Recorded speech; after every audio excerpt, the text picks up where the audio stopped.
American detective, master of the quick draw, Western style. This video is purely for entertainment and does not infringe on copyrights or laws. The rights to the novel and image belong to the original author. We do not claim ownership. Don't like waiting and want to listen to this fanfic in full now? Subscribe to our Patreon, where you'll find the best fanfics. Chapter 201, Locking in the Suspect. Name. Dean looked at the big guy sitting on the chair with a cold face. This was just a summons, so the atmosphere was not as depressing as during the interrogation. But Harry and Carlo both chose to lower their heads and treat themselves as wooden men. Because the guy being questioned was Dean's eldest brother. After not seeing each other for a night, Baker looked much more depressed. His exposed arms were covered with bruises and red whip marks, and his body exuded a smoky smell of cow dung. Dean guessed that his grandfather had directly hung Baker in the cow shed and whipped him with a whip. So, it's okay to eat soft rice. But how to eat is a science. Put it on Dean. Grandpa would only praise him for his ability and being the eagle and elephant of the family. Put it on Baker. That is a scum who tarnishes the family's reputation and a misguided soft man. They are also enjoying the convenience brought by the rich woman. He is so miserable. But Dean lives so freely. This makes Baker, who was inspired by Dean, feel very aggrieved. Facing Dean's questioning, he said listlessly, "Bakerly. Mr. Baker, we want to know the relationship between the cruise ship owner Maurice and her girlfriends. Also, as a friend of George, have you discovered the abnormal relationship between him and the other rich women?" Baker thought for a moment and said slowly, "In fact, George and I are not that familiar. The reason I joined the cruise party was because I needed money, and George introduced me to Maurice. Maurice is different from those rich women. She is very cultured and cold-hearted. She looks down on those professional ducks. But she fell in love with me at first sight. Maurice thinks I don't have the dusty atmosphere of those men. Of course, the main reason is to avoid breaking the party rules." "What rules?" "That is, everyone needs to bring a male companion. George told me. These rich women often do some bad things because they have a lot of spare time. Only when they all get involved can the party become safe. Maurice is the organizer, so she won't break this rule. Of course, she only looks for male companions who have never been in this industry before, and most of the time, she doesn't enjoy them." "Enjoy it? Tisk, Baker, you've accepted your new identity very quickly," Dean said in a gentle tone. Baker rolled his eyes. "Dean, it's not my fault, I learned it from you." "Dean." Harry and Carlo looked at Dean in surprise. He actually ate the melon. I didn't expect that Dean, who usually looks so suave, would actually do such a thing. I convinced women with my personality charm. What's yours?" Dean slammed the table and said righteously, "From a small point of view, you don't love yourself. From a big point of view, you are organizing a bank sell-off, which is a crime." "It's the same," Baker shrugged indifferently, grinning on his rough face. "I also relied on the charm of my brother to convince Morales. She was very cold, so I didn't know how to deal with her. As a person with professional ethics, this made me feel that the money in my hand was very hot. I remembered your suggestion and carried her directly." "Then what?" Harry and Carlo, who were very interested, saw Baker stop talking and asked quickly. The question was well-informed, but it went off the track. Baker saw the two people's faces full of envy and smiled. At first she was quite reluctant, but she cooperated after a while. "This kind of noble lady with a cold face is really good. FK. Harry slurped his saliva. "I suddenly want to change my career." Carlo looked at Harry, then looked at his strong body, and smiled without saying anything. He must be more popular than Harry. Crack! Dean punched the table. With a click. The large solid wood table actually cracked with a sound, and several cracks appeared. The huge sound also scared the other three. Dean's face was dark. "You three idiots, this is a branch office, not a gigolo club. If you want to work part-time, wait until you get off work." Harry shrank his head. "Okay, I'll get your eldest brother's contact information later." This guy was actually moved. Carlo smiled again without saying anything. He sorted out the information and remembered Baker's phone number. It's not easy to live in Los Angeles. A young man in his 20s usually lives a tight life. Deep in his heart, it is inevitable that he also longs for a rich woman to see through his inner softness and hide him in the face with a US dollar. Since Baker had just joined, he didn't know much information. Dean didn't continue to ask and let him go back. When Baker left, He looked back every 3 steps, looking quite reluctant. The reason is very simple.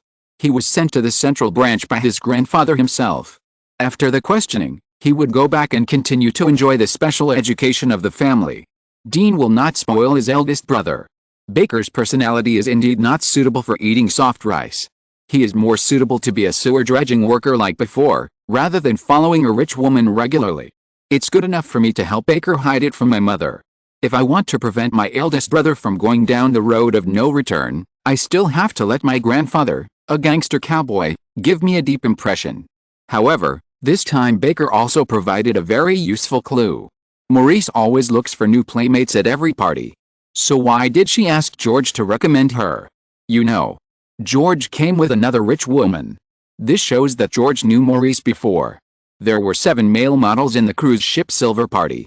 One of them, George, died. After questioning Baker, there were still 5 people left. These people were not as cooperative as Baker. No one liked to tell outsiders about their shameful things. Anyway, they were not criminals.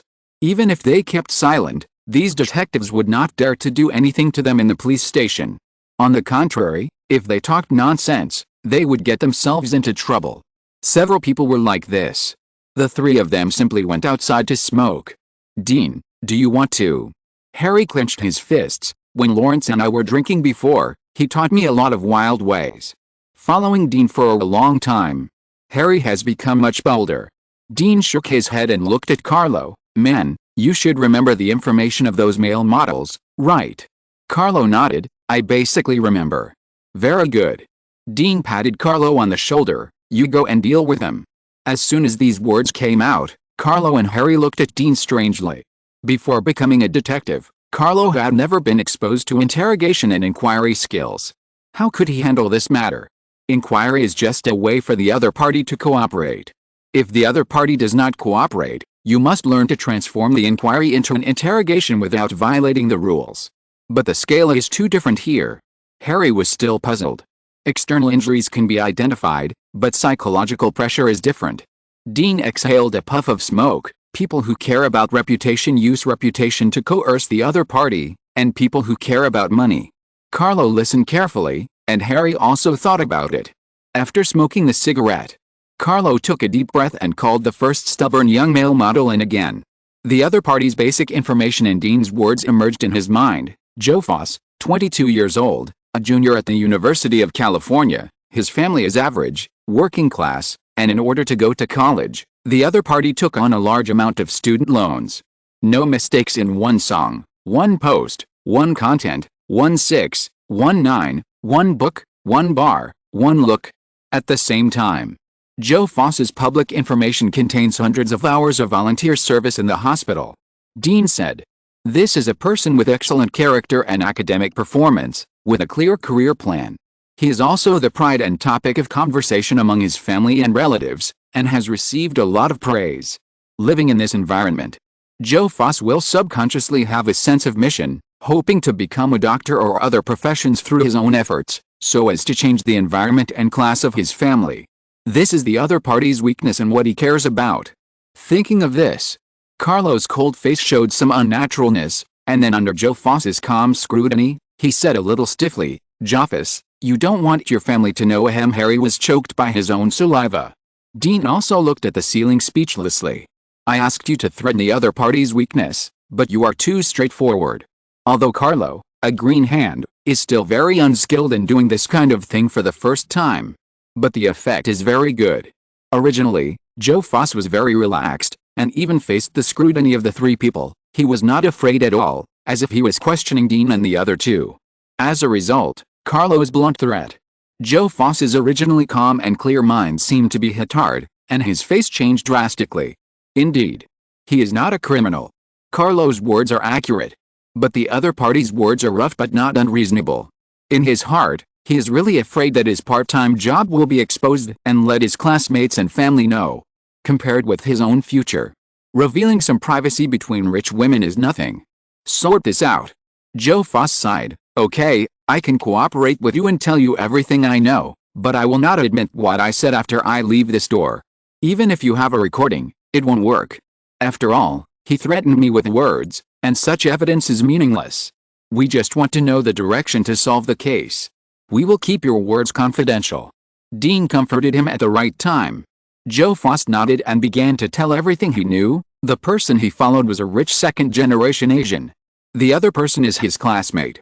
He is ugly, but rich. Under the money of that woman, Joe Foss, a popular and handsome student in this school, compromised. It was also because of this relationship. He was much closer to the rich second generation who supported him than other people. So Joe Foss knew a little more. According to him, among these male models, except for him and another big guy who joined temporarily, the other 5 male models were basically Morales' former male companions. Morales never had sex with those ducks on the surface. She might have a close dance with him and let those men kiss her feet, but she would never allow any man to touch her actively. In Morales' heart, these male model ducks are just lowly playthings. It's nothing. But Morales has a good eye. The temporary male companions she chooses are always very distinctive and relatively reliable. They rarely do things that affect the mood, so in the end everyone just grabs the male companions that Morse doesn't want. Joe Foss paused and added, "As for the relationship between those rich women, it's not as harmonious as it seems. They will be invisible, classified according to their wealth and ethnicity, and they will form groups, which is very complicated. This also makes us very distressed. Because although they bring us to exchange, if we are picked by people who happen to have conflicts with each other, and then use as tools to deliberately provoke the people who bring us here, they may not quarrel with each other. But afterwards, we are often punished. As for George, this guy is very popular. Except for Morse, after the first banquet, those women all want to sleep with him, so there are actually too many people who want to kill him." As he said. Joe Foss sighed. "Okay, that's all I know." Carlo looked at Dean. Dean nodded. Although Joe Foss was somewhat intelligent, he probably didn't lie. Harry took the initiative to stand up and sent Joe Foss out, and at the same time called the next person in. When he went out, this guy was still curious. When he came back, he was listless. "What's wrong?" Dean looked at the listless Harry. "I just asked Joe Foss about his feelings about this industry. He said that he is a little disgusted with women now, and said some incomprehensible words such as steel wool and seafood training. But it can be seen that he is very disgusted with women now. Hey, every industry is not easy." Dean. It seems that Harry's plan to change careers ended before it even started. Next, under Dean's guidance, Carlo's inquiry methods became more concealed and smoother. The effect is good. The people who were originally uncooperative became honest one by one. But the gains were not great. Those rich women, the people who participated in each time, were different, and the male companions they brought were also different, so strictly speaking, these people were similar to Baker. At most, they added some trivial matters. Joe Foss was indeed the one who knew the most among these male companions.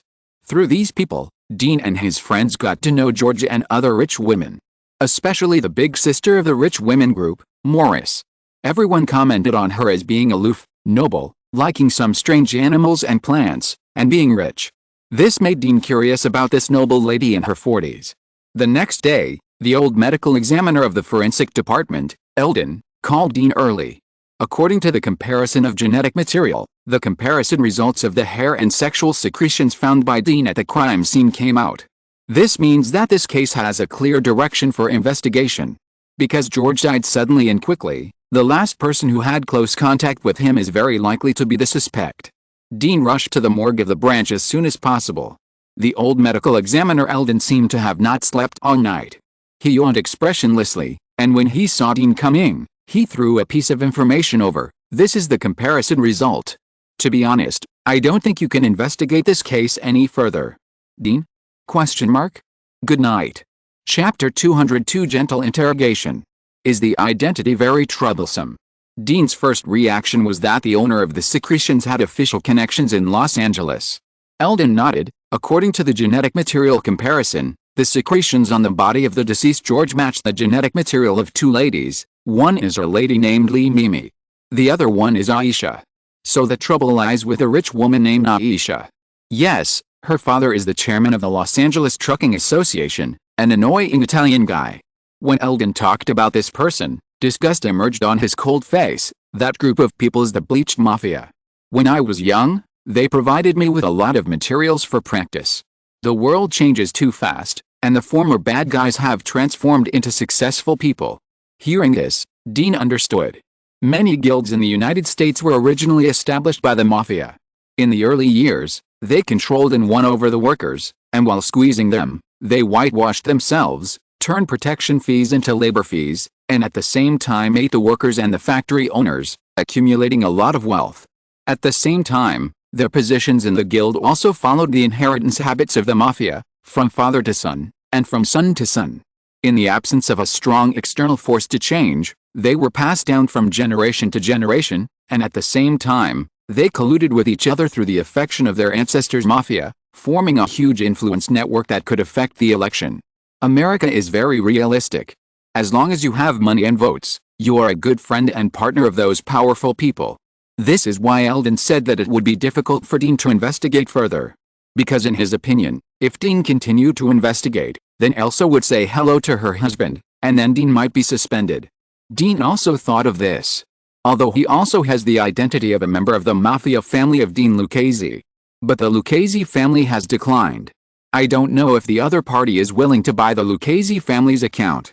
Dean exhaled and shrugged helplessly. It seems that we can only hope that Ms. Lee Mimi can provide us with some useful information. Because the deceased George had Lee Mimi's secretions after being high. So she received a formal summons from the 4th Squadron. Interrogation room. A middle-aged Chinese-American woman with a drooping eyebrow and a somewhat mean look, holding a thin cigarette, crossed her legs, and looked at the handsome Dean with interest. Next to her, a white middle-aged lawyer with a big back-combed hair and gold-rimmed glasses also looked relaxed, and obviously did not take Dean, a small detective, seriously. This was the first time that Dean interrogated a suspect accompanied by a lawyer. He lowered his head and checked Lee Mimi's information. According to the information, Lee Mimi, 39 years old this year, divorced 3 times, was born in the United States, and her ancestral home is Guangdong Province, China. Her father is the owner of many garment factories, with a net worth of over 100 million, and has some influence in the circle of wealthy Chinese businessmen in Los Angeles. This means that the other party is likely to know Sol Aston. Dean suspected that if there was really a problem with Lee Mimi in front of him, then Sol Aston's secretary Chu would call him first without the lawyer's intervention. After all, the interpersonal exchanges in the United States are more explicit than those in any other country. Dean knocked on the table, raised his head and smiled gently. Ms. Lee, we found your body fluids on the body of the deceased George. Can you explain when you communicated with him on the night of George's death? Lee Mimi raised her eyebrows. She didn't like Dean's blunt words. I didn't expect that this detective's handsome appearance was so vulgar and direct, without any connotation in gentlemanly demeanor. Lower your head. Lee Mimi shook the ash off her hand and said casually, sorry, I had a little drink that day, I don't remember. Dean glanced at the lawyer beside Lee Mimi and slowly stood up. I see, in that case, you can go, but I suggest you make a phone call and ask your father. After all, he must be worried about having such a stupid daughter like you. Inspector Dean. The middle-aged lawyer, who had not spoken except for the beginning when he introduced himself, suddenly turned serious and said righteously, you made personal attacks on my employer. I have reason to doubt your professional ethics. Oh, if you want to complain, just do it. Dean looked relaxed. Speaking of which, I have shot and killed no less than 10 criminals, and I have maintained a 0 complaint record so far. As the first person to complain about me, I will be impressed by you, Mr. Lawyer. Dean grinned and winked at Harry. Harry then stood up and made a gesture to see him off. This gesture shocked the lawyer, who is quite famous in Los Angeles. There is an interesting phenomenon among the big-name lawyers in America. That is, they often have classmates or even good friends with many members of the local Ministry of Justice, and the private relationships are generally not too bad. This also allows him to know some inside information. The 4th Squadron. Raymond, the new head of the Internal Affairs Investigation Section, who is very proud recently, the middle-aged lawyer's eyes suddenly became clear. It is estimated that this young Inspector Dean is Raymond's man. Lee Mimi was waiting for the lawyers around her to confront Dean. Unexpectedly, this old dog just barked and then went silent. Lee Mimi was immediately dissatisfied. She threw away the cigarette butt in her hand, raised her eyebrows, and said unhappily, Tumun, get him. The middle-aged lawyer Tumun looked embarrassed. Ms. Lee, a simple complaint will not have much impact on him. The key is that Inspector Dean is Raymond's man. Raymond and your father are both friends of Mr. Saul. It is not easy for us to deal with him. Raymond. The face of an elegant middle-aged man quickly emerged in Lee Mimi's mind. It's not how famous Raymond is in Los Angeles. Rather, her family relied on Mr. Saul to gain a foothold in Los Angeles, and Raymond was a rare white subordinate of Mr. Saul, so most of the wealthy Chinese families that Saul worked with knew such a person. Raymond and my father are probably at the same level with Mr. Saul, and this pretty boy is Raymond's man, which means that he is just a dog of Mr. Saul. Dean equals dog. She is her father's only daughter. So Dean. Lee Mimi's mind took the initiative to do simple and rough addition and subtraction, and then came to a very magical conclusion: I can afford to offend this pretty boy. That Meng Yan, it's impossible for him to fight for me because of a dog? I am more important than this pretty boy. Thinking of this, Lee Mimi looked at Dean with dangerous eyes. Speaking of it, although this pretty boy made her very unhappy, he looked delicate and tender, with three-dimensional facial features and a very symmetrical body. I don't know how he tastes. The key is that he doesn't look very old. A real young grass. Lee Mimi licked her lips, and her mind could not help but emerge with the exciting scene of herself slapping Dean in the face, and then making him kneel down and beg for forgiveness, wearing a uniform and kneeling on the ground to lick her toes. Just thinking about it, her face was already flushed. Dean looked at the two people and muttered something, and then Lee Mimi was stunned on the spot, as if she was in heat, with an ugly posture. He sighed helplessly and took out his mobile phone. This woman is purely mentally ill. Dean didn't believe that her father would really have such a FW daughter. So before the summons, he got the private phone numbers of Lee Mimi and Aisha's father from Meng Yan. He couldn't call, and it was difficult to threaten. No mistake, one song, one post, one content, 1/6, one book, one bar, take a look. Can only find the parents. After the call is made. Wait for a moment. A deep male voice came from the other end. Who? Mr. Lilei. Dean said directly in standard Chinese, I am Inspector Dean of the 4th Squadron. Now your daughter and the daughter of the chairman of the Truck Association are suspected of a murder case. In order to avoid misunderstandings and making too much noise, I may need to use some means to make your daughter sober up.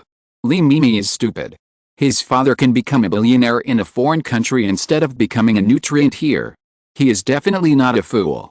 Saul is worried that the Chinese tycoons under him are too powerful. He has definitely thought of knocking them down to avoid being coerced. As the saying goes, the first bird to stick its head out will be shot. Now is the opportunity that comes to your door. Lee Mimi's father was silent for a moment, and said in a gentle tone, your Chinese is very standard. Come and have tea when you have time. I will apologize to you for my daughter. As for Mimi, if she really killed someone, send her directly to prison. After that, the other party hung up the phone. This is the same as Dean guessed. It is impossible that the other party has only Lee Mimi as a daughter, and for this daughter, he gave up without hesitation, and made a deep choice. Lee Mimi didn't know what happened. Years of alcohol, indulgence, and drugs made her brain nerves abnormal. Only good medical care prevented her from becoming a crazy woman. But once she fell into self-illusion, Lee Mimi's performance was still a bit unbearable. Lawyer Tumon waited for a while, and seeing that Lee Mimi was still like this, he tried to wake her up speechlessly. Suddenly, his mobile phone on his waist vibrated. Tumon took out his mobile phone, saw the caller number, his face straightened, and he answered the phone respectfully, nodding while responding. A moment later, he hung up the phone, glanced at Lee Mimi who was already immersed in the world of fantasy, shook his head, picked up his briefcase, nodded to Dean and Harry, and left the interrogation room without looking back. Bang! The broken door of the interrogation room closed heavily. Lee Mimi shuddered and woke up from the nothingness. She narrowed her eyes slightly, revealing Harry's familiar silver smile, and hooked her finger at Dean. What are you still standing here for? If you want this queen to forgive you, then... Harry. What is this woman talking about? Mental disorder? Dean is much simpler and rougher. He grabbed the table lamp beside him and walked towards Lee Mimi with a smile. As he got closer, Lee Mimi finally realized that something was wrong and stepped back. What do you want to do? To make you sober. Dean raised the table lamp in his hand. No, my father is Lilei, The flesh trembled with a snap. Lee Mimi screamed, covered her arm and fell to the ground, curled up into a ball, Tears and snot flowed out so fast that it was exaggerated, making this rich second-generation woman who did not meet Dean's aesthetic standards see what a real interrogation is.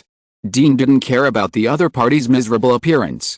He had tolerated this woman for a long time. The table lamp was raised again. Lee Mimi didn't care about the screams, and begged for mercy. "I was wrong. Stop hating. I'm a woman. You can't." There was another snap. The base of the table lamp was scattered all over the floor. Lee Mimi also had a twisted and hideous expression of pain, and she fainted with happiness. "It's just a pig. I don't know what her father wants to do by putting this thing out." Dean threw the lamp without a base to the ground. He controlled the power. The reason why Lee Mimi fainted was just because her endurance was too poor. Harry, who was standing aside, walked to Dean with a smile, spit on the ground, and shrugged. "This woman is fainting now. Do you want me to urge that Elsa?" Outside the interrogation room, Daisy looked at the blonde young woman beside her with some embarrassment. Her face was pale with fear, and she said dryly, "Ms. Elsa, they are usually very gentle. Elsa. She wants to go home. There is one more chapter. The reward will be thanked in the next chapter. It is expected to be released around 12 o'clock. If you're listening to this novel on a channel other than Fanfic World, it means they downloaded and uploaded it without effort. We cordially invite you to visit our channel, Mundo Fanfic Novelis. There you'll find the original version of this story, and you can explore many other novels of various genres. We're waiting for you to immerse yourself in a world of incredible novels. Chapter 203, Picking Up Corpses. "Hello, Elsa, I'm Dean." Dean looked gentle, like an elegant nobleman from a movie, giving people a strong sense of trust and affinity. He was quite surprised that Elsa came alone.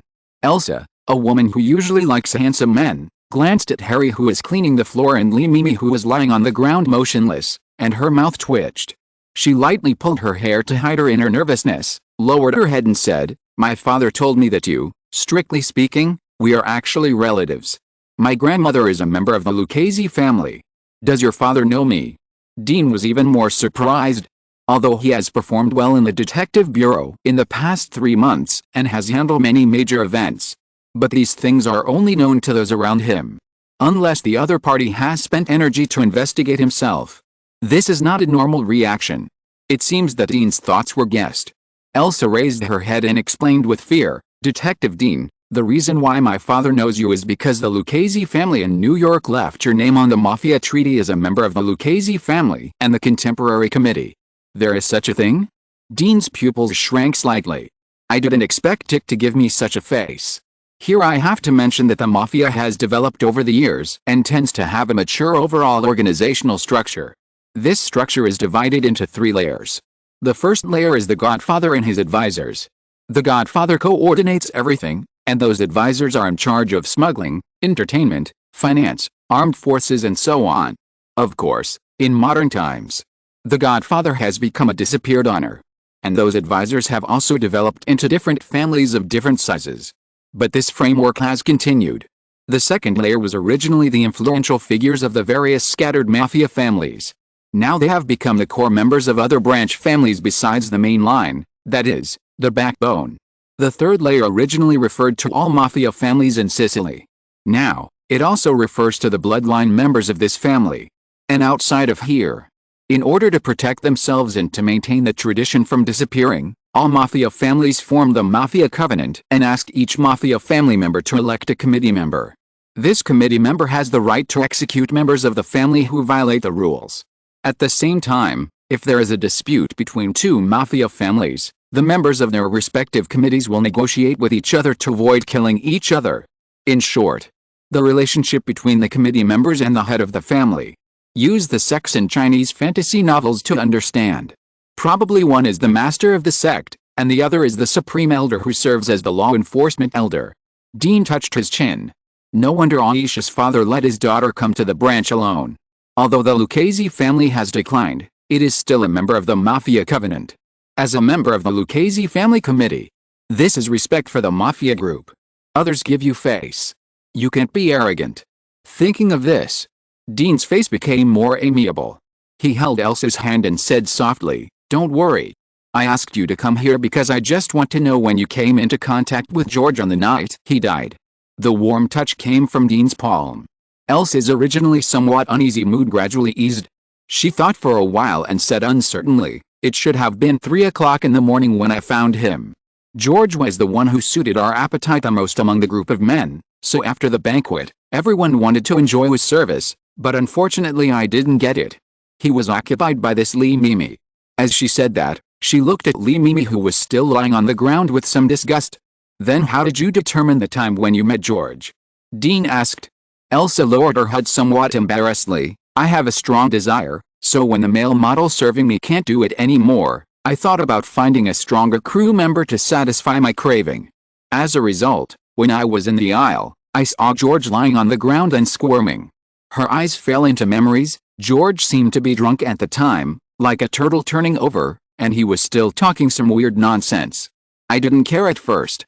After all, things that have been used by others are disgusting to use. But he was too tempting."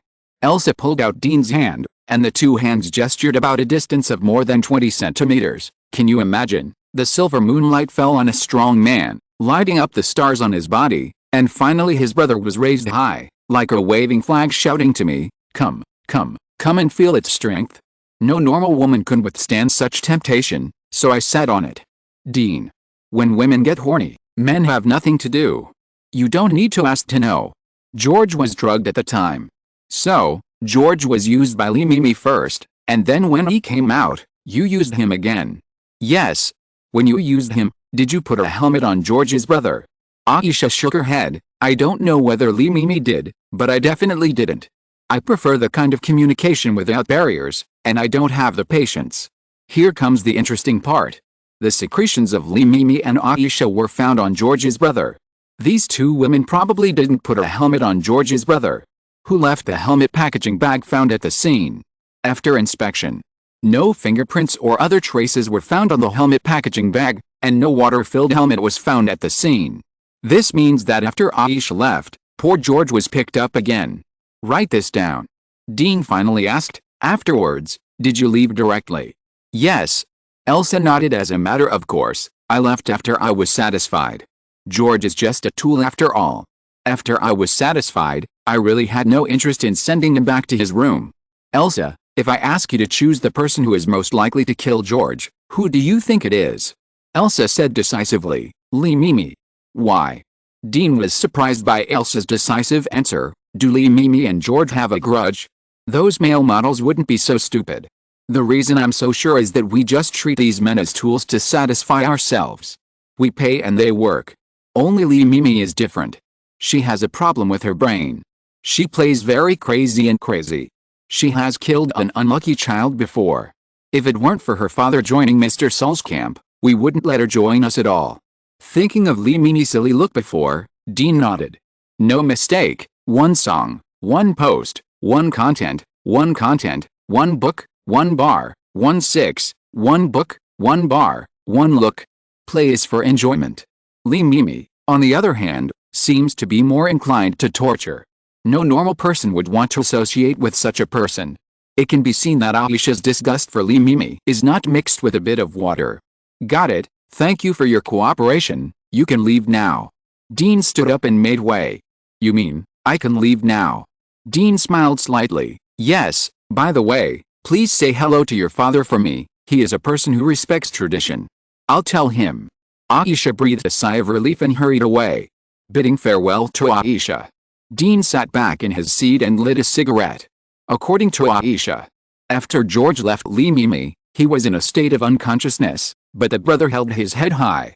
There's only one way to do this, drug. Then could it be that after Lee Mimi drugged George, the drug was too strong, causing George's physical condition, and then he was bullied by Aisha?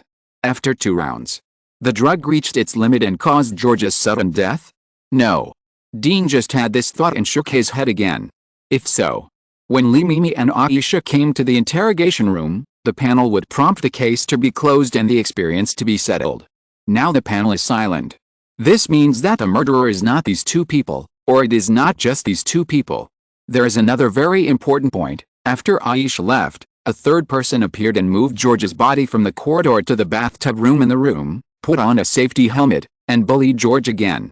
This can also explain why the indentation behind George is so symmetrical. because the third person was playing a horse riding game. And during this process, George did not move at all. So who is the third person? Dean knocked on the table. Although those male models recorded their confessions, they could not accurately say when they communicated with the corresponding rich women. So he is not sure who is the last person to contact George. But one thing is certain. The other party is very strong. Or they use tools such as small trailers. These pampered rich women can't move George with strong muscles. Of course, there is another possibility. George was unconscious at the time. Once dragged, it will leave traces. But if there is a strong man carrying him, so which one is the next entry point for solving the case? While Dean was thinking, Harry walked in from outside holding a new desk lamp. He glanced around the interrogation room and asked curiously, "Dean, have you finished interrogating Aisha?" "Yes." Dean pointed at Lee Mimi lying on the ground and raised his eyebrows. "Harry, kick her twice." Harry saw the hint and immediately reacted. He deliberately said loudly, "Dean, it's better not to, otherwise I'm afraid I will kick her to death, but I brought a new desk lamp, just in time to test the quality." As soon as the voice fell, Lee Mimi, who was originally asleep, climbed up from the ground. Because of the pain protection mechanism, the coma caused by the pain protection mechanism usually does not last long. So when Dean asked Aisha this, Lee Mimi woke up. After recognizing the reality, she finally stopped being stupid at the beginning and learned to pretend to be faint. Although it was useless. "Well, don't scare our delicate little princess." Dean stopped Harry and looked at Lee Mimi, who looked terrified. "You should have heard Aisha's confession before. I'll give you one last chance. What's going on between you and George? You keep this black charcoal away from me, and I'll tell you." Lee Mimi sat on the ground, hugged her knees, curled up into a ball, without any arrogance before. "Speak." Lee Mimi looked at Harry, who didn't move with fear, and stammered, "I really didn't kill George, I just played some more interesting games. I used some aphrodisiacs to help him mix cocktails, and then rubbed pearl powder on us, and we had fun together. The result may be an overdose of drugs. There's something wrong with his body. I don't know what to do." After injecting him with a dose of aphrodisiac, I fled back to the room. That's right. In pain, Lee Mimi's mind turned quickly. She said loudly, "I remember one thing. I was worried that George had died on the boat, so I went back to look for him. I found a man carrying him to the entertainment room. Thank you for the reward tomorrow. Good night." Chapter 204, Abnormal Reaction. In fear, Lee Mimi said a very crucial piece of information. Dean's expression was subtle. "You mean, you were worried that George would die on the cruise ship, and when you went to find George later, he was taken to the room by a strong man?" Lee Mimi avoided Dean's gaze and lowered her head. "Yes, the other party carried George and walked into the spa room. I didn't see his appearance, I only knew that the man was wearing the clothes of a crew member." "What about the time?" Lee Mimi hesitated for a moment and said uncertainly, "At that time, the effect of my medicine had just passed, and my mind was a little clearer. I went out to check the time. It seemed to be around 4 in the morning. The time was right. It was more than 3 o'clock when Elsa played with George. After she was satisfied, she ignored George and left alone. Later, George, who was lying in the corridor, encountered another man. To be honest, this scene is very similar to the corpse-picking circle that Dean saw in the bar and nightclub. In the circle, such men and women are called corpses. Some men with HIV like to squirt outside nightclubs and bars. When they see an unconscious lying guy, they pretend to be a companion and take the guy to a corner or hotel to have sex. This can satisfy their desires, spread the disease and make more people as unfortunate as themselves, and make a short video. After that, they may threaten the other party to continue this relationship for a long time. At worst, they can sell it to some small websites to get some money, which is a good profit. There are so many victims like this every day. Among them, female victims are the most. There are fewer male victims, but not much less. Because they are drunk, their brothers are not good, but the local area is still warm, which is enough to comfort the vicissitudes and loneliness in the hearts of those gay men. Seeing that Dean didn't speak after listening to what she said, Lee Mimi was anxious. She mustered up her courage and said in a more pious tone than praying, "There are only so many crew members on private yachts. You just need to check and you can confirm what I said. The crew of this kind of private cruise ship is a working group supported by the crew, on standby 24 hours a day." So what Lee Mimi said was true. Why didn't you tell this story after you knew George was dead? Dean raised his head. You should know that the reason why those rich ladies in Elsa were willing to let you join the circle was entirely because of the relationship between your father and Mr. Saul. But after George died, they had actually pointed their suspicions at you. Don't you care about their opinions of you at all? As a Chinese, Li Mimi is an outsider here. Whether it is living habits, circles, or interests, it is actually difficult for her to integrate into the local rich women's circle here. Such people usually care about the thoughts of other people in the circle in their hearts, and even deliberately lower the posture in order to make the other party accept themselves. But Li Mimi obviously has important clues, and there has been a precedent of killing toys before. She should know that everyone's first reaction is to suspect that she played George to death. As a result, Li Mimi concealed such an important clue. Not only did she pretend to be dead on the ship, but she also put on a posture when she came here. It was not until she was beaten and found that her father did not support her that she spoke up. This is abnormal. People have the nature of seeking benefits and avoiding harm. This means that in Li Mimi's view, speaking up may clear her suspicion, but it will definitely bring her more trouble. So, what is she hiding? Dean became interested. He saw that Li Mimi fell silent again after hearing his question, grinned, and winked at Harry, who was watching the show. Harry, it seems that our Ms. Lee has not yet recognized the current situation. Go and help me get the toothpick on the desk. I will help her wake up. Li Mimi responded directly. She got up from the ground at an unprecedented speed, like a ball, rolling and crawling towards the door, trying to escape from this terrifying place. The next moment, Harry's size 43 big feet hit Li Mimi in the face, kicking her to turn over, and by the way, covered her with an AJ shoe print logo. Nice shoes, Harry. Look how clear the shoe print is. This is a good pair of shoes. Dean praised. Harry raised his thumb and said deliberately, yes, when I wear these shoes, I am the most handsome man on the street court. But I don't understand, Dean, why do you have to use a toothpick to help this woman clear her mind? Dean squatted in front of Li Mimi, who was curled up on the ground with her face covered.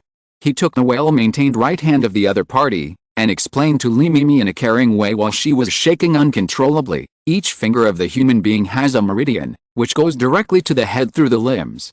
As law-abiding detectives, we will not hit the head of the prisoner at will, but if we just help her trim her nails, then it will not be a big problem. The key is...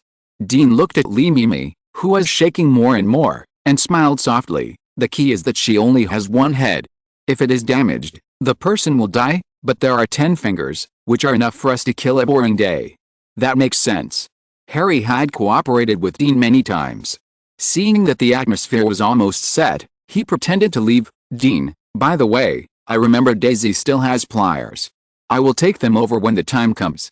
If you are not satisfied with playing with toothpicks, we can also help her clean her onychomycosis for free. I don't have onychomycosis. A weak cry came from the ground.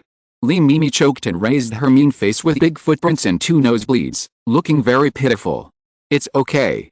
Dean wiped her eyes with understanding. Give me a hammer, and your fingernails will turn gray and black. While Li Mimi cried even more miserably. You can imagine. For everything she encountered today, this second-generation rich woman who played very perverted but was always spoiled and had never experienced the dangers of the world, she would need a lifetime to heal. Don't judge by the monk, judge by the Buddha. Li Mimi's father is a subordinate of the new Sea Thor, so Dean naturally can't really torture his daughter. Everything is just psychological pressure.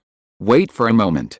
Seeing that Li Mimi's psychological defense line is almost collapsed, her emotions slowly calmed down.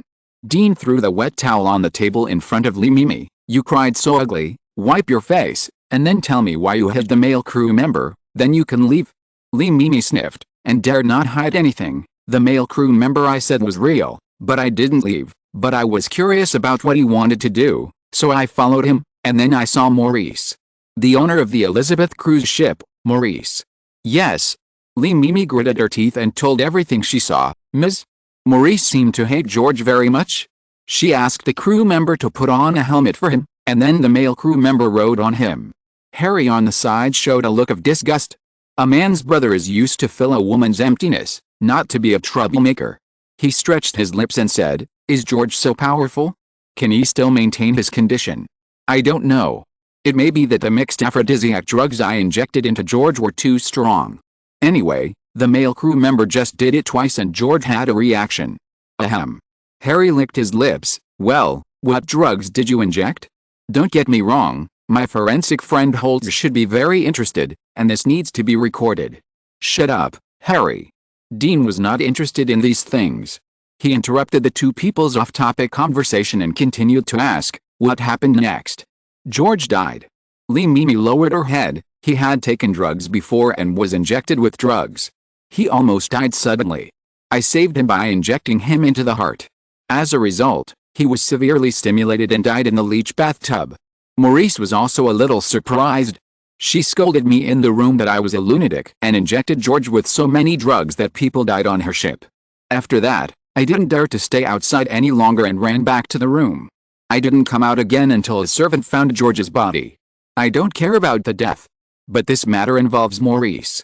She is a ruthless woman and has connections with some gangs. Although I didn't know that she didn't dispose of George's body the next day, I didn't dare to defend myself anymore. After saying this, Mimi, who had been exhausted physically and mentally, lay on the ground, closed her eyes, and waited for Dean to deal with her. From the moment the lawyer left, Mimi knew that she had been abandoned by her father. Maurice, Dean nodded and looked at Harry. You contact Maurice and ask her to come to the police station. I will take Carlo to the morgue first. What about her? Detain her according to normal procedures, and then ask her family to pay for her bail. We will not be responsible for her after that. After that, Dean left the interrogation room. In fact, there would be no scenes of criminals going to jail in this case from the beginning. The deceased was just an ordinary person. Even if he was a top student and a life in the prime of life, these are clearly marked with a price in America. This is reality. Therefore, the only role of the police is probably to help George, the unlucky guy, to get some compensation. Dean, however, became interested in why Maurice wanted to use the method of men attacking men to deal with George, the former little male favorite. Before going to the morgue, Dean came to the office first. Daisy was sitting on his detective chair with her slender legs crossed, looking at the latest LCD TV hanging on the wall. Carlo was filling out the information bitterly. He did not join the Dean team through the normal process. Daisy was needed to help him run all these and complete the unfinished process. Strictly speaking, this guy, he doesn't even have the corresponding detective certificate. Seeing Dean coming out of the interrogation room, Daisy yawned. Dean, when Aisha left before, her face was not very good. You didn't really torture these rich women, did you? As the daughter of a pig butcher, Daisy, this beautiful girl, with a soft appearance and a rough heart, did not dislike Dean's methods. No mistake, a poem, a post, a content, a book, a bar, a 6-9 book, a look. Dean shrugged. It's just some necessary and friendly exchanges. I need you to help Harry deal with Mimi. Also, help me make an appointment with Morris to come here and say I want to have a good talk with her. Isn't it a summons? If she agrees, it's an exchange. If she doesn't agree, it's a summons. After Dean finished speaking, he took Carlo and left the office. On the way to the morgue, Carlo rubbed his sore palms and asked curiously, Dean, has the case been resolved? Well, on the night George died, he was bullied by two women, Mimi and Aisha, and then Morris called the crew to take George to the leech bathtub room to play with him, which led to his sudden death. Carlo looked envious. This was a happy death. Dean, why don't you summon Maurice directly, but let Daisy invite her first? Isn't it possible to bring criminal charges against her with the existing evidence? Dean shook his head. This is just a waste of time. According to the confession, Maurice did not do it. She asked the male crew member who helped her to do it. Even if she is prosecuted, there is a high probability that the male crew member will take the blame himself. In this case, George's family will not even get compensation. In addition, I must tell you something. Carlo paused. What? Dean also stopped and said seriously, Carlo, you must remember that our duty seems to be to safeguard the rights and interests of all American citizens, but many times, the rich people who provide us with a lot of fiscal revenue are the real citizens.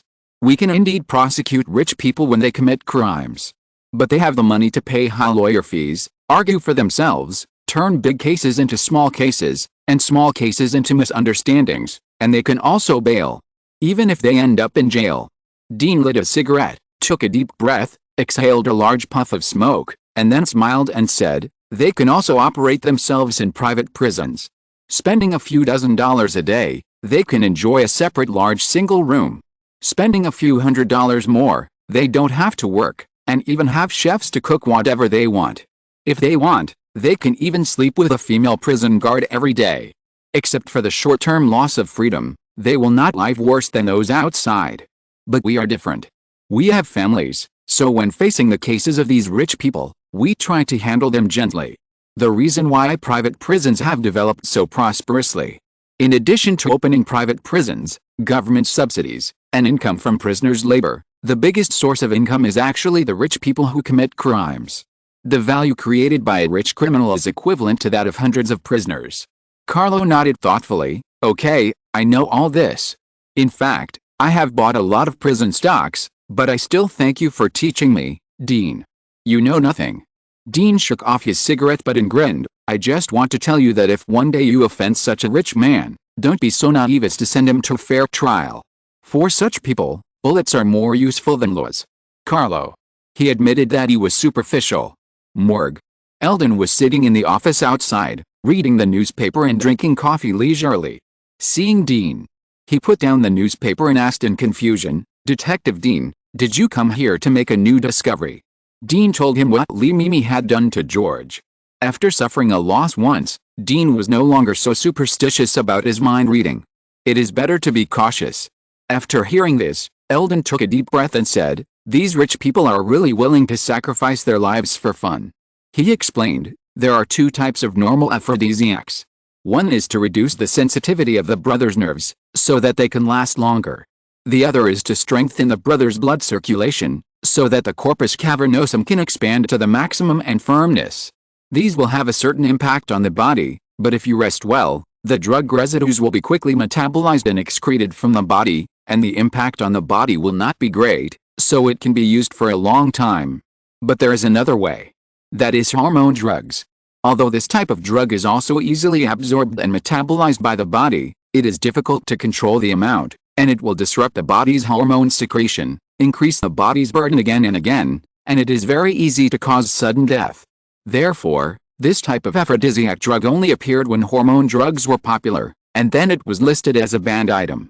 You mean, this drug is also easily metabolized and absorbed? Yes, I guess that's why I didn't find anything unusual in the blood of the deceased. Eldon showed a comfortable expression after solving the puzzle. Okay, thank you. I think this case can be closed. Dean returned to the office after confirming that Lee Mimi was not lying. Daisy brought a cup of coffee and said hesitantly, Maurice is unwilling to come, and what? She said that the murderer in this case will turn himself in and give financial compensation to George's family. Ms. Maurice hopes that for Baker's sake, you will not continue to pursue it. For Baker's sake. He had already released his goodwill. As a result, Maurice was not only unwilling to go through the motions, but even brought up her elder brother Baker. This shows that the other party had investigated his family relationship afterwards. For a harmless case, why did the other party react so strongly in secret? The key is, since the other party did not want to be involved in this case, they could have thrown George into the sea as soon as he died to destroy the body. On the cruise ship, except for his silly elder brother, no one would care about these. In this case, Dean and the others would not even receive a call to the police. Interesting, very interesting. Dean drank the coffee in one gulp.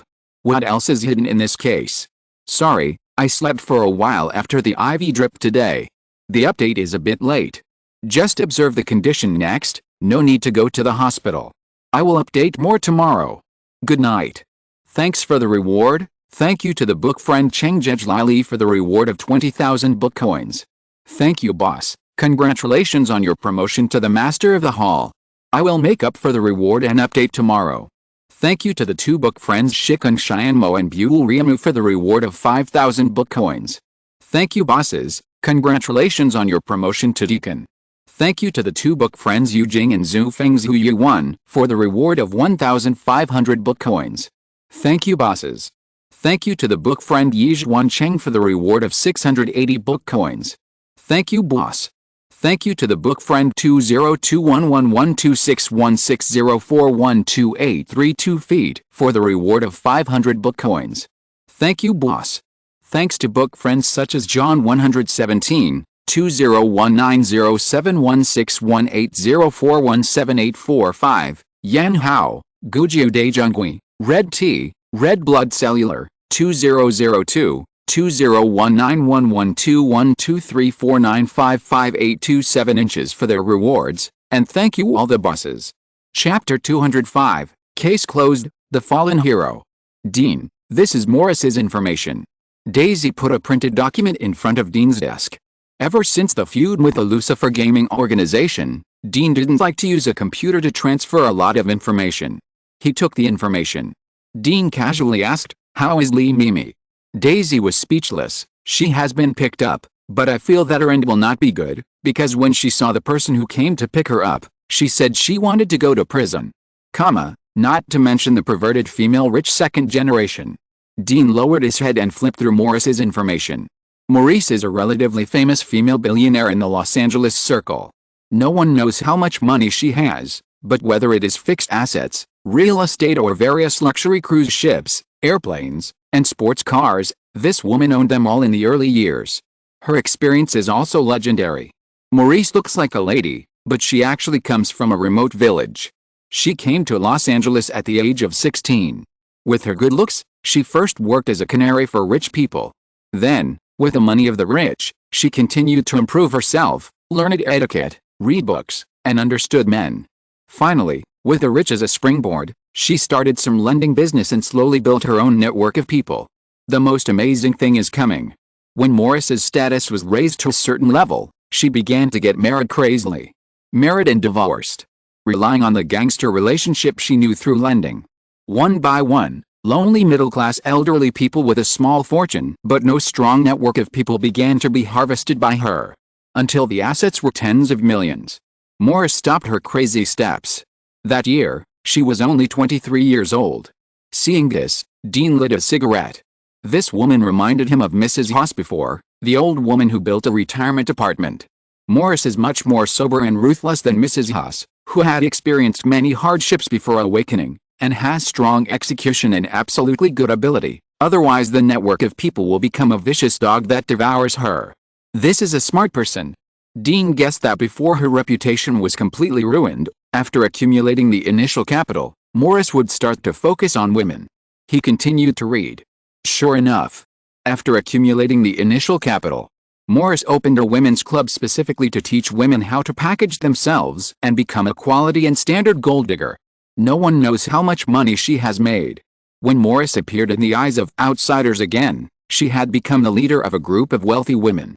Although she only mixed in a small circle, basically all rich people knew such a person. Put down the information. Dean had a basic model of the character in his mind. Morris is indeed a smart person. Her means of making a fortune are destined to have a ceiling there, and it is difficult to whitewash, so she simply changed her way, relying on her own template, leading a small circle, and keeping a low profile. This is a very accurate approach. Otherwise, the pig will be fat and it will be eaten by others. It is better to be straightforward when communicating with such a smart person. Thinking of this, Dean picked up the phone and was about to dial Morris's private number according to the notes on the information. Suddenly, he paused, looked up at Daisy who had not left yet, and asked in confusion, "Daisy, do you have anything else to do?" Daisy clenched her fist. "I just want to remind you that if my hot pot cannot be delivered today, then I will take the initiative to switch to slacking off mode." "Oh, threatening myself. Not to mention, it's cute." Dean glanced at Daisy, who was dressed in a professional suit, and nodded meaningfully, "No problem, as long as you are not afraid of not being able to walk tomorrow, we will go to eat after get off work." Daisy obviously had the wrong idea. She chuckled and opened her coat, revealing a small pistol on her waist. "You can try." Dean. After Daisy left, Dean called Morris. He felt that Morris, as a smart person, handled George's death a little roughly, and smart people would not think that they could convince themselves by taking Baker. This behavior is more like a hint. Without asking. Dean always felt that there was a trap. After a few beeps, a lazy voice came from the other end of the phone. "Hello, this is Maurice." "Hello, Ms. Maurice, I'm Inspector Dean, you should know me." Maurice chuckled, "I'm glad you called me. It seems that Lee Mimi, that bitch, has told you everything." She is really unreliable. Did you know this result a long time ago? Of course. The sound of a lighter came from Morris's end, accompanied by a light breath. She said a little melancholy, "The reason why I asked Lee Mimi to join this party was to make some noise. Everything went smoothly, but I didn't expect Baker to be your big brother, which made my plan a little more troublesome." At this moment, in a small vineyard, Maurice sat on a swing, holding a cigarette, with a melancholy temperament, giving people a sense of loneliness and coldness, mixed with the innocence that should not exist in her. She gently swung the swing. "Don't ask about a plan. In exchange, I can tell you about a case that is about to happen. As far as I know, that he seems to have some relationship with you. If the case happens, she will be in big trouble. Okay, you have to promise me 2 things." Dean thought about it and agreed. Morris dared to be so unscrupulous on the phone, which meant that she had already arranged George's death case properly and understood that unless she used violence, she would not be able to arrest her. "In this case, there is no need for me to rashly cause trouble for myself just for a little experience points. You can tell me your conditions first." Dean said in a deep voice. "First, the crew member who caused George's death will turn himself in, and you have to compensate George's family with a sum of money. Second, let my eldest brother get out. I don't want him to be involved with you." "No problem." Morris agreed readily. "Even if you don't say it, it will develop like this later. As for your eldest brother, although he is very motivated, this kind of man can have countless people at any time as long as I want. I will let him leave decently. Okay, this case will be over after the crew member turns himself in. Now you can talk about the upcoming case." Although Dean was curious about why Morris used an alternative way to kill George and didn't deal with it, making it so troublesome, there was no need to meddle in other people's business. He only cared about his own interests. Justice was just a matter of convenience. A moment. Dean hung up the phone, lit a cigarette, and fell into deep thought. The case that Morris mentioned involved the illicit drug and anti-gangster division of the Police Detective Bureau, and it was promoted by someone with a heart. If it succeeded, not only would Eve have a hard time, but the entire Police Detective Bureau would lose face. If I can handle it well, the benefits will be great. This is undoubtedly a very cost-effective deal. But Morris, it was only through her own channels that such a thing would happen, but the specific time was unclear. This is a bit troublesome, but the problem is not big. The key is the channel mentioned by Morris. As a professional scavenger in the previous life, Dean knew very well that in the underground world, there is a complete set of whitewashing processes and safe channels for funds involving stolen goods, black money, etc. The small ones are called underground banks, and the big ones are called international listed trade. Whether you want to sell stolen goods or buy stolen goods, you can't do without this gray area.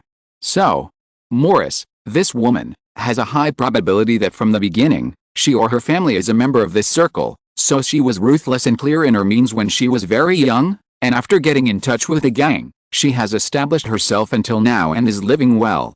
As for George's case, no mistakes, just read the content of the first post on 6-9 book forum. Maybe Morris was worried that Dean was too curious, so she finally gave a subtle hint. George slept with a big boss's woman. The big boss has a very direct personality. "Since you stabbed my woman, I will let you be stabbed too." Dean guessed. In the end, the reason why George died was not only because Lee Mimi injected him with a mess of aphrodisiacs and stimulants, but also because Morris did it on purpose. After all, the big boss's woman couldn't help cheating at Morris's party. Her mysterious operation should also be to let the big boss vent his anger, not seeking for nothing, but as long as it has a little effect, then she will not lose. As for George, in Morris's heart, it was just a consumable, and she would also compensate a certain amount of money to the family of the consumable, which was already a great person. Random thoughts? Before leaving get off work, Dean stretched and turned on the computer. These days, Harry and Carlo, 2 guys, are addicted to a pixel game all night long. Even Dean's kind and violent persuasion did not completely solve this problem. So Dean is ready to test a law and see what the charm of this game is. The name of the game is Fallen Hero, a Western fantasy style. The main storyline is that the hero goes through many dangers and finally snatches back the princess who was taken away by the bad guys. Hardware limitations. The game screen is very rough.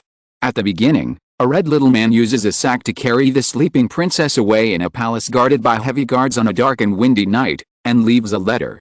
The king is heartbroken and issues an edict that anyone who rescues the princess according to the clues and hints left by the red little man can marry the princess and succeed to his throne. That's it. Dean curled his lips. It's just a rough and bloody story. Go into the game and take a look. After Dean created the character according to the prompt, the computer screen went black and lit up again, and he appeared in a small pixel forest full of trees. Through up, down, left and right. Dean can control his pixel man. As he keeps moving forward, he keeps avoiding attacks from creatures in the forest. On some blocks, there will be unexpected gains such as water, food, medicine, money, etc. The gameplay is very simple, a bit like the Super Mario that Dean had seen in his previous life. With super fast nerve reaction and hand speed, Dean easily passed the first level. Ding, the computer enters the cutscene. A parchment-style envelope appears on the screen, and at the same time, a red man stands in the upper right corner of the parchment, telling the player that this is the clue and letter deliberately left by the villain who took the princess away. She is as pure as crystal, but was born in a dirty place. This is a blasphemy against beauty. This special experience is both the salvation of the soul and a gift of wealth. 3 completely unrelated lines of words. Dean confusedly continued to start the second level. The second level is similar to the first level, except that it is a little more difficult and has more props. Dean still passed it quickly. He was even more confused. Although this kind of game is fun for people who have never played it before, it is easy to get tired of it and it is difficult to be as addicted as Harry and Carlo. He clicked on the cutscene prompt of the second level. This time, it was still the same as the first level, but the words above were changed. Congratulations, you are one step closer to the finish line. I am very curious, if there is a princess on one side and wealth that can make you worry-free on the other side, which side would you choose? The designer of this game is a fool. Dean rolled his eyes. With a princess and inheriting the throne, are you still afraid of going hungry? How delicious it is to eat soft rice. Dean accelerated the progress of the game. The game was cracked level by level.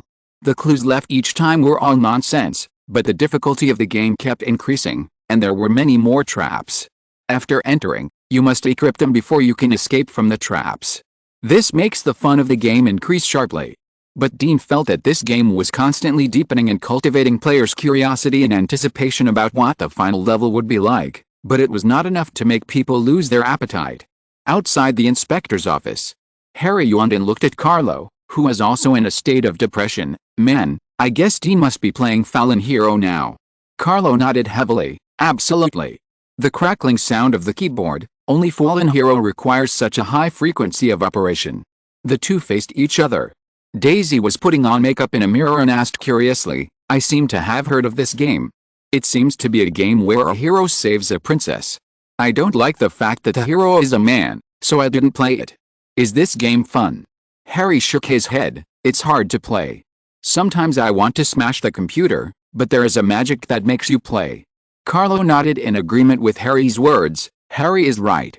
We played this game just to kill time at first, but I don't know why. After the 10th level, I inexplicably wanted to know what the treasure is after the game is cleared. What treasure? Daisy was confused. I remember that the ending of this game is not to marry a princess and become king. Let that damn pixel princess go away. Harry rolled his eyes. Someone on the forum has already completed most of this game.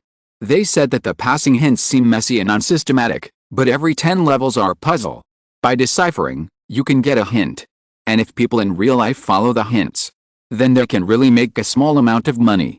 So everyone guessed that the designer of this game was probably some rich man in real life who was bored and wanted to play a game with everyone.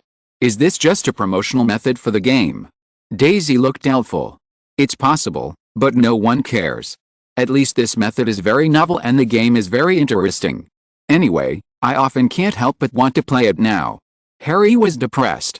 Dean said that if they dared to play Fallen Warrior in the office, they would be sent to Fallen Street to stand on the street. But this bastard started playing it himself. While the three were talking, Dean walked out of the office with a gloomy face. Chapter 206, Gay Hotpot, Case Closed. Dean, we were just discussing the game you were playing. I swear, I didn't say anything bad about you. Seeing Dean's gloomy face, Harry, who had just said something bad about him, shrank up and hurried to explain. He knew too well this seemingly handsome and elegant man in front of him. He was really good to his friends, but he was not very kind. Those criminals who had provoked Dean were probably lining up to be reincarnated. Once he was on his mind, the dogs passing by would get slapped in the face before they could leave if they barked at him. Harry didn't want to be sent to Night Market Street by this guy to try out the detectives after work re-employment program. Carlo, the cold man, also subconsciously lowered his head and pretended to be looking at information. Only Daisy. Seeing Harry so cowardly, she covered her mouth and chuckled, helping to divert the fire. "Dean, how about the game Fallen Hero?" Dean said seriously, "This game has a lot of problems. Each level is actually a psychological suggestion of an itch. After screening, the game players who meet the requirements are finally selected and absorbed." "What do you mean?" Daisy had never played this game and didn't quite understand. Because of his background, Harry had seen a lot of dangers. He reacted and frowned. "Dean, are you saying that there is a problem with this game?" "Yes, I passed the 10th level, and the prompt asked me to go to a website and leave a message, and I could get a $10 exchange voucher. This exchange voucher can be used directly in many offline supermarkets." Daisy replied, "This is normal. This should be a marketing method, right?" Harry and Carlo also nodded, saying that they did what the other party said, and they did get the exclusive exchange voucher, and they have used it. It is real and effective, and it is not a lie. But the 20th level requires me to stand in the crowd, take a silly video of myself, and upload it to a fixed email address, and I will get a $100 redemption voucher. However, this time there is an extra hint. You actually played to the 20th level in an afternoon. Harry and Carlo were shocked. They had been playing all night for so many days, and now they were stuck at the 19th level. As a result, Dean just played casually in the afternoon and actually cleared the 20th level. Dean nodded and said casually, "The first 20 levels of this game mainly test nerve reaction speed, hand-brain coordination, memory, strategy and other abilities. It's quite simple. In fact, I just finished the 30th level. Those were more brain-intensive and delayed me a little." FK. Harry and Carlo were hit hard by this Versailles statement, and suddenly felt that the game was not interesting anymore. Daisy paid attention to the prompt from Dean. "Dean, what prompt did you just say?"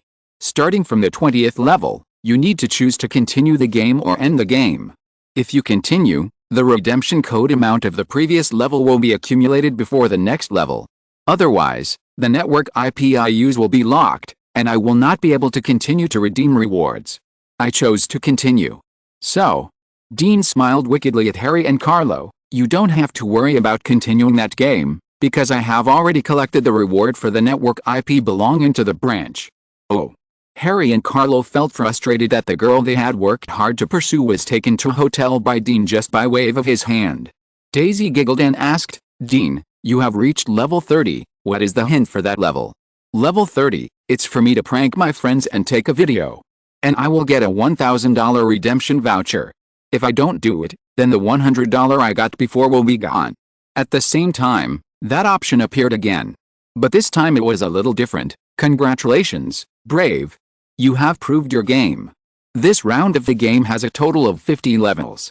The next level has a bonus of $10,000, and the last level has a bonus of $100,000. At the same time, you will receive an invitation to the next round of the game. The next round of the game. The starting reward is $100,000. Continue or end." At this point, Dean looked at the three people who were breathing faster after hearing it. "Now, do you still think this is an ordinary marketing method? On the surface, these requirements are very simple, almost like picking up money. But this is actually a very simple and crude psychological suggestion method. Think about it. When you find that you only need to do something that looks stupid but can be done with gritted teeth, you can easily get a lot of money. How many people can resist the temptation? This is not fatal. The fatal part is that if you want more, you need to bet on your previous gains. From this moment on, your no-cost business has become a gamble.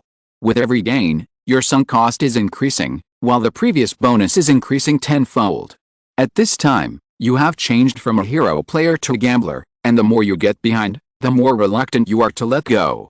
Even if the task requirements are very difficult and even challenge your bottom line, I am afraid that many people will choose to try in the end. The fallen hero should refer to this process. Daisy and the other two do not have such a good brain and knowledge reserve as Dean. Daisy was shocked by the cost of this game. Wow, 100,000 US dollars. I am tempted by what you said, let alone pranking friends. Even if you let me feed Harry Jin K. Law, maybe I will try it. Harry, why me? Daisy blinked her big eyes and said innocently, because here, you are my best and closest colleague and friend. Oh, woman. Thank you so much. Harry rolled his eyes and looked at Dean. Dean, what you said is indeed a bit wrong. After all, there are so many people playing the game, and there are special strategies. I'm afraid that many people can reach the 50th level in the end. If it is a promotion, the cost is a bit too high. Yes, we haven't seen the promotion of this game. Those who know about it basically saw and downloaded it through some web pop-up windows, or recommended by friends. In fact, I asked my eldest brother Robert and some friends around him. They don't know about this game. On the contrary, many of Harry's friends have been discussing it recently, but not many of his friends have computers. From this point of view, it does look like screening users. Carlos supplemented Harry's words, and then said excitedly, Boss Dean, should we check the team behind this game? He was very curious about the secrets behind this game. Harry's eyes also lit up, and he echoed, Dean, I think Carlo is right. Since you think there is a problem with this game, we can try to start with their design team. The investigation was fake. He simply wanted to get some insider information, so that he could cheat and pass the next level. Seeing these two guys taking advantage of their positions to think of some tricks, Dean rolled his eyes. First of all, this is just my guess. Even if there is a problem with this game, this kind of crime that is spread all over the United States is not something that we small characters are capable of handling. And have you ever thought about one thing? Dean took out a calculator from the desktop. The first 20 levels of Fallen Hero are actually not difficult. As long as most people are willing to spend time trying, they can basically pass them in the end. In this case, as long as the game company does not want to have negative effects, the cost of a player is 110 US dollars. At present, they do not have a fixed profit point. Do you think that ordinary small forces can afford it? After listening, Daisy turned on the computer and started typing. Finally, she turned her head and said, I searched the webpage messages of Fallen Hero, and there are special topics. Someone has counted that the number of players who have passed the second level has exceeded 10,000 in just a dozen days. There are at least 100 players who have passed the third level. This kind of topic is very popular for netizens who are addicted to the game Fallen Hero. So it is not difficult to search. That is to say, in just over 10 days, at least 1 or 2 million US dollars have been invested in this game. Harry swallowed his saliva. The biggest gain in his life was the last time he followed Dean to Texas, and finally picked up 50,000 US dollars for nothing. Carlo is not as obsessed with money as him, and his mind is clearer. Harry, what you said is just the bonus investment, but now there are various advertising pages on the network server, and the cost is not low. The Fallen Hero game team, how much the game has invested in the past 10 days, they can't calculate. But it is certain that this team is not short of money. The United States of America is an openly capitalist society. Realizing this, Harry and Carlo were immediately discouraged. No mistake, one song, one post, one content, one book, one bar, 1619, one book, one bar. Take a look. Dean is right. This simple little game, even if there is really a problem, it is not something that these little people can provoke. Okay, don't think about this game, get off work. Dean clapped his hands and said, I'll treat you tonight, let's go eat hot pot together. Is it the Chinese food you promised, Daisy? Yes, the average cost per person is $250. Let's go. Harry is an optimist, and his mood improved when he heard that there was free delicious food. Anyway, the rewards for that game were locked by Dean. In this case, let's turn grief and anger into strength and eat it back. Chinatown, Hot Pot City. Daisy looked at Dean with resentment. Originally, he wanted to treat her alone, but Dean waved his hand and it became a collective dinner for the team. This is actually nothing. Anyway, it's all Dean's money. But Daisy just felt very unhappy. So, when facing the waiter, she asked about the taste. Daisy, who has never been inferior to others in her life, waved her hand and directly asked for the spicy food that the waiter strongly recommended. Meat in America is not expensive. But here, the price is really not cheap. A small plate of lamb, which costs only about $1 in the supermarket, is directly $3.99 a year. A small dish of tofu, $3.99. A stack of hot sauce, $1.99. In short, it was fresh and classy. Soon, large and small plates were placed on the cart, and the bottom of the pot on the table was boiling, so we could start eating.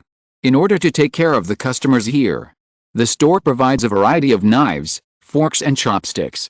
There is also a waiter waiting on the side, teaching Daisy and the other two how to eat hot pot correctly, and after saying some precautions, he walked aside. The boiling red bottom of the pot makes people very appetizing. Harry and the other two can't wait to roll up the food they want to eat, put it in the pot, and according to the waiter's instructions, scald it a little, then blow it twice, and put it in their mouths. The next moment, Harry and Carlo, with a condensed expression, ate the meat with a bitter face. It was hot and spicy, which made them, who are used to eating salty, sweet and simple flavors, a little uncomfortable. Daisy's reaction was even greater. She wanted to vomit it out, but then she saw Dean across from her smiling at her, so she gritted her teeth and ate it. One bite, two bites. The charm of spicy taste came out. The more she ate, the spicier it got, and the spicier it got, the more she wanted to eat. Before the fire burned the area, no one would choose to restrain the next day in the face of such a hearty appetite. Dean slept in for a rare time, and it was not until 10 o'clock in the morning that he slowly came to the central branch, whistling. He came to the outside of the office. Dean was about to go in. Click, the door of the office opened from the inside, and a bald head poked out. Bald Patrolman Hawk walked out with a look of surprise and weirdness on his face. Seeing Dean, Hawk paused, and was about to say hello, but seemed to think of something, and his eyes immediately looked at Dean's area. Dean's face darkened. Hawk, I have to remind you that obscene eyes are also obscene. If you don't want to have an extra tail in your area, look away. Hawk raised his hands in surrender. Okay, I was indeed a little obscene, but it's not my fault. It's really that Harry and the others are too weird. Today, I heard from Harry's lover that Harry was cheated on by someone last night and was limping. I was very curious, so I came to take a look, and found that it was not only Harry, but also Daisy, and even Carlo, the newcomer in your team, who... When he said this, he seemed to have no idea how to describe it, so he pulled his buttocks with both hands, pulled them out, and then limped away. They are probably like this now. Hawk looked at Dean with a smirk. I asked Harry, but Harry didn't want to say more, just that you had a team dinner yesterday. Dean, can you invite me to the next dinner? Although I'm old, I can still accept it, and I also want to try the things you young people like to play. This obscene bald man. He talked about having a dinner. But his face had another meaning. Did you have a party last night? Did you have a train? Dean took out a coupon from the Hot Pot City last night without saying a word from his pocket. You can take your colleagues to try out the atmosphere there first. Remember, you must order spicy flavors. You will definitely discover a new world. Is it exciting? Very exciting. I can guarantee that no matter men, women, young or old, will have red faces and sweat all over their bodies in the end, but they will be very happy and unwilling to stop. Hawk listened to Dean's description, licked his lips, and took the coupon. Okay, Dean, I didn't expect that there would be such a place in Los Angeles. As a local patrolman, I think I need to take my colleagues tonight to test the depth of the other party. Go. Dean looked at Hawk's back with a smirk. I hope that when Hawk takes his brothers to eat gay spicy hot pot, he will bring their wives with him, otherwise it will probably cause a lot of family suspicion tragedies. After all, there are indeed many gays here. Another day of slacking off. The crew members who turned themselves in as Morris mentioned have not come yet. But Dean is not in a hurry. Now, he spends more time reading books to improve his knowledge. Occasionally, he and Little Mike have private chats through the chat software edited by Little Mike to exchange some recent news. 3 o'clock in the afternoon. Dean finally received the experience point account information. The surrender has come. The cruise ship murder case has been closed. Transition chapter. Sorry for the chapter sent on time while typing on the phone. Chapter 207 Tools, Bait. Solving the cruise ship rape case. Experience plus 300, level 18, 903,400, as expected. This case has very little experience. The next upgrade is a long way off. Although it is a bit boring, this is the norm for solving cases. For some reason, Maurice doesn't want me to continue to investigate George's death. In exchange, she provided me with clues to a case. The problem is that this case is still in the planning stage and has not officially started. Dean thought for a while, and then continued to focus on the book in his hand. Reading is a good habit. It can help people settle their temperament and intellect. To be frank, although Dean did not feel that his temperament had improved significantly, he had been familiar with the basic knowledge of various subjects during this period of time, and it was not an exaggeration to boast that he was a cultured gangster. 2 weeks passed like flowing water. During this period, Dean led his team to several police calls.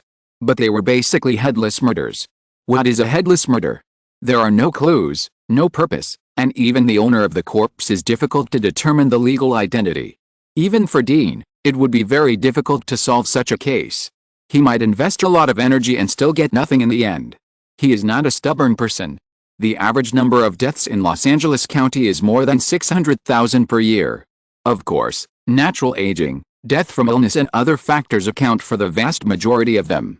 According to statistics, the number of unnatural deaths is only about 2,000 to 3,000.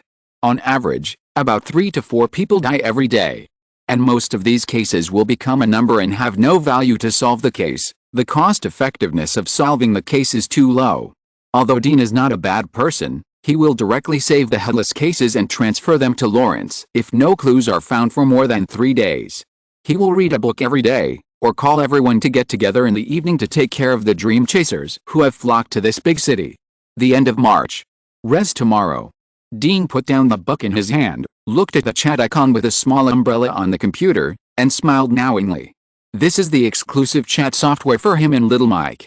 During this period, he often exchanged knowledge with Little Mike. The intimacy between the two of them has been visibly improved. These are not the key points. The key point is that Little Mike finally made the gadget that Dean had been thinking about to avoid the monitoring of the Lucifer game organization. Why did he still pretend to know nothing after being disgusted by this organization? Fear is one aspect. The lack of anti-monitoring means is another aspect. Let's not talk about the distant past, just talk about the game fallen hero. This thing is most likely the work of the Lucifer game organization. It seems that this organization has been trying to find ways to recruit talent through various channels before he came to this world, and transform itself from an online platform to an online and offline integrated one.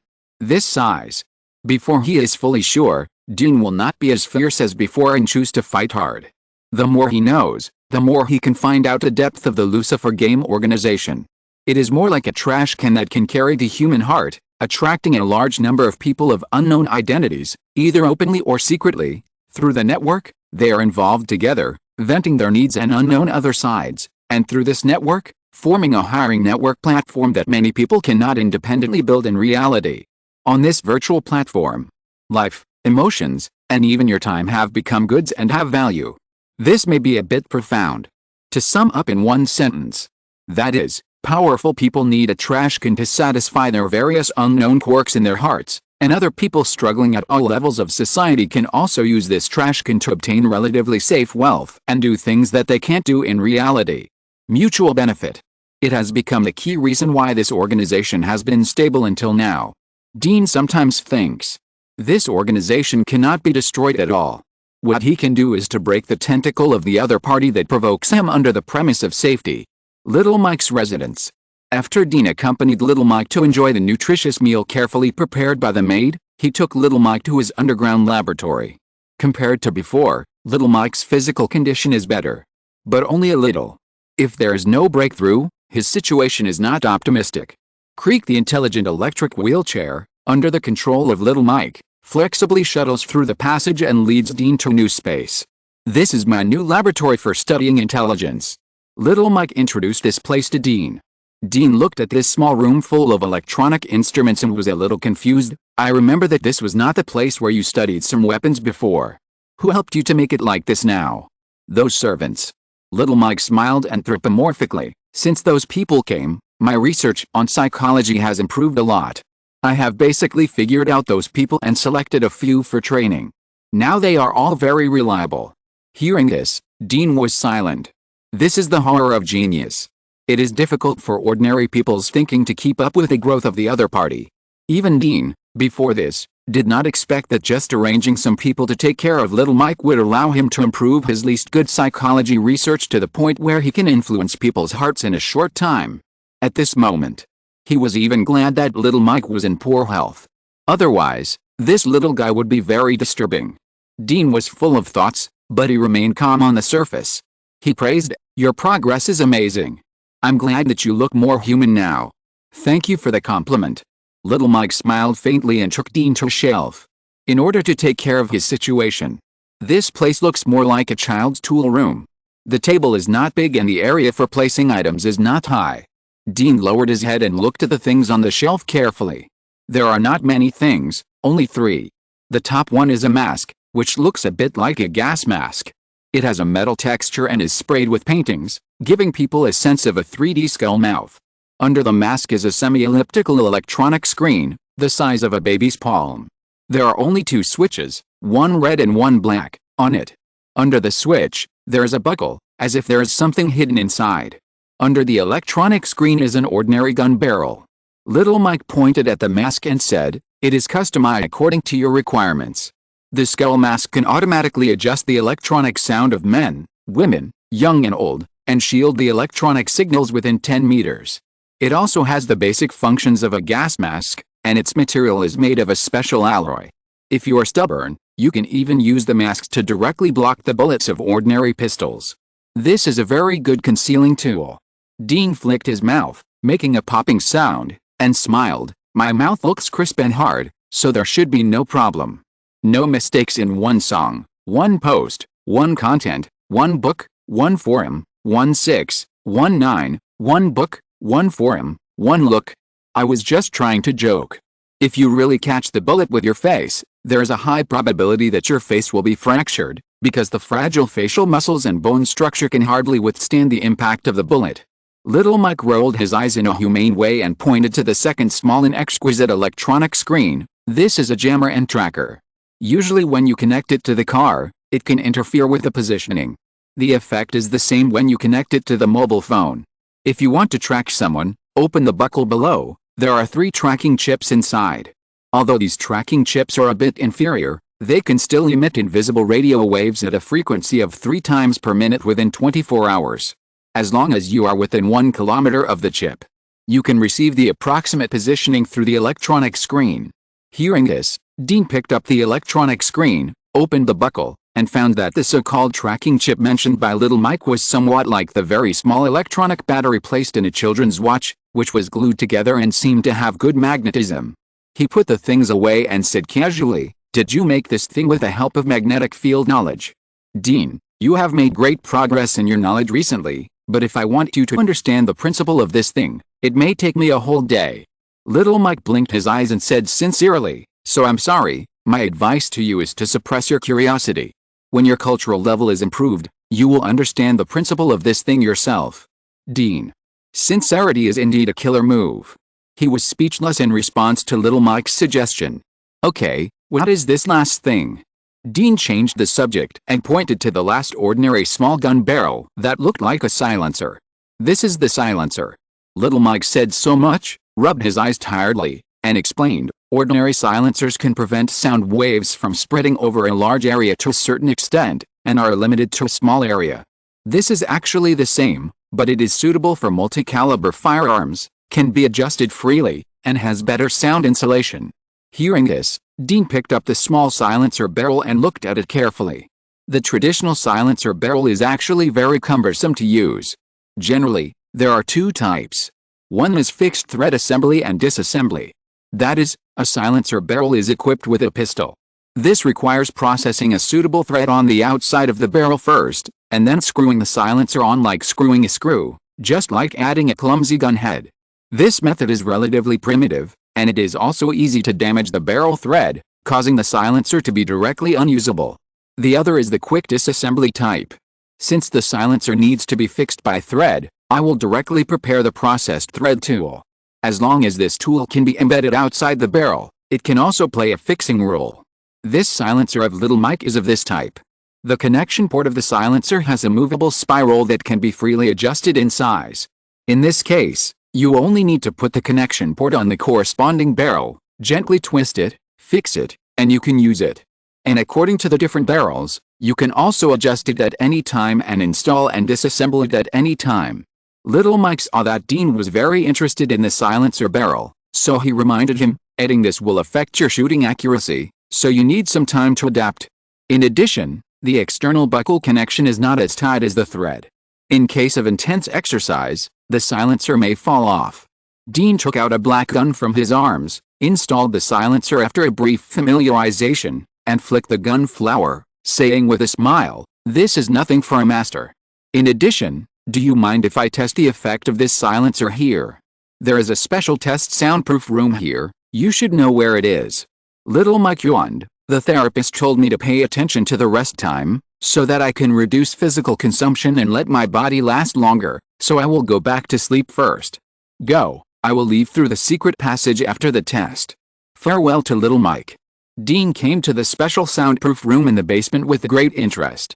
There is sound insulation here, so some extremely small explosion tests can be carried out safely. There is no problem with shooting. The premise is to be careful not to be hit by ricochets. Not long. Dean collected his things with satisfaction and left little Mike's secret base through an inconspicuous passage. It was a rest day. Dean was enjoying his mother Sheila's cooking. Suddenly, ding-ling-ling, the phone rang from his pocket. Is there a cute little sweetheart looking for you on a date, Dean? Little sister Sinclair was playing with a deck of playing cards, but her attention was all on Dean. I don't know if it was an illusion. Sinclair felt that her second brother seemed to be getting more and more honest recently. Dean rolled his eyes and took out his mobile phone. Seeing the caller, he was shocked. Because it was Eve's call. Dean quickly got up, took the phone, walked quickly to the yard, scanned the surroundings, and made sure that no one was there, then clicked to connect. Eve, the weather is good today, do you want to go fishing? Fishing is boring, but I recently got some baits with a good reputation. If you need it, you can bring a box of small umbrellas and come to my place to exchange.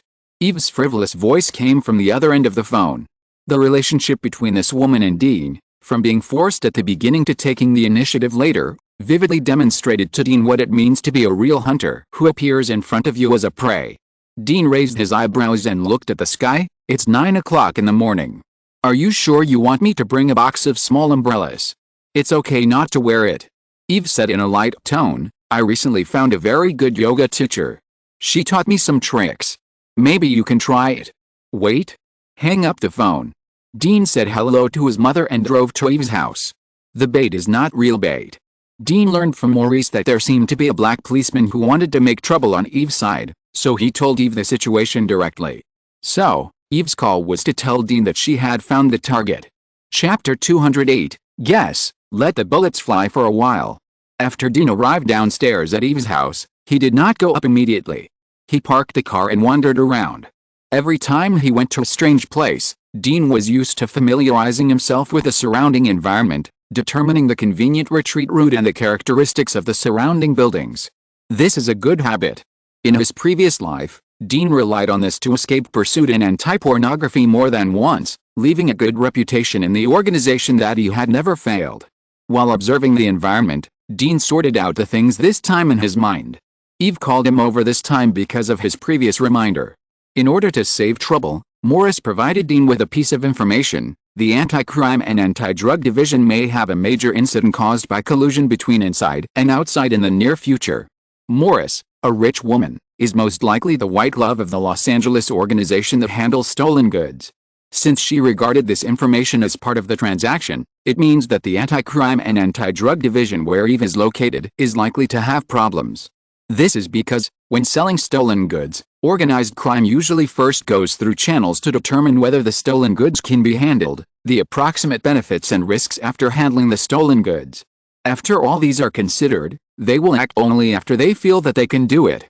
After that, if it fails, it goes without saying. If it succeeds, they will sell the stolen goods and get away as soon as possible. Pursue high efficiency. Even if they are exposed in the end, by the time the police find them, they have already run away to who knows where. Most of the robbers who are struggling to find channels to sell the stolen goods after the robbery are small characters, not professional, and the possibility of being caught in the end is also very high. Because these small characters can't figure out whether the channels they worked hard to find are real channels or wait-and-see points set up by the police. Dean guessed that someone consulted about the disposal of the stolen goods, and Morris was able to infer what was about to happen. Anti-crime and anti-drug department, if the stolen goods that people are targeting are drugs, you don't have to guess. But when the other party will take action, you don't know. So Dean reminded Eve and didn't pay attention to this matter anymore. Eve called him over today, probably because there are some clues about this matter. Of course, it is also possible that she simply wants to make her day off more fulfilling and satisfying. After smoking a cigarette, Dean touched the Smurf in his pocket and walked towards Eve's residence. This is a high-end apartment community. The market value of the house is about $300,000 to $500,000 US. With various expenses such as taxes and property fees, the captain only has a clean after-tax income of just over $100,000 US a year. It is not easy to support him. Ring the bell and open the door. This is Dean's first visit. As the host, Eve was worried that he was tired on the road, and enthusiastically let him lie on the bed to rest. As a qualified guest, Dean also took out the small fish umbrella he had prepared as a gift and invited Eve to try and evaluate this brand of small fish umbrella. The rain has just stopped. Dean habitually lit a cigarette, savored it for a moment, looked down at Eve who was still in a trance, and teased, "You asked me to bring a magazine of bullets, but I only took one shot. Do you want to pay in installments?" Eve rubbed her red and hot face, struggled to get up, first picked up the mineral water on the bedside, rinsed her mouth a little, and drank half a bottle in one gulp, then smiled and said, "You can calculate it according to the interest of loan sharks. Special experience." She has no expectations for marriage, nor does she have some fantasies of little girls. For Eve, maybe, in a few years, she will choose an honest man to marry. But this person will definitely not be Dean. However, there is a saying that is very true: the fastest shortcut to open a woman's heart is to find another way. Men like to smoke afterwards. Women like to listen to men's beautiful but nonsense vows afterwards. As a good man, Dean is still willing to spend some time on some rituals to put a satisfactory end to this short and hearty product trial process. After a meaningless heart-to-heart chat, which women love, Eve finally started to talk about business with satisfaction. "Dean, you asked me to pay attention to the stolen goods in the bureau before, and I found something very interesting." "What?" Although Dean was also a newcomer to the Anti-Crime and Drug Enforcement Division before, he was not familiar with this department. Eve stood up, picked up a piece of printed paper from the bedside, and handed it to Dean. "The Anti-Crime and Drug Enforcement Division in Los Angeles has been increasing its stolen goods every year at a very stable rate since my previous captain took over in 1980. And these stolen goods will be escorted to the incineration plant at random times for incineration." Dean took the paper. On it was a table, which listed the timeline, the types of stolen goods, that is, drugs, and the quantity. Below the table, there was a curve chart based on the table above. Judging from the data alone, the Anti-Crime and Drug Enforcement Division in Los Angeles has been in a steady upward trend over the years. But judging from the types and quantities of drugs, there is a big loophole. Dean is not familiar with the types of drugs, but he knows that the types of popular drugs are volatile in different periods. Don't think that drug addicts don't care about trends. Many of them became drug addicts because of their strong curiosity and the desire to follow the trend. After trying, they became drug addicts. This does not prevent them from continuing to maintain this strong curiosity. Therefore, the information in Eve's hands is likely to have been manually processed. In other words, before Eve's previous captain retired, the stolen goods that should have been destroyed by the Anti-Crime and Anti-Drug Division every year were all problematic.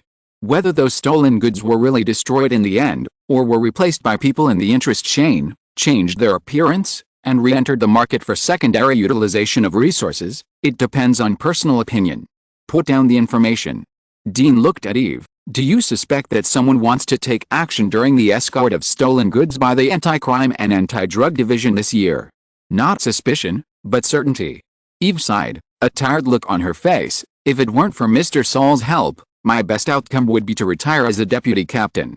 If I'm unlucky, I'll probably be used as a scapegoat when needed." At this point, she stood up, walked to Dean, hugged him, buried her face deep in Dean's chest, and murmured, "Before meeting you, my biggest expectation was to accumulate some resumes, then transfer to some elderly care departments, find a boring but honest man, and spend my ordinary life? But you let me see a new choice." Dean rolled his eyes. Women are trouble. Talking about business suddenly became sentimental. "Although I am honored to be the warm light in your life, I must remind you now, Eve, we are discussing a very serious matter.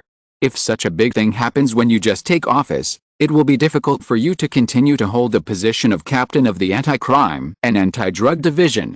Dean's words were like cold water poured on Eve's heart. She rubbed her face and hit Dean's shoulder. "Dean, can you be a little more interesting? I am always interesting when I sleep." After Dean killed Eve, he knocked on the paper on the table. "You took out this note because you suspected that your predecessor, the captain, had colluded with others in secret to deal with the stolen goods. Now that you have taken over, the previous relationship is not trusted, so the brutal robbery will occur. No mistake in one song, one post, one content, one book, one forum, 1619, one book, one forum, one look." Eve nodded. Black J is most loyal to his profession only when he protects his own interests. Because those are their own interests. So they will not allow anyone to destroy these. But now that I have taken over, the increase in uncertainties has caused them to face uncertain risks. The best way is to get rid of me. Are there any suspects? Yes, his name is Hala. He is the current deputy captain of the squadron and the confidant of the previous captain. In fact, if it weren't for my sudden appearance, the position of captain should have been his. Hearing this, Dean raised his eyebrows. "How much control do you have over the entire squadron now?" Eve lowered her head a little embarrassedly. "Dean, you know, the anti-crime and anti-drug department is a little different.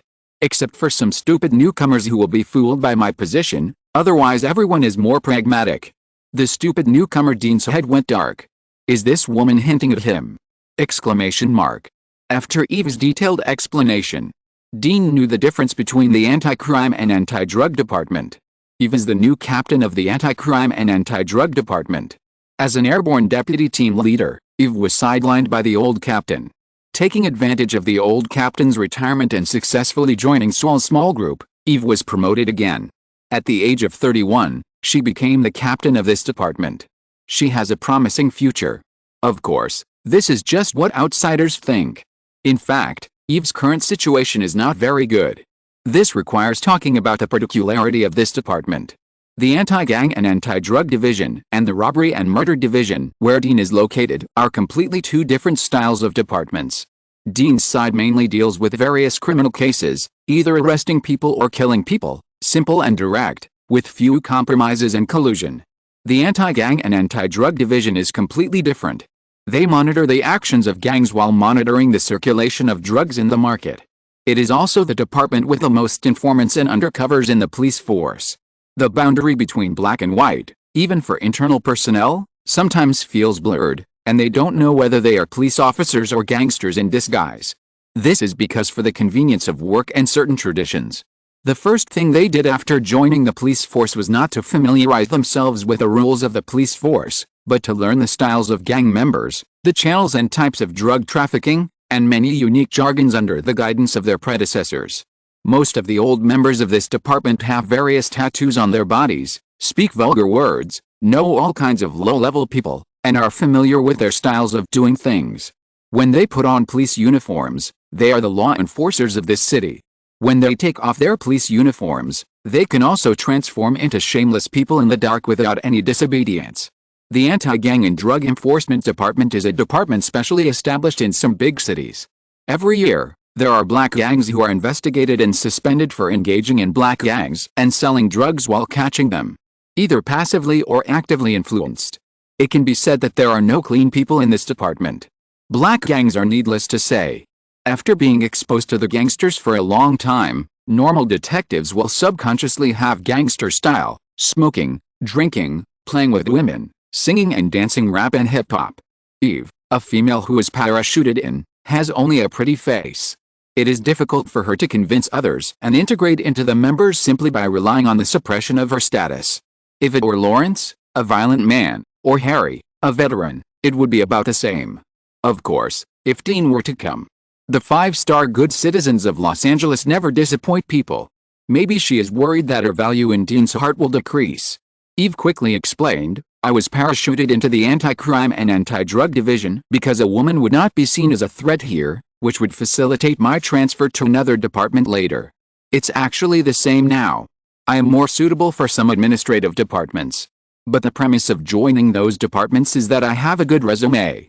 Dean raised his hand to interrupt Eve's words. I don't care about your career plan, Eve. I just want to ask you a question. Who is responsible for the destruction of stolen goods in the anti-crime and anti-drug division now? In previous years, the division took turns to arrange it. In our squadron, in recent years, Hala has led people to escort and monitor. The captain does not participate directly, but is only responsible for signing the action book and knowing the approximate time and participants. Dean. The referee and the players are both the other side's people. Then what are you playing? There are too many opportunities for manipulation here. For example, arrange a few scapegoat detectives to escort the stolen goods, and then, the robbers who know the detailed information of the escort appear and rob the stolen goods. Or, arrange a few scapegoat robbers to do the opposite operation. No matter what the result is, Eve, the captain, can't shirk her responsibility. Eve obviously knows this. She sighed. Dean, don't you think it's funny? When they were colluding internally, the Bureau was always peaceful, but as soon as I took over, problems arose immediately. Actually. Dean stood up and stretched. If it were Lawrence or me, they would most likely choose to drag us into the water, but you are different. What's different? You can replace them.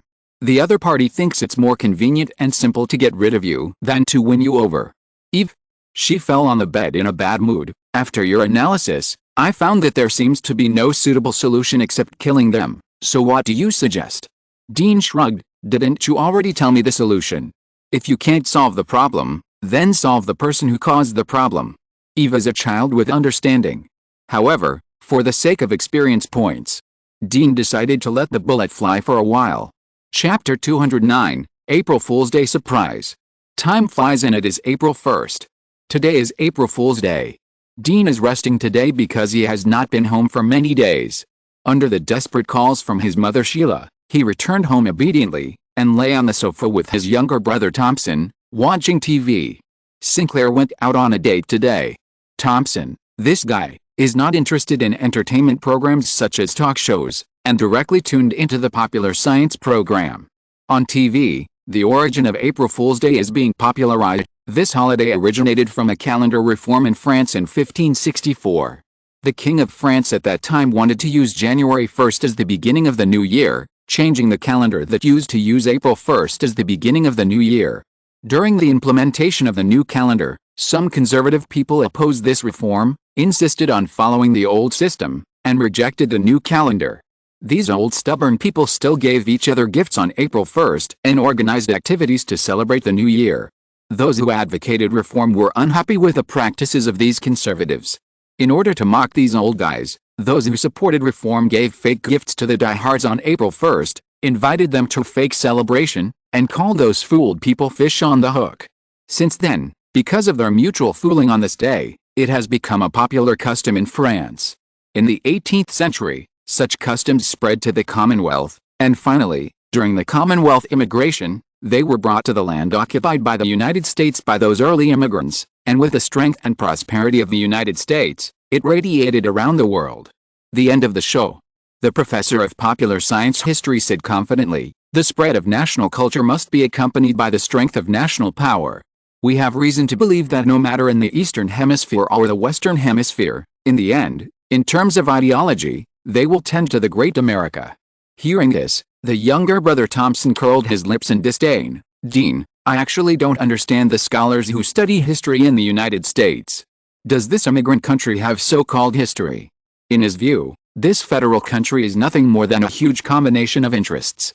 The vested interests have set up various measures to allow more ordinary citizens to enjoy various happy educations and generous welfare, so that they are satisfied, and it is difficult for them to have enough motivation to work hard, resulting in them and their descendants not having enough knowledge and vision to make class transitions.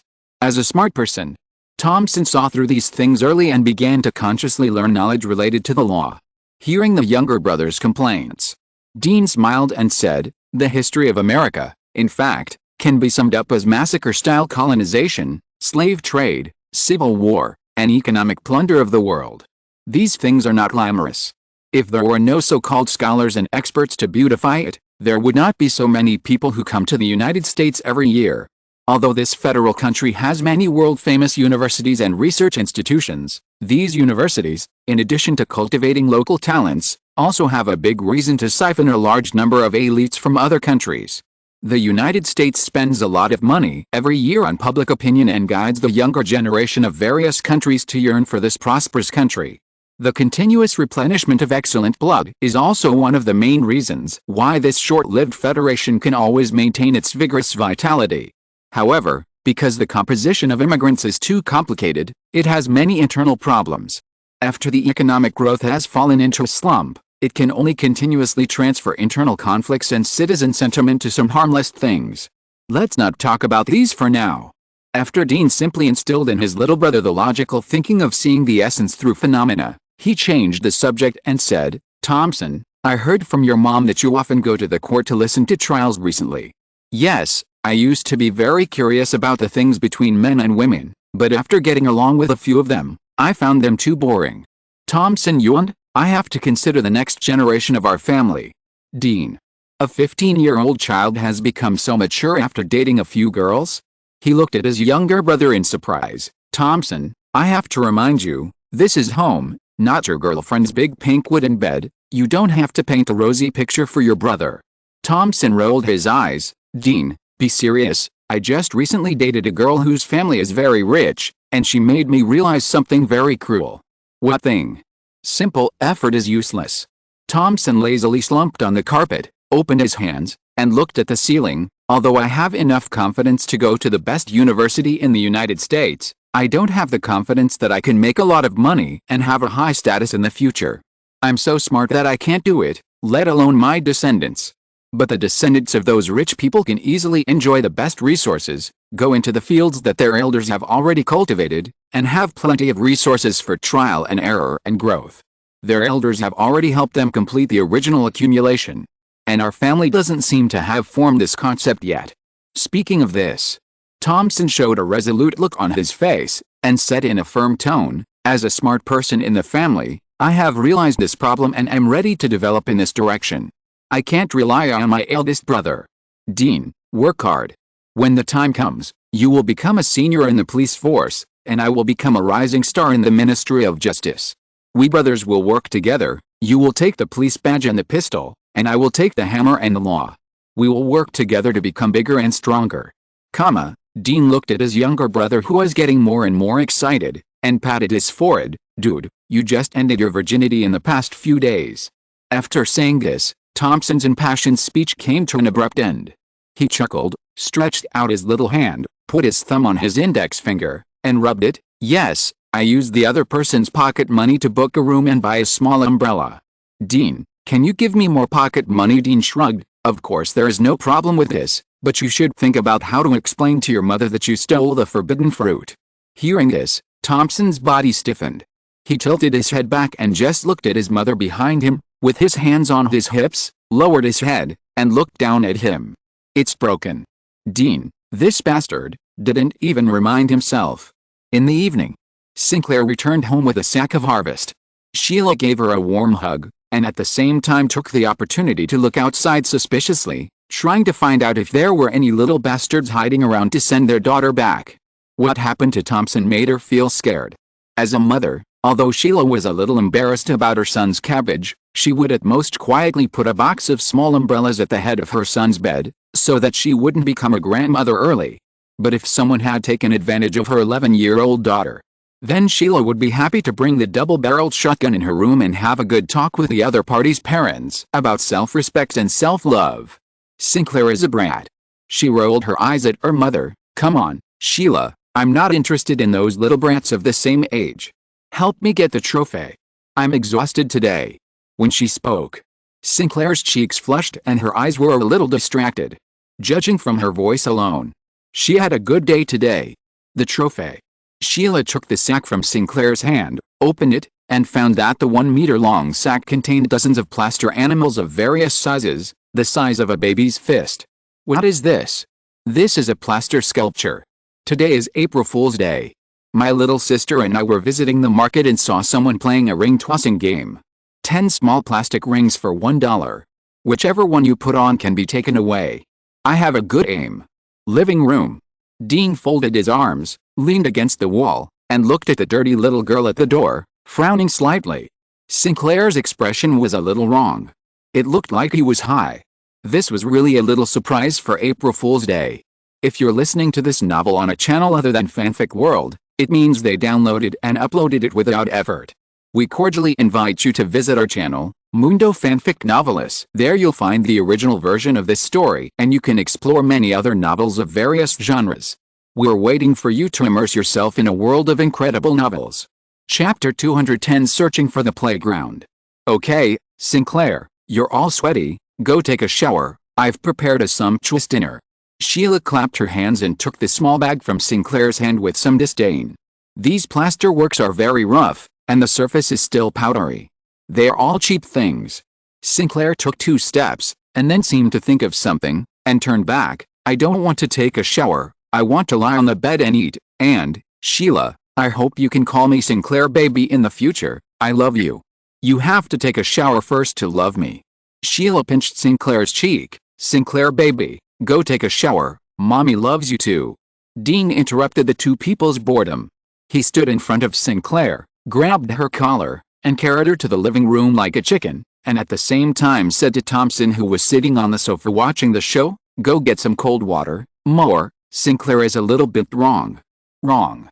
Although Thompson was puzzled, he trusted Dean and didn't say much, and ran directly to the kitchen. Sinclair was dragged along, looking unhappy. He grabbed and kicked Dean, yelling, "Damn Dean, what do you want to do? Mom, save me, Dean is mad, he wants to bully me." Sheila also hurriedly supported Sinclair, who was struggling in the air, and looked at Dean speechlessly. "Dean, let go quickly, Sinclair is scared, this is not fun." She thought Dean was playing with Sinclair. This guy used to be a problem student, and he often played pranks on Thompson and Sinclair. The only thing he was afraid of was her and Baker. I didn't expect that after a period of maturity, he started to behave like a child again today. Dean simply picked up his mother and threw them on the sofa together, then held Sinclair down and pulled her eyelids open, and said to Sheila, who was struggling to get up, "Mom, this is not a joke, look at Sinclair's eyes." Sinclair's big eye sockets, the pair of eyeballs were like hula hoops, rotating irregularly, obviously out of focus. This means that Sinclair, who seemed to be able to have a normal conversation, was actually a bit drunk at this time, and his consciousness was unclear and confused. This is an obvious drug symptom, and the reaction time is not long. Otherwise, Sinclair has never been exposed to it before, and he would probably feel very uncomfortable now. As soon as he finished speaking, Sinclair's throat suddenly surged and she retched. Dean was quick and turned her over. The next moment, some acid water came out of Sinclair's mouth. The look on her face was no longer the previous slightly drunk and flushed, but became uncomfortable, and tears flowed uncontrollably from her tear glands, just like drunken vomiting and withdrawal reactions. This was the first time Sinclair's body resisted the drugs she inhaled. This process will last for 2 to 3 days. If you get through it, there is basically no effect. If you don't find any abnormalities, and continue to contact the kind of things that can make people fall into a slightly drunk state, then you're done. Seeing this situation, Sheila realized the seriousness of the matter. Her chest rose and fell violently, and her face became visibly gloomy. At this time, Thompson also came over with a basin of cold water and a towel. Seeing that Sinclair's condition suddenly deteriorated, he looked worried. Why did Sinclair suddenly become like this? Don't worry about it, go get some drinking water. We must help Sinclair metabolize the drugs in her body as soon as possible so that she can feel better, Dean reminded. Sheila then suppressed her anger and wiped Sinclair's cheek with a towel. The effect of doing so did not significantly improve Sinclair's condition. This always strong woman couldn't help but worry at this moment. Dean, how about I call the doctor of the Farm Association? We have cooperation with him, so it should be kept confidential. Dean shook his head directly. No, not only can't call a doctor, but also can't call the police, otherwise Sinclair will leave a record on her body, which will be a stain on her in the future. Sinclair is only 11 years old. She still has many choices in the future. There is no need to leave a record of drug contact in some of her files because of temporary discomfort. Although America is very tolerant of drug addicts, it is just a play that likes the prodigal son to return to the right path. For normal people, jail, gambling, drugs, are not good resumes. Others will not care what the cause is, and the first impression will not be good. After hearing Dean's explanation, Sheila finally reacted. She was still a little hesitant. Compared with some harmless records, Sheila hoped that Sinclair could return to normal as soon as possible and not be so uncomfortable. Don't worry, this symptom is not serious and will not last long. Are you sure? Sure. Seeing Dean's affirmative tone, Sheila could only restrain her worries and kept wiping Sinclair's neck and cheeks with a towel, trying to make her breathing less rapid and feel better. Comfort her mother. Dean signaled to Thompson with his eyes and asked him to feed Sinclair water. Judging from Sinclair's reaction, he should have inhaled chemical drugs. Most people, when taking it for the first time, will have their heartbeat speed up, their emotions become excited, and then they will feel dizzy, sweat all over, and enter a very obvious negative state. This process will probably last for 1 or 2 hours. Drinking a lot of water will help speed up the metabolism of the effects and influences of drugs on the body. The 3 people were given water and cold water stimulation. It took more than 20 minutes. Sinclair's stress state slowly disappeared. She opened her eyes in confusion and saw Dean pressing her on the sofa. Her eyes widened at first, and then turned into a pitiful look. Dean, you big pervert, you actually stretched out your claws to your lovely sister. This is not allowed. Dean. Sheila breathed a sigh of relief.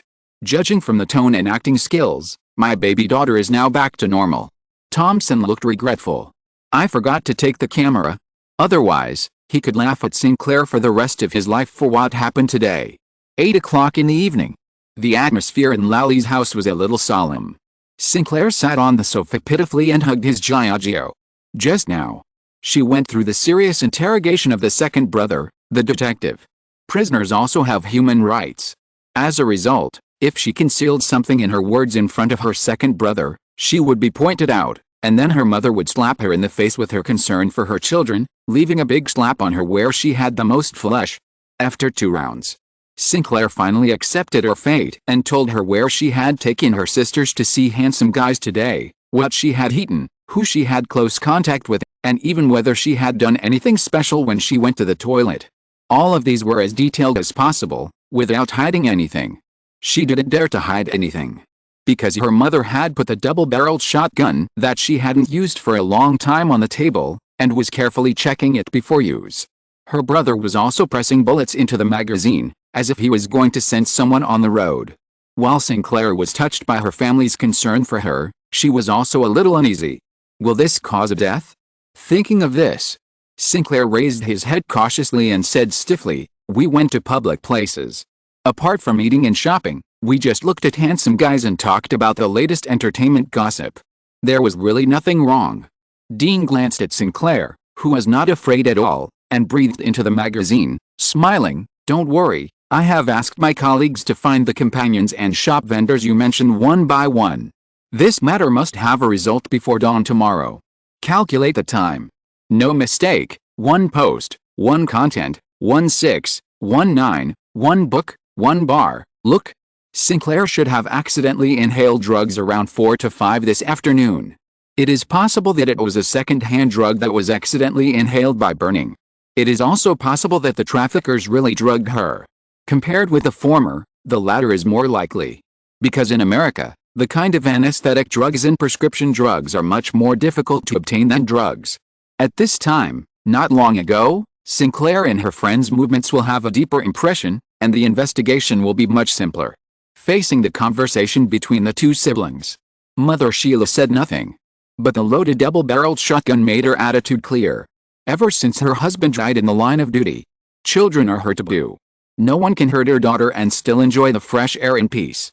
Although Thompson usually plays and fights with Sinclair, you have to know that because of the age difference, he is the one who has the most contact time with Sinclair among the 4 siblings. It can be said that Thompson helped to raise this girl when she was a child. If someone really wants to hurt his family, this seemingly gentle 15-year-old boy will not hesitate to pick up the semi-automatic rifle given to him by his uncle and send those people to see Satan. 8:35 in the evening. In the silent atmosphere, Dean's mobile phone on the table finally rang. Dean, Carlo, Lawrence, Hawk and others who came to help, and I investigated your sister's companions as quickly as possible and asked them about their experiences in the afternoon. Your sister's 3 companions also showed stress symptoms after taking drugs for the first time. It can be basically concluded at this point that the 4 of them must have accidentally come into contact with drug powder while playing at the amusement park, which led to accidental drug use. Great. Dean stood up and said, "Go to the Narcotics Enforcement Bureau and borrow a few puppies. Wait for me at the amusement park." Then he hung up the phone. Dean looked at Sinclair. "Come on, you unlucky little bastard, your second brother will take you to find the place where the crime happened." Sinclair said with a bitter face, "Why do I feel like you want to take me to identify the crime scene?" Mom Sheila slapped her head, then looked at Dean. "Are you sure it's a problem with the amusement park?" Thompson on the side said, "Mom, the secondary inhalation of drugs will cause an impact, and a large amount of combustion or distillation is required. In this case, Sinclair would not have been able to make it home. So it is likely that there are problems with the last few amusement projects that she and her companions came into contact with. Of course, it is not ruled out that someone drugged them. But if this is the case, Sinclair and her little sister should have been in trouble, instead of being safe and sound now, just affected by some drugs. Not bad." Dean nodded to his little brother in praise. "Thompson is right. This time, maybe thanks to Sinclair, I can also solve a drug possession case." It might be unexpected to hear that. Sheila then let go of the hand that was holding the shotgun, leaned close to Dean's ear, and whispered, "If you find the culprit who caused all this, help me beat that person up." "Mom, are you teaching me bad things?" Dean raised his eyebrows. "If being a bad guy can make you live a higher life, then I hope you can all be a little bad." Sheila hugged her daughter, stuffed a small pistol into the confused Sinclair's hand, and then ordered Dean, "Protect Sinclair, go early and come back early. Thompson and I will wait for you at home." "Got it, Mom." Dean grabbed Sinclair, who was playing with the pistol excitedly, held him in his arms, and walked outside. Children's metabolism is much faster than that of adults, which is also the main reason why they rarely take naps and are still energetic and annoying. Sinclair has a good physical fitness. When Dean drove her to the playground, she had become lively again, and it was impossible to tell that she was half dead because of drug reaction an hour ago. This is actually the reason why some people, who are induced to take drugs by drugs, did not notice it at first. They are not professionals. Even if they have symptoms, they will only think that they are physically uncomfortable. They will be fine after a good sleep. By the time they take it many times in form of physical dependence, and they realize that something is wrong, it is basically too late. Sinclair, who has regained her vitality, looked around and touched her pocket from time to time. Her big eyes were full of expectations. She seemed to wish that the thugs would appear in front of her at this moment, so that she, who had only hunted little rabbits, could try the taste of shooting at people. Dean agreed that girls have the ability to protect themselves. So he did not object to Sinclair taking a gun. But for the sake of his own safety, he did not allow Sinclair to stand behind him. At 9:30 in the evening, Lawrence and others, who had not seen each other for a few days, each led a Labrador drug detection dog and joined Dean. Next to them was the person in charge of the amusement park, who had already gone off work. The other party was a middle-aged Mediterranean white man. The amusement park is so big that it is impossible for everyone to search one by one. So under Sinclair's leadership, everyone walked their dogs on leashes, went to play and eat, and searched restaurants.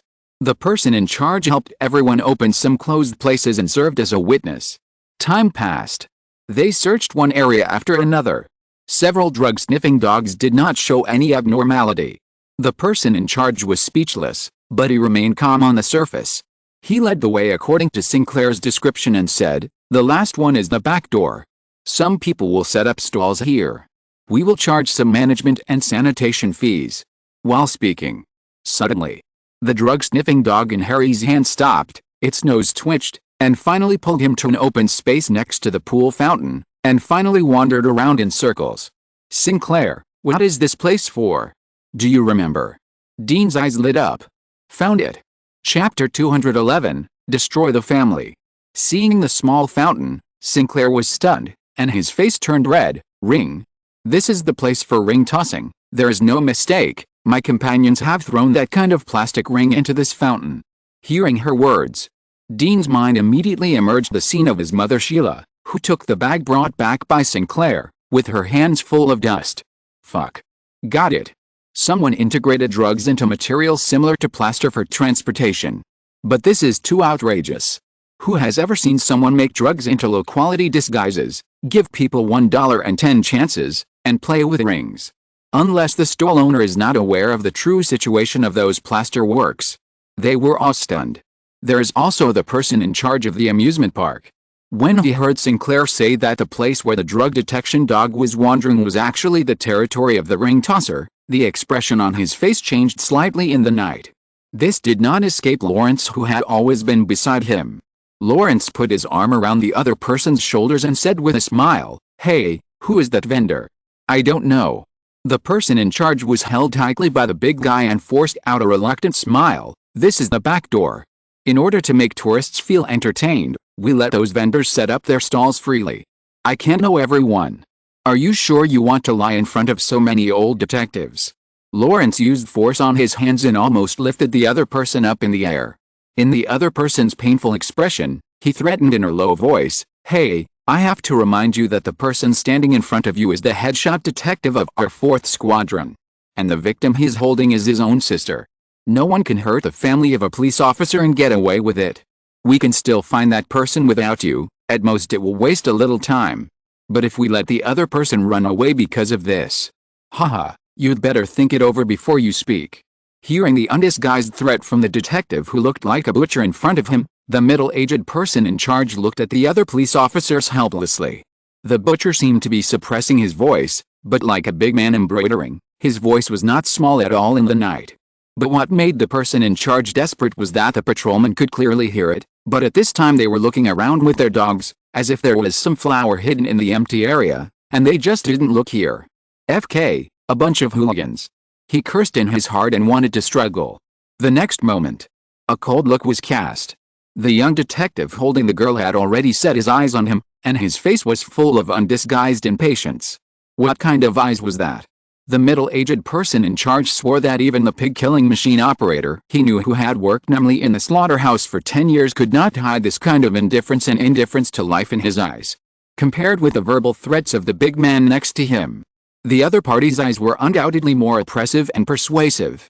The middle-aged person in charge choked on his saliva and stammered, "Sorry, I was shocked and I remembered it wrongly. This seems to be my uncle's territory. He is a bit of a jerk, but he shouldn't sell drugs. Call him," Dean said, holding the tired Sinclair, and sat on the round platform of the fountain, waiting for the culprit to surrender. Beep, beep. The middle-aged person in charge called his brother-in-law again and again. No one answered. Still no one answered. Facing the close defense of Lawrence, a big man with a chubby face, he wiped the sweat from his forehead and called his nephew, niece-in-law, and their home landline, but none of them worked. He watched him perform for several minutes, but there was no result. Dean carefully glanced at Sinclair, who was already asleep in his arms, and waved to Carlo and Harry, who were smoking out of boredom. "Guys, that guy's nephew is probably silenced. Please send my sister home. Lawrence and I will deal with this matter tonight." "No problem." Harry opened his arms and wanted to take the little girl from Dean. But Dean avoided him with disgust and handed Sinclair to Carlo, who couldn't help grinning and laughing silently. Harry looked aggrieved. "Dean, do you dislike me?" "I just don't want my sister to get in touch with scumbags." Dean glared. "Or do you want to know how I will deal with scumbags who get close to my sister?"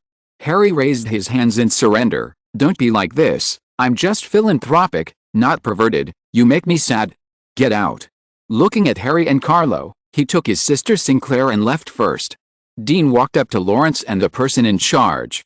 The middle-aged person in charge subconsciously took a step back and said timidly, "Inspector, I swear, I don't know what's going on, but I really can't contact their family." Lawrence was experienced and came to the same guess as Dean. "I saw that this guy really didn't play tricks. I suspect his nephew is not in a good situation now." It was almost 10 o'clock in the evening, and it was not so early to go to bed at home, and it was just the beginning of going out for fun. Under normal circumstances, whether it is a landline at home or a private phone, it should not be unanswered for a long time. Dean nodded and looked at the middle-aged person in charge, who already felt bad. "Man, your nephew's family is in a bad situation now. If you don't want them to get into trouble, Take us to his house now. His house is nearby. The middle-aged person in charge wiped the sweat off his face, took Dean and a group of people, as well as several very active Labrador drug detection dogs, out of the back door of the amusement park, and ran to the nearest community. Places like amusement parks are often located in places with cheap land but relatively developed transportation for cost considerations. Although this is a community in Los Angeles. But the surrounding community is not very good. The ring dealer, the nephew of the middle-aged person in charge, rented a small house in a nearby community with his family for the convenience of business. The house is located on the first floor of an apartment on the outskirts of the community. The environment here is old and old. Under the dim light, there are noises and mice running away in panic. In the darkness, there are squeaking sounds echoing in the corridor, with a bit of gloomy atmosphere. The middle-aged person in charge pointed to the iron door under the corridor, which should be the door to the basement. This is where my nephew's family rents. They usually work part-time as the property and gatekeeper of this rental apartment, and usually help collect rent. As soon as they approached, Dean and his group had no time to knock on the door. Several drug-sniffing dogs have already arched their bodies and bared their teeth at the wooden door of the basement, as if they smelled the breath of danger. These drug-sniffing dogs have received professional training. This shows that the situation in the room seems to be a little bad. Dean's nose twitched slightly, his brows furrowed, and without hesitation, he shook his right hand, and a cold pistol appeared in his hand. At the same time, he rushed forward and kicked the wooden door open. There was a dull sound. The wooden door, which was originally half closed, opened with a sound. A strong smell of blood, which was concealed by the wooden door, immediately rushed into everyone's nose. Dean's eyes were like a hawk. With a weak light, he scanned the room. After making sure that no one was hiding, he turned on the lights in the house. The next moment, under the light, the miserable scene of a family of 3 was reflected in the eyes of the people who rushed up. In the small room, a man and a woman, 2 adults, had their hands tied behind their backs, kneeling on the ground, with their heads lowered, facing the direction of the door, and the clothes on their chests had been stained with bright red blood. And in front of them, the body of a 5 or 6-year-old child, strangled by a dog leash, was hung on the electric fan on the ceiling of the living room. As the cold air flowed in from the door, it swayed slightly, like a sunny doll hanging on the window. FK. The last person in charge of the playground who walked into the house stared blankly at the scene in front of him. Seeing his reaction, Dean was sure. This family of 3 was the other party's nephew's family. No mistake, 1 post, 1 content, 1 6, 1 9, 1 book, 1 bar, 1 look. Lawrence stepped forward and whispered, "Dean, tying hands behind the back and kneeling to death is a typical gangster execution. This guy must have offended gangsters. It should be related to drugs." Dean walked to the bodies of 2 adults and 1 child and made a simple inspection. The first to die should be this child. He was hanged in front of his parents. The main purpose of this behavior is generally to deter and threaten. But the person who did it ignored the fragility of the child's neck, so he went too far. The female victim had scars on her cheeks, was slapped, and showed signs of resistance. There were signs of torn clothes on her lower body, and it was suspected that she was humiliated before death. The male victim, except for the cut on the throat, had no obvious external injuries. I guess he confessed very thoroughly. This is an old man who knows how to compromise, but he underestimated the ruthlessness of the gang he offended. In addition, the knotting method used to hang a boy and tie up the young couple is a typical scissor hand, which is a common binding method used by some special forces in the United States. Lawrence looked at the classic scissor hand binding method that tied the 3 people's feet and then tied their hands behind their backs, and nodded, "This may be a smoke bomb, or the murderer may not care about exposing his identity. The traces at the scene are clean and neat. The person who did it was very professional and would not leave such obvious traces. It is most likely a smoke bomb. After all, retired Special Forces members who later joined the gang are easy to check." As he said, Dean walked up to the person in charge who was still in a state of unconsciousness. "Man, if you want to avenge your nephew's family, answer our questions honestly." The person in charge of the amusement park still stared at the tragic scene in front of him with a dull look, dumbfounded. Dean was not polite either. He raised his palm. There was a crisp sound. Outside the corridor, the orange-yellow light that had been extinguished lit up again. Under the stinging pain, the middle-aged person in charge finally came back to his senses. Anger appeared in his eyes, And he grabbed Dean's coat in excitement. "Inspector, my nephew's family is so pitiful. You must catch the murderer and help them get revenge. This is our duty, but we must first know who your nephew and his family have offended." Dean has been observing the facial expressions of the middle-aged man with his peripheral vision. After confirming that there is no problem, he took him directly outside the house for questioning. It can be seen that the other party has a good relationship with his nephew's family and knows their situation very well. Facing Dean's questioning, he also cooperated very well and did not hide anything. After understanding, the nephew of the person in charge dropped out of school early and mixed on the streets. He is the kind of low-level scoundrel who is not a gang member, but steals and occasionally robs passers-by. When he was alone before, he lived a comfortable life. Until the other party met his true love and had the fruit of love. The other party felt that this was not a solution. So he changed his mind and started to be a new person. With the help of his uncle, the middle-aged man in front of him, the other party found a job as an administrator in this apartment. Occasionally, he would accumulate a batch of second-hand items left by tenants or obtained outside. He would also set up a ring-tossing stall when there were many people in the playground to make extra money. Mr. Inspector, my nephew, his wife and children soon, I swear, because of family reasons, he hates those parents who make their children lack companionship, so he will never do anything illegal now, let alone offend those cruel drug offenders. The middle-aged person in charge said with certainty. He was right. Those who have been in the low-level gangs know the cruelty of drug dealers better. No one would risk his life for $1.10 rings. But what if the other party didn't know beforehand? Dean asked the middle-aged person in charge to leave his contact information and leave first.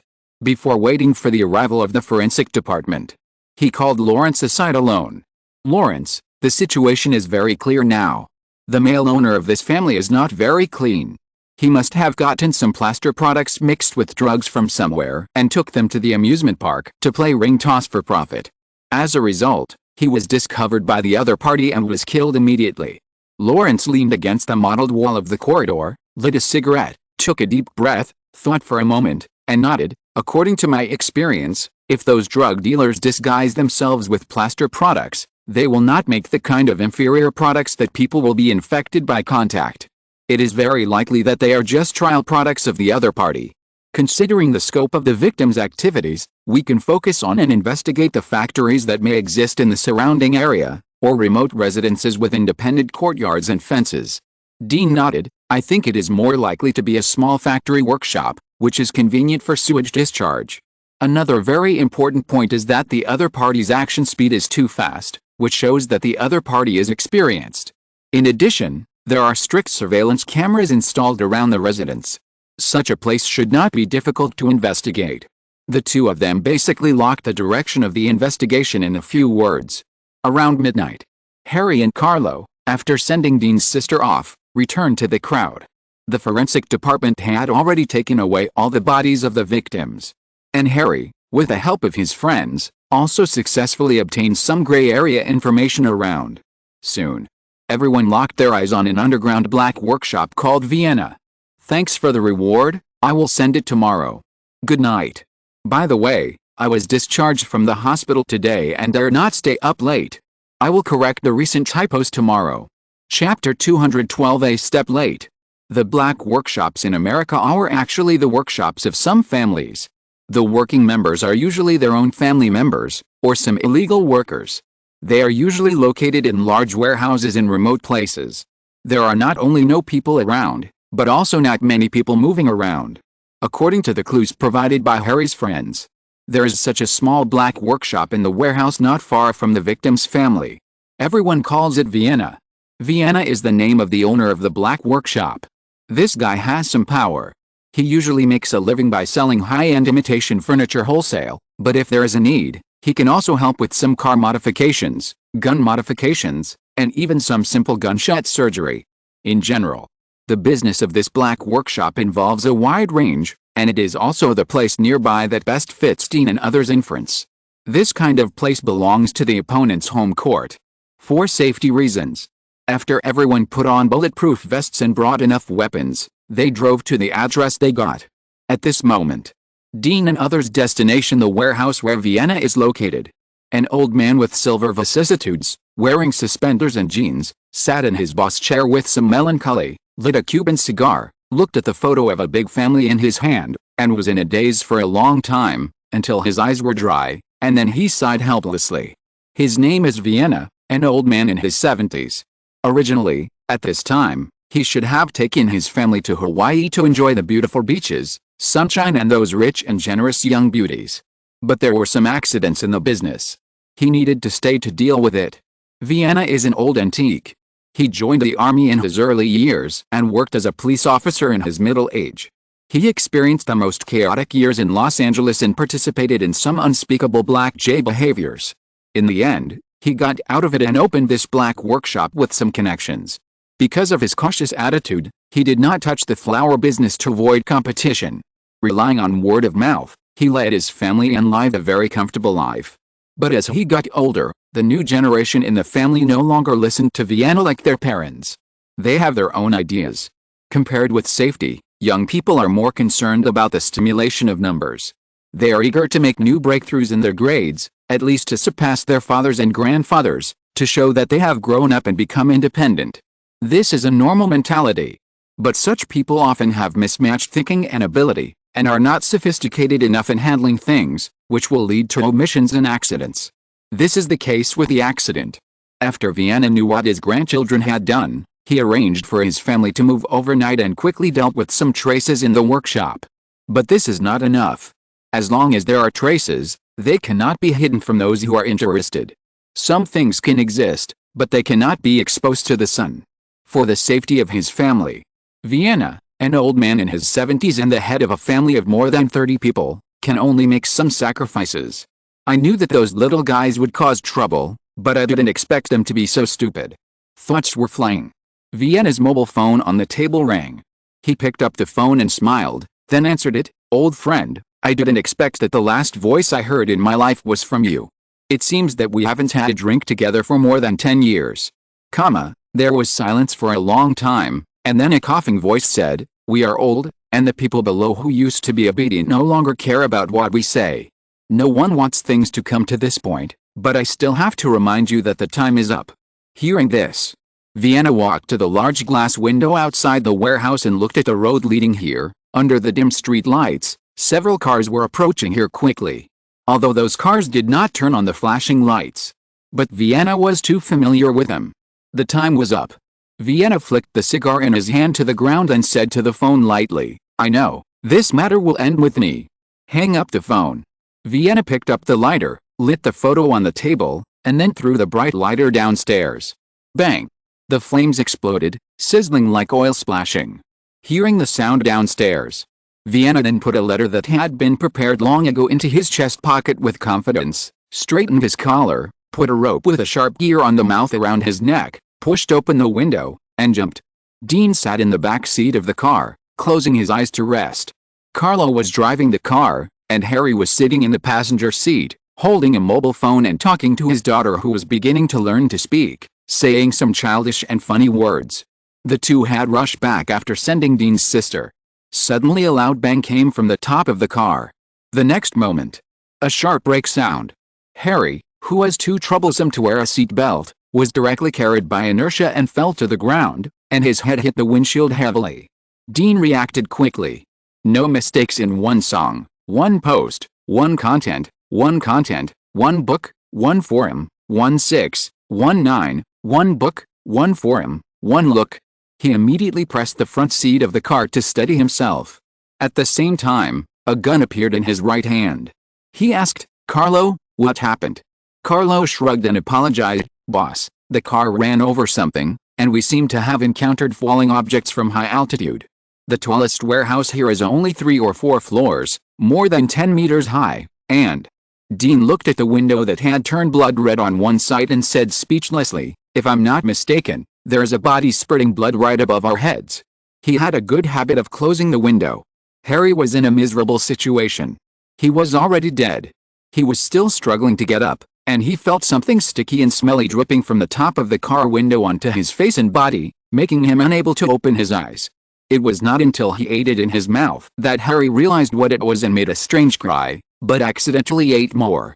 Behind the car, Hawk and others' car stopped because of the car in front of Dean and his team.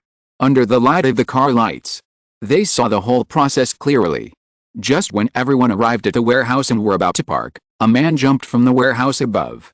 His body was in midair, and his head was separated from his body. His head fell in front of the car and was rolled under the car. The headless body fell heavily on the roof of the car where Dean and his men were. Wow, a big gift from the sky. Hawk's pupils shrank slightly, and he got out of the car with his men. They had just arrived at the destination, and someone jumped down. This made him, an old policeman, have some bad associations. Dean had also gotten out of the car. Harry was more miserable. He was dragged out of the car by Carlo and lay directly on the cold ground, his face covered with blood, and heaved wildly. He was far less calm than Carlo. He wiped the blood off his face, lay on the ground, and shone the flashlight under the car. Dean stepped on the front of the car and looked up at the third floor of the warehouse above his head. Outside the wide-open window, there was a strange-shaped, gear-shaped thing that looked a bit like a blood drop. He lowered his head. It was a headless corpse with its limbs spread out. Because the fall height was not high, except for the gap in the neck and the blood that kept pouring out, the rest of the body was well preserved. Dean was about to check the body. Suddenly, boom! The ground shook violently. In the warehouse, countless flames accompanied the explosion, carrying a large amount of broken glass pieces, and rushed in all directions with flames, illuminating most of the night sky in fiery red. I haven't seen you for a few days. I miss you very much. I'm sorry, I forgot to post a single chapter to explain. It's not very convenient to talk about it. Because it's some family affairs, I'm exhausted by the internal consumption. Guzetti is now in a state where I don't want to communicate with the outside world. In short, thank you all for your concern. The matter has passed. Updates will continue as usual. Don't worry, this book has been subscribed to more than 8,000 times. If it doesn't have 10,000 subscriptions, Guzetti will not rest in peace. As for the body, I'm full of energy when I get up in the morning, don't worry. Chapter 213 Stairs, Eating Fish. Corpses, Explosions. When these elements appeared before their eyes, Dean knew that they were a step too late. Or rather, when they knew about this black workshop, they were destined to see only the scene. The wind and fire were terrifying. Dean stood at the front of the car, letting the scorching wind blow across his cheeks. His eyes, which were illuminated by the firelight and turned red, narrowed slightly, and he murmured, "There is an insider who tipped off. All this happened too coincidentally and urgently. There must be an external force affecting all this. Holtz, long time no see." Dean looked at the firefighters who came over, smoking and laughing, and did not enter the fire scene at all, and greeted the thin man who was checking the corpse next to him. Holtz did not even raise his head and muttered, "After you went to the branch, I felt much more relaxed.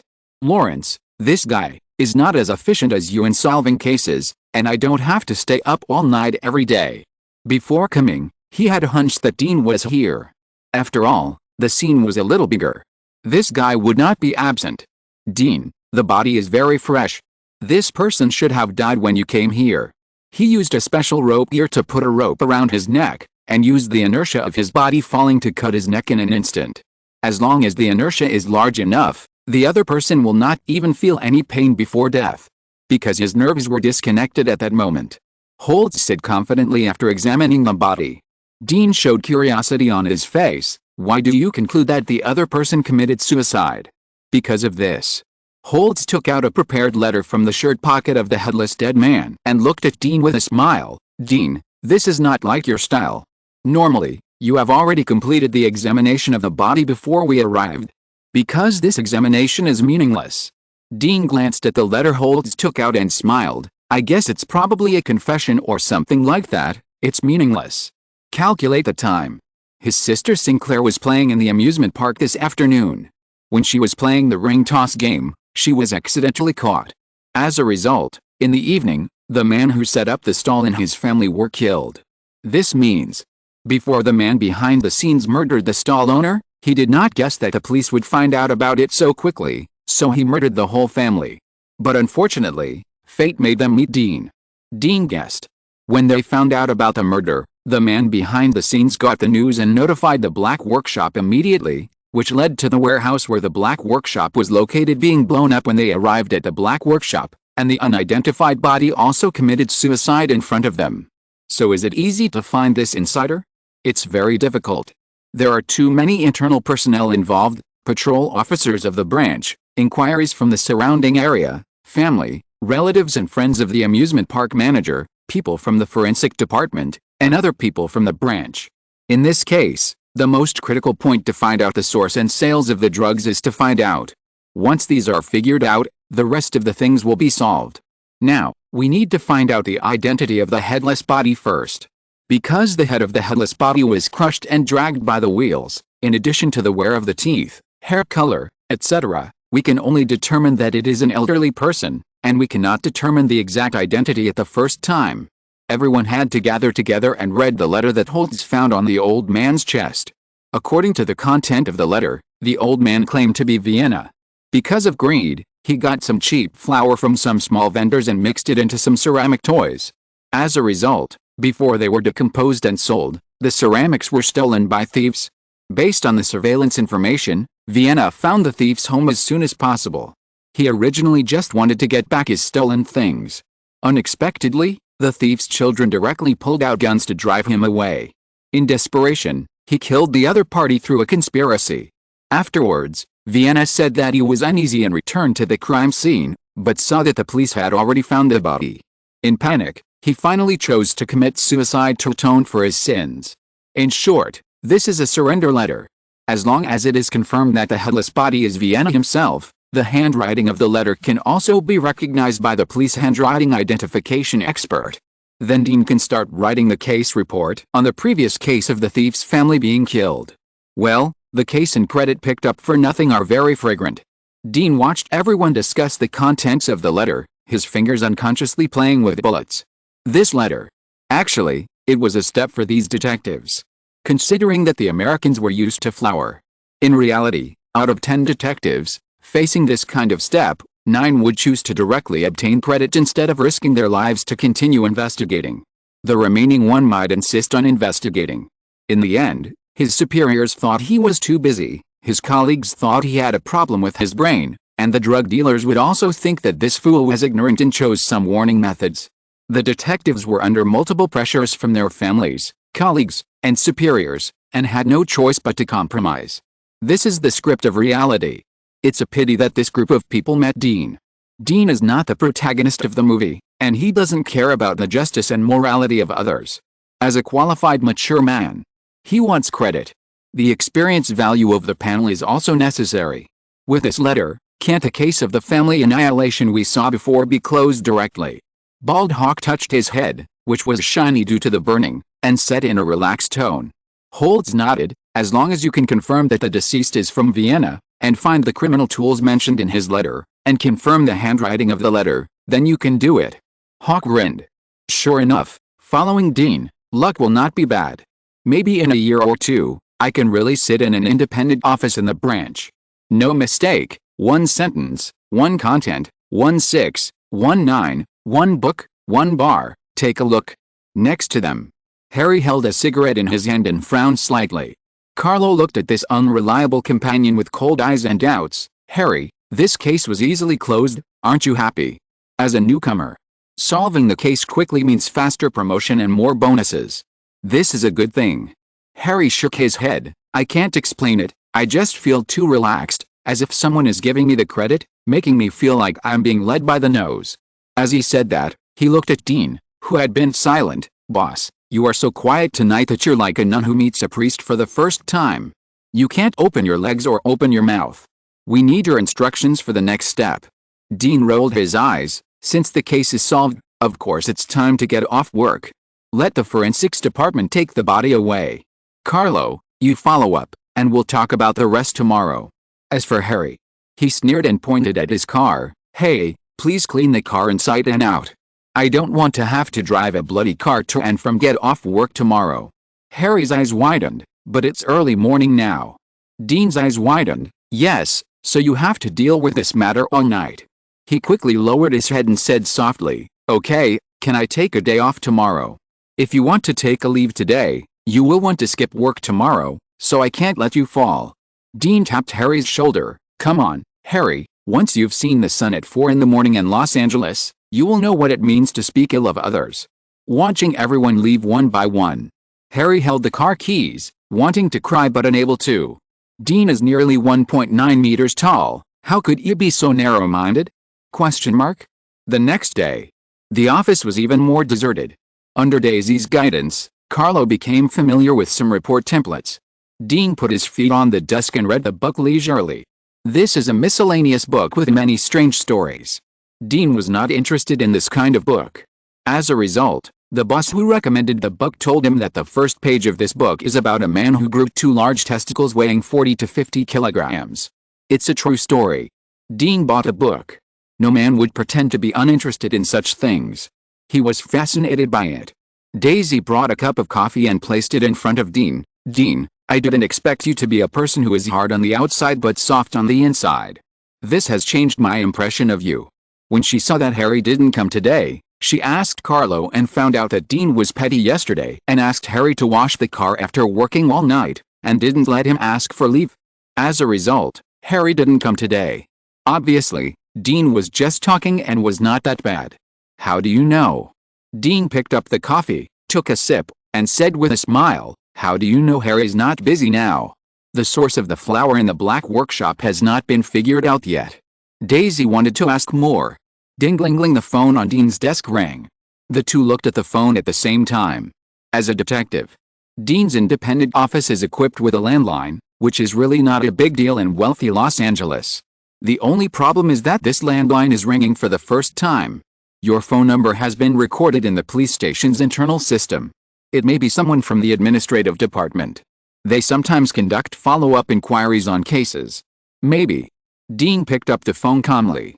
Although the closing reports of each case were written by Daisy, he had read them and memorized them in his mind, so he was not worried about making a fool of himself. Unexpectedly, it was Eve on the other end of the phone. Dean, do you want to eat fish? It's been a bit messy recently. I didn't correct some typos pointed out by my brothers, and I didn't count the rewards. I also owed extra chapters, but I only completed the extra chapters for this month's monthly tickets. The dog thief will deal with it as soon as possible. Good night. Chapter 214, Bait Out of the Warehouse. Dean's mouth curled up when he heard about eating fish. This was a secret code between the two of them, meaning that there was movement in the narcotics division. Got it, I'll come over now. He put down the phone. Dean stood up and stretched, looking at Daisy with curiosity in his eyes, and chuckled. A friend asked me to eat grilled river fish. Are you going? The kind of fish with a lot of bones. Yes, there are a lot of bones, and they are very sharp. You have to be careful when eating, but it's delicious. Dean said casually. He was right. An internal criminal case of a division is indeed delicious. Hearing this, Daisy showed hesitation on her face. It's not easy to handle fish bones with a knife and fork, so even if she is greedy, she can't get into this thing. So, she chose to refuse. The parking lot of the branch. Dean looked at his armored Hummer that was cleaned and shiny, and nodded with satisfaction. Let's be honest. Although Harry doesn't look reliable, he is good at doing things. I hope that in the previous murder case, he can really find out the source of the flower of the black workshop. In this way, as a boss, she can be upgraded again. Even Dean agreed to meet in a cafe outside the narcotics division. When Dean arrived, Eve was flipping through a thick book. Dean was sharp-eyed and saw a triangular fishtail circular logo printed on the corner of the book, with the 3 letters D written in the middle. This is the logo of the Drug Enforcement Agency of the United States. Hearing the noise, Eve looked up and saw that it was Dean, and smiled. Dean, I was a little nervous at first, but when I saw you, my heart calmed down all of a sudden. I'm honored that you trust me so much. Dean sat down, looked at the book in her hand, and casually said, Is this a dia book? Eve picked up the book, showed the cover, and nodded. Yes, the narcotics division is basically my upper limit in the detective bureau. I plan to accumulate enough merits, then find some connections and transfer to the DIA. Hearing this, Dean fell into deep thought.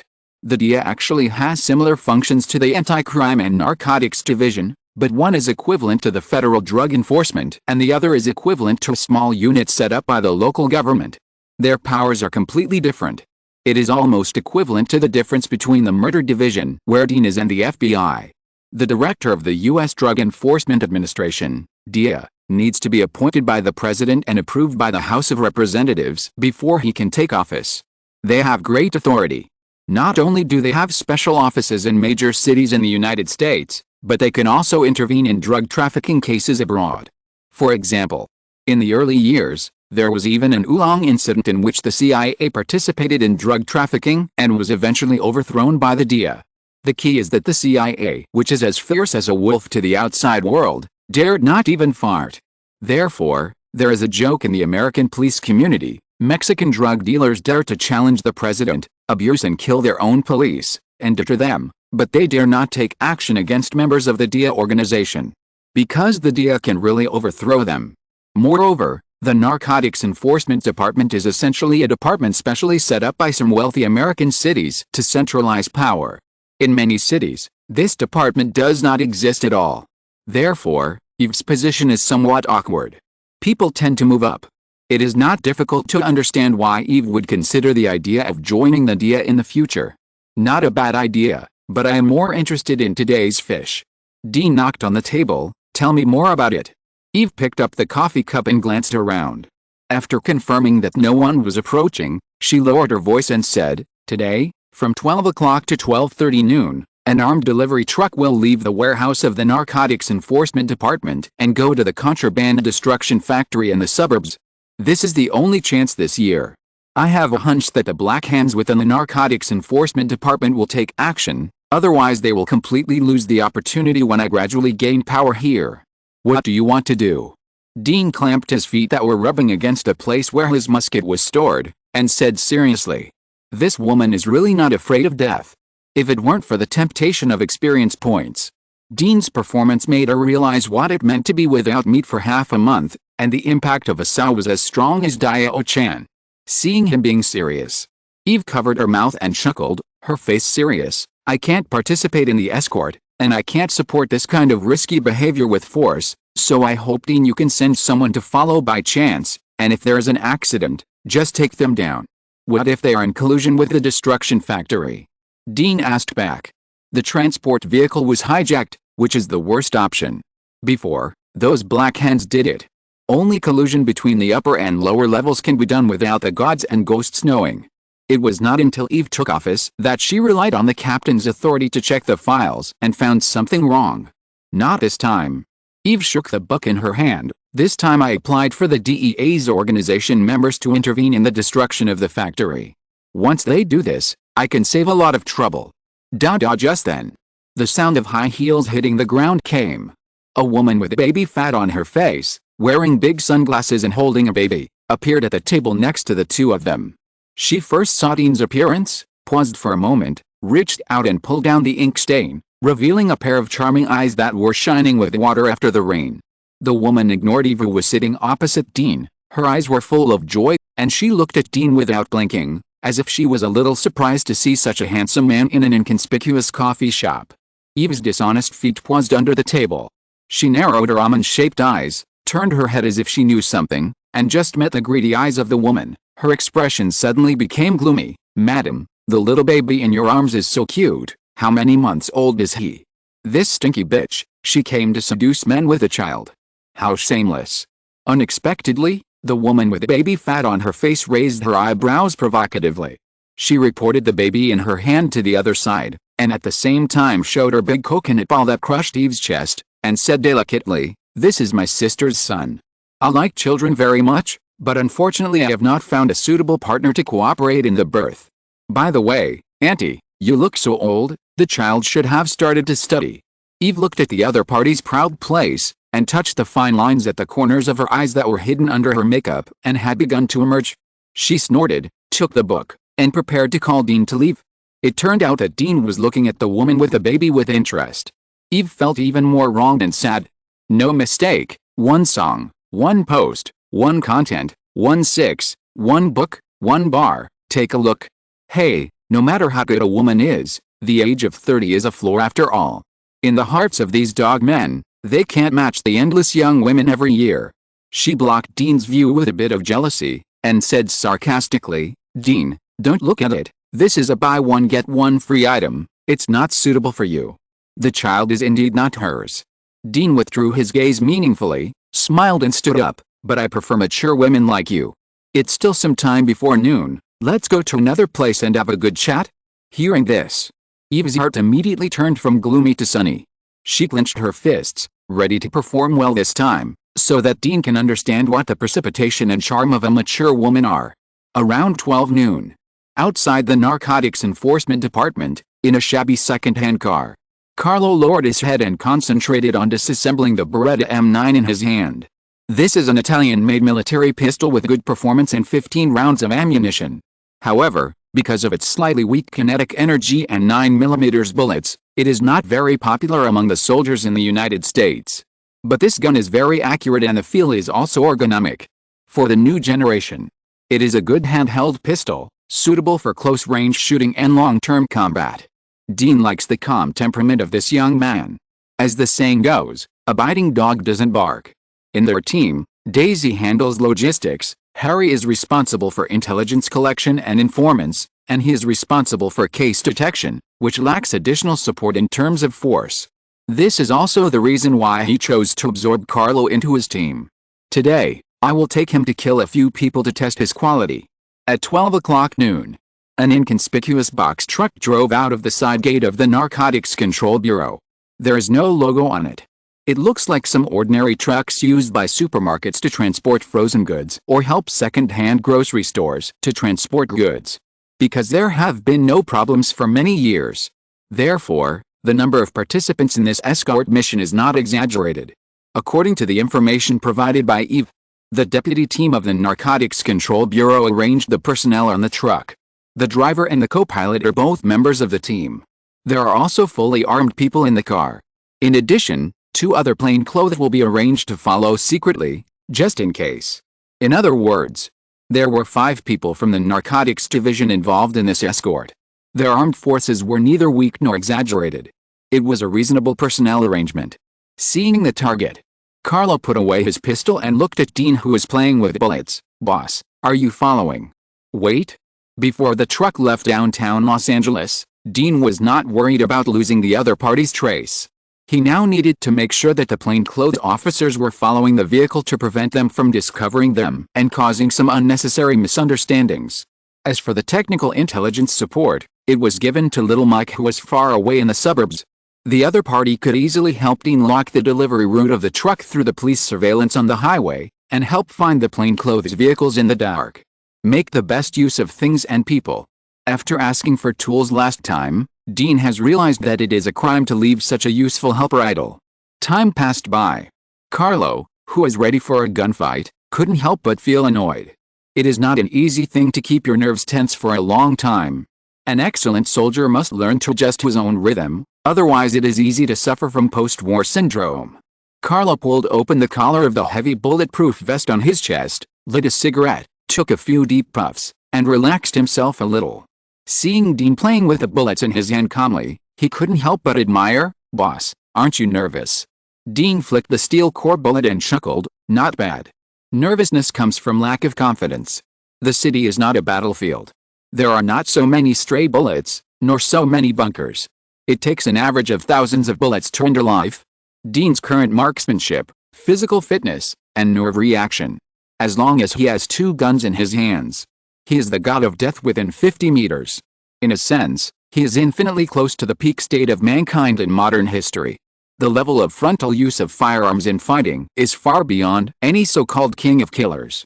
The two continued to wait for a moment. At 12:20 sharp, Dean's cell phone finally rang. Noon has arrived, and the bait is out of the warehouse. It's time to act. Good morning. Chapter 215 Street Gunfight. After hanging up the phone, Dean glanced at Carlo, who had thrown away his cigarette butt, and said calmly, "Sit tight, Carlo." The next moment, boom, under the roar of the engine, the tires made a violent friction sound. After brewing enough power, they rushed out of the original place and inserted into the traffic. Just over 10 minutes later, the escort car, which had been driving for nearly 40 minutes, appeared in front of the two. This place is close to the suburbs of Los Angeles. There are fewer buildings around, but it is still in the city of Los Angeles. Seeing the familiar truck, Carlo resisted the rolling belly, took out a map, quickly locked their current location and reported to Dean, "Boss, it's a bit strange. There's only one road leading to the suburbs here, which is the Seaside Highway. Along this kind of highway, there are beaches and people who come out to play. This does not conform to the principle of concealment. Because once an accident occurs, it is likely to affect innocent citizens and make things worse. On the contrary, even if the escort vehicle is robbed on the road, as long as a few innocent citizens are not killed, then the situation can be circumvented and the items can be recovered slowly." After hearing Carlo's report, Dean showed a matter-of-fact look. Eve's suspect is the current deputy captain of the Narcotics Control Bureau. The other party should have been the candidate for the promotion to captain, but Eve, a relative, parachuted in. So taking advantage of Eve's unstable footing, making trouble, and pulling Eve down at the same time is undoubtedly the best choice. So what will the other party do? Dean first looked at the black Fuca behind the truck. According to the information sent back by the surveillance controlled by Little Mike, this Fuca is most likely an armed escort force for transporting contraband goods, hiding 2-4 armed guards, and also for supervision to prevent internal members of the Narcotics Control Bureau from stealing from the inside. Dealing with drugs for so many years, the system of the Narcotics Control Bureau is actually very complete. In this case, how could the deputy captain mentioned by Eve steal from the inside? The truck was not moving fast. It was approaching afternoon. There was little traffic on the road. After crossing another bridge, the truck will leave the city of Los Angeles and drive into the suburban highway. At this moment, Dean's eyes condensed, and he turned his car to the side of the road and stopped, pushing Carlo, who had not yet reacted. "Take your weapons and get out of the car." "Huh?" Carlo looked ahead in confusion. He saw that there were few cars and pedestrians scattered in groups at the intersection before entering the bridge, and it looked normal. But out of trust in Dean, he still obediently held the pistol in his hand and left from the passenger seat. Carlo just got out of the car. On the bridge, out of sight, a black funeral car suddenly appeared, driving from the lower blind spot to the end of the bridge. In front and behind the vehicle, there were two mighty mounted police wearing standard bulletproof vests and fully armed, one in front and one behind, guarding the black funeral car and clearing the way. This posture makes people stop and look. Seeing this scene, Carlo looked at Dean in surprise. "Boss, your eyesight is too good. This is the first time I see a mounted policeman clearing the way for a funeral car. Is there someone important who died?" Dean silently took out the pistol from his waist. "Carlo, tell me, when will the mounted policeman go out to clear the way and wear a Kevlar bulletproof vest?" Hearing this, Carlo looked carefully, but his pupils shrank violently. The scene in front of him changed again. At this time, the funeral car had already gone down the bridge and stopped at the intersection opposite the Narcotics Enforcement Bureau escort truck. At this time, a red sports car, with a loss of control, suddenly rushed from the back of the funeral car, brushed the position of the mounted policeman behind, and hit the back of the funeral car heavily. The mounted policeman next to him was startled. He quickly took out his pistol and pointed it at the inside of the red sports car, but he didn't know what he saw. He quickly put down the pistol and gestured to his colleagues who got off the car in front, as if he had determined that it was just an unexpected rear-end collision. Affected by this, the truck that was supposed to pass missed the green light, and the car that had just started stopped again. This scene also attracted the attention of the truck driver. As members of the drug enforcement team, although their style is very poor, they have received professional training after all. In terms of vigilance, they are not comparable to those ordinary gang members. The moment the truck stopped, two strong men got off the black Fuca at the back and walked towards the funeral car in front. It may be because of the clothes of the two mounted policemen. The two did not pull out their guns directly. They probably wanted to ask about the situation and confirm whether there was any danger. But this also became the last memory of the two. The next moment, the driver of the funeral car, who had opened the window to watch the excitement, suddenly took out a short rifle slightly larger than an adult's palm and equipped with a long magazine, and fired at the two strong men. The two men didn't say a word, and instantly turned into sieves and fell to the ground. Miserable screams came from the mouths of pedestrians on both sides of the road. Several young men and women, rolling and crawling, rushed to the building next to them and climbed down. Even a white-haired old woman with a cane burst out her life potential, jumping and hopping, and fled from the intersection that instantly turned into a battlefield. But neither side cared about these innocent citizens. At the moment of driving, two mounted police officers took out the same style of short submachine guns and immediately suppressed the truck and Fuca about 10 meters away. At the same time, the black funeral car also rammed the truck to prevent it from escaping. All this coordination was simple and efficient. The truck driver wanted to struggle, but he hit the Fuca behind him. When the funeral car hit him, everything was too late. FK, they have the claws of death in their hands. Carlo widened his eyes and looked at the escort personnel of the Narcotics Bureau who were all killed in less than a minute, and couldn't help but burst out with swear words. This short-range submachine gun, whose full name is MAC-10, was strictly prohibited from sale a few years ago because of its fierce lethality. It is the favorite of gangsters and is also called the compact enhanced version of Chicago typewriter. Under this kind of firepower coverage, with only two small pistols, Carlo thought that if he and Dean rushed out now, they would only add two more people to the list of martyrs. Dean was also surprised by this group of gangsters. He was not surprised by the other party's firepower configuration, but by the coordination and efficiency between the other party's movements. Some people carried out fire suppression. Some people carried out precise aiming and shooting. But as long as someone changed the magazine, someone would keep the firepower uninterrupted. No mistake, one song, one content, 1-6, one book, one bar. This requires a strong attack coordination rhythm. This group of people is definitely not simple, and has a strong military style. Poor configuration of the Anti-Drug Bureau, they didn't even have the chance to shoot, and they all turned into thieves. This made Dean confused. These people are all members of the 2nd Squadron and Deputy Team of the Anti-Drug Bureau. Even if it was to frame Eve, there was no need to make it so tragic, right? All his subordinates were dead. Even if he got promoted, his position would not be stable. Damn, is this a real robber? Dean licked his lips. No matter. Real or fake, kill them first. Dean patted Carlo and issued an order through gestures. You stand here to attract firepower, I will go around from the side and kill them all. Carlo's eyes widened. His lips moved, wanting to say something to persuade the boss he had just recognized. But Dean did not give him a chance. With the cover of the vehicles on the roadside, he retreated to farther distance from the intersection like a lizard, using his hands and feet, and then pretended to be a panicked passerby and ran towards the building across the road. FK. Seeing this, Carlo's eyes flashed with cruelty, and he quickly scanned the nearby shelters, took out his pistol, and aimed at the front. At this time, the group of disguised robbers were climbing on the truck and digging the corpse.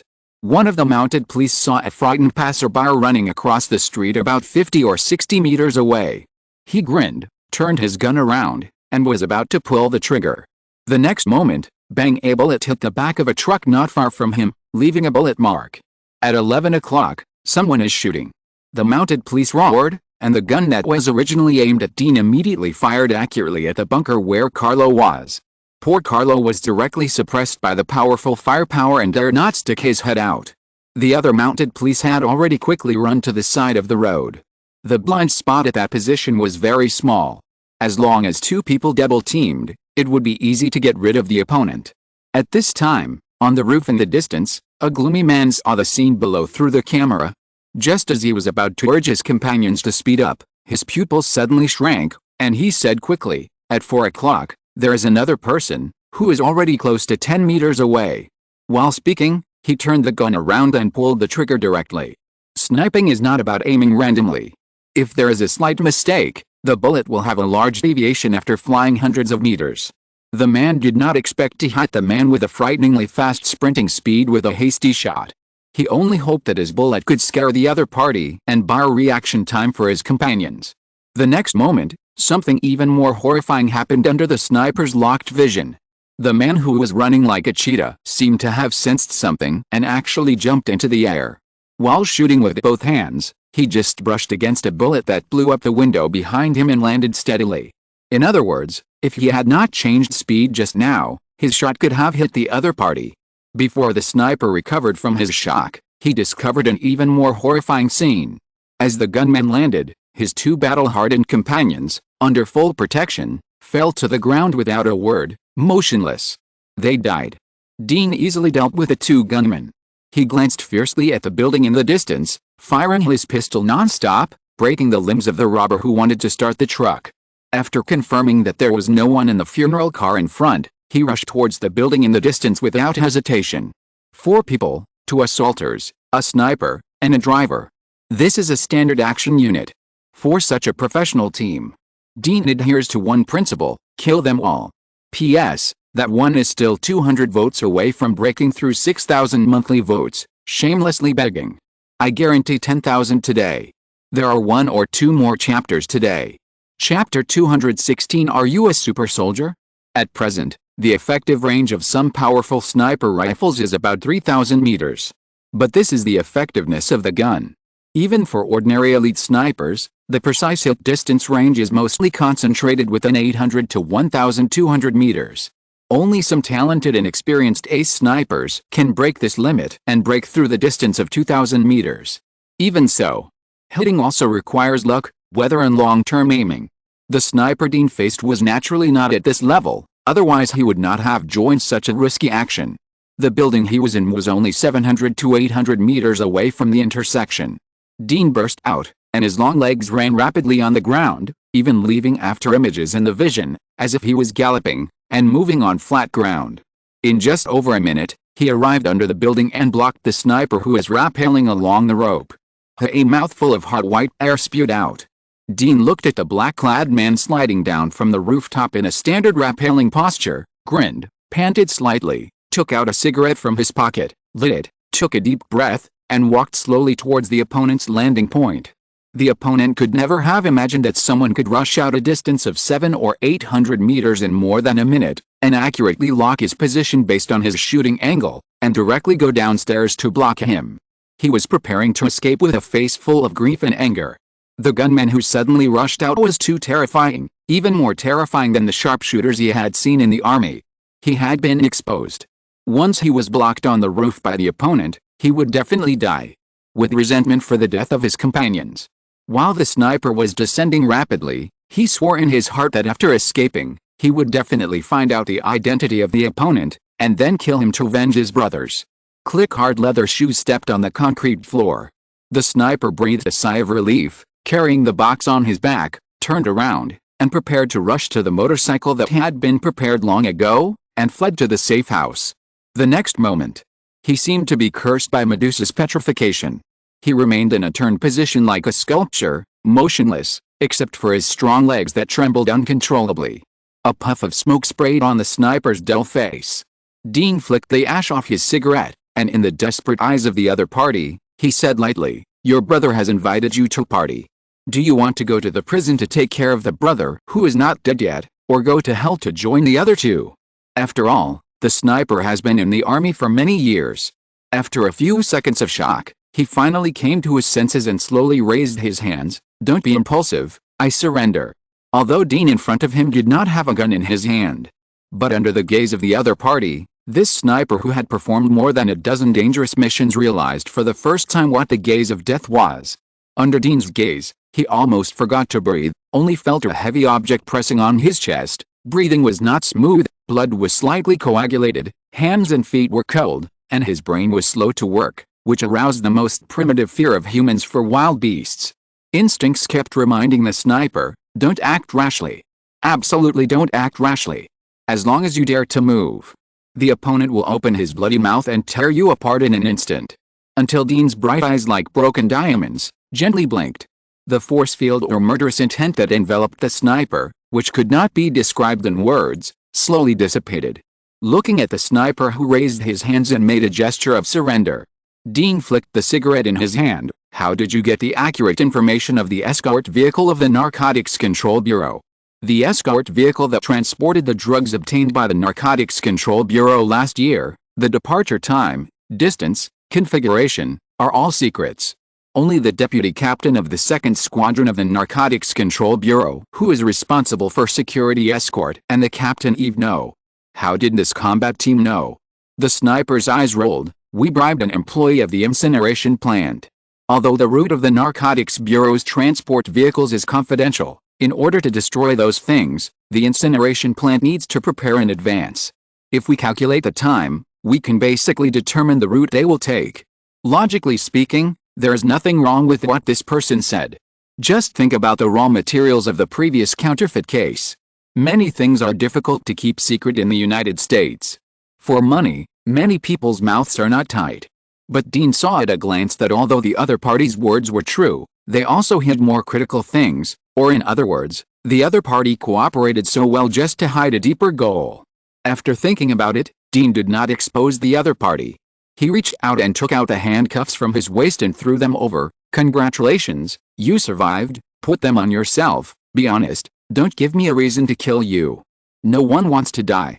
The sniper caught the handcuffs thrown by Dean, swiped his right hand, handcuffed his left hand, then turned his hands behind his back, stretched out his right hand, and prepared to handcuff his hands behind his back.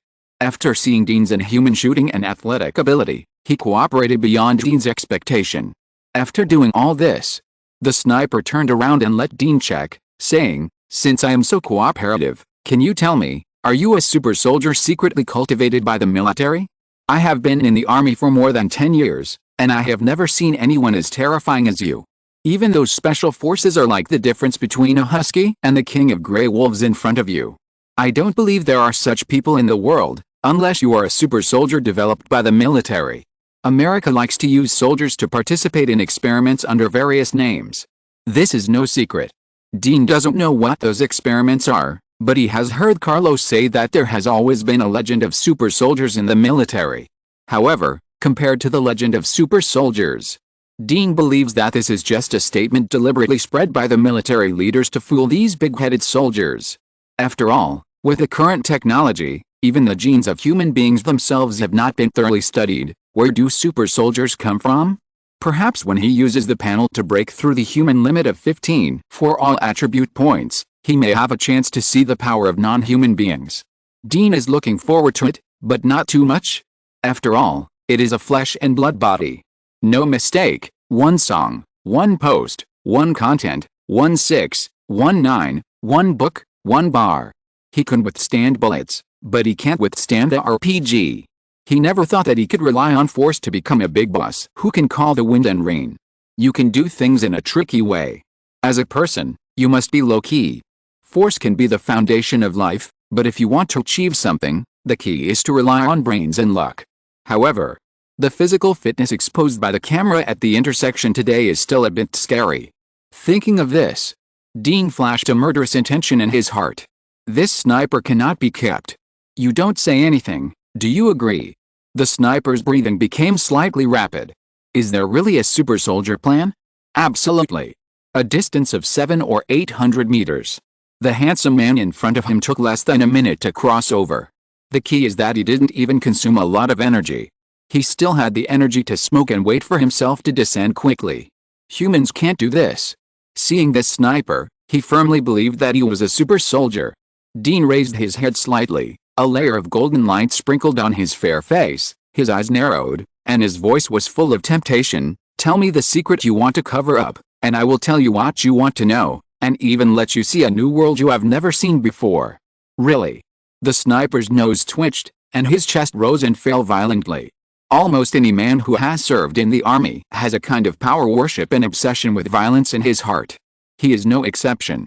Dean nodded affirmatively. Really?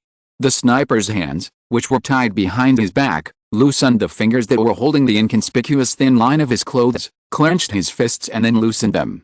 After hesitating for a moment, he closed his eyes and said like gambling, "Okay, I believe you this time. In fact, we are Saddam's comrades in arms. We used to be members of a small team. We served in the Middle East and experienced many life and death crises, but we also forged a deep friendship. Because of some special reasons, the captain was sent to a military court, and we, the team members, were also expelled from the army. We lost all our benefits and compensation. Without money, we became mercenaries." Saddam returned to his hometown Los Angeles because he had a pregnant wife, and with some connections, he became an ordinary detective in the Los Angeles Narcotics Division. So, all this is your collusion. Almost. From the sniper's description, Dean was shocked to find that this was actually a game within a game, a plan within a plan, and it also involved the previous murder of his sister Sinclair. That Saddam is really a talent. But who is he? I haven't heard Eve say that. P.S. One more chapter. Currently, I am 100 away from 6,000 votes. Please give me monthly votes. I will give you more chapters every month. There is one more chapter. If you're listening to this novel on a channel other than Fanfic World, it means they downloaded and uploaded it without effort. We cordially invite you to visit our channel, Mundo Fanfic Novelis. There you'll find the original version of this story, and you can explore many other novels of various genres. We're waiting for you to immerse yourself in a world of incredible novels. Chapter 217, The Truth, and according to the sniper. This operation is somewhat related to the deputy captain of Eve's squadron, but the other party is actually a victim. It turns out that Saddam is an ordinary detective in the Narcotics Control Department. Because he was implicated by his previous superiors in the army, although he joined the Narcotics Control Department with some relationships, it was difficult to continue to be promoted. In desperation, he could only join the deputy captain at the time and became the other party's confidant. The 2nd Squadron of the Narcotics Control Department. After Eve became the captain, the deputy captain expressed dissatisfaction many times, and together with his confidants, he studied how to get rid of Eve so as not to affect their plans to make a fortune. This is a chain of interests that has lasted for a long time. This includes the former captain of the 2nd Squadron who has retired. The other party is from the Carmen family. If it weren't for the Carmen family, because they inexplicably offended Dean and were dealt with by physical means, they collapsed too quickly. Even if the other party retired, the current situation would not have happened at all. But things have been decided. The deputy captain thought that the newly appointed chief Sol did not value the Narcotics Control Bureau. As long as he could get rid of Eve and then join her, he might be able to replace her. So, he secretly found Saddam, hoping that he could contact some of his former military friends and play a good show of robbers robbing the escort truck when destroying the stolen goods this year. Because once such a thing happens, it will definitely attract a strict investigation by the Internal Affairs Investigation Department. In order to keep it confidential, the deputy captain did not let the subordinates in charge of the escort know about this operation. In other words, all this did happen as planned by the deputy captain under Eve. But things are not that simple. As the saying goes, birds of a feather flock together. Saddam is not a good person either. After he learned the quantity and value of the drugs from the deputy captain, he also had an idea. He first contacted his comrades, and then, taking advantage of his position as deputy captain, he used flour to replace the drugs in the warehouse in advance, and then replaced them with Vienna's grandson, and melted the drugs into the masonry floor in the Vienna black workshop, preparing to ship them out of Los Angeles and sell them to other states after the matter was settled. As for the drugs that were replaced, this is easy to deal with. This time, the sniper and others were so cruel and left no one alive. At the same time, they chose this location near the river, which was intentional. At that time, in front of the public during the police pursuit, the truck was deliberately set on fire and then driven into the sea. In this way, Saddam not only gave an explanation to the deputy captain, but also did not let the other party suspect that he had taken the drugs alone. The key is that he also dealt with the deputy captain's men. When the deputy captain brought Eve down, Saddam could secretly hand over a series of evidence he had prepared to the people in the Internal Affairs Investigation Department, and then stab the deputy captain in the back. As for the other party's fate, Saddam probably didn't need to do anything himself, because someone in the previous interest chain would make the already exposed deputy captain shut up forever, and make a result of committing suicide out of fear of crime. The captain was removed, and the deputy captain committed suicide out of fear of crime. As an old member of the Anti-Narcotics Division, Saddam could use the funds obtained from drug trafficking to get promoted. Then, he would use the convenience of the captain's position to transfer some of the intercepted drugs from left hand to right hand, and eat Party A and Party B. What a perfect set of procedures. When Saddam was in the army, he was very smart. His plan convinced us. We started to act step by step. Everything went smoothly until a small accident happened. A small accident. Dean narrowed his eyes slightly. Your products were stolen. You know this too. The sniper's face was shocked at first, and then he seemed to think of something and said suddenly, I know, you are the one who tracked down the black workshop in Vienna. Don't care who I am, keep talking. But I have said so much, shouldn't you also reveal some information about the new world you mentioned? The sniper said a little uneasy. I don't know why. After he finished explaining the cause and effect, he began to feel more and more uneasy. Dean clenched his fist, making a slight popping sound, and tempted, you satisfy my curiosity, and I satisfy your curiosity. This is fair, right? He wanted to confirm whether there were any details he had overlooked. The sniper saw that Dean's strength was so great that he could squeeze the air in his palm to make a buzzing sound with his bare hands. His eyes were burning. He forced himself to suppress the uneasiness in his heart. A fierce look flashed in his eyes and he continued, just as you said. A thief was so bold that he stole some defective products. That bastard actually took those stone sculptures containing drugs to the playground as prizes for ring tossing. We don't care about some drugs. But those defective products can't cover the volatility of drugs well, which will cause people who come into contact with them to react and then expose us. So we dealt with possible insiders. But in the end, we were still a step too late. According to the torture, many stone sculptures were taken away by a little girl. If it weren't for today's operation, we would have actually used surveillance to deal with the little girl. It was just because we found it a little late. As a result, those cops smelled the smell and found the thief's home. Damn it. If we hadn't been in the thief's home and installed surveillance, we would have almost flipped over. After listening, Dean nodded. That's right. Everything was connected. Okay, for your honesty, I will send you to see the new world now. Dean put his hand on the sniper's shoulder. Send. The sniper looked at Dean in confusion, wondering if he had used the wrong word. The next moment, a huge force surged from his neck. The poor sniper hadn't fully reacted to what happened before he felt his eyes go black and completely lost consciousness. He threw the sniper's body with a broken neck on the ground. Dean wiped his hands and said to the body indifferently, "The little girl you want to deal with is my sister, so don't blame me for sending you to hell. After all, hell is indeed a new world for those of you who are born." He was kinda never lied to the dying. This sniper had malicious intentions towards his sister and had seen his inhuman outburst. It was reasonable for him to die. Not only him. The remaining members with broken limbs, Saddam, and the deputy captain all had to be dealt with properly.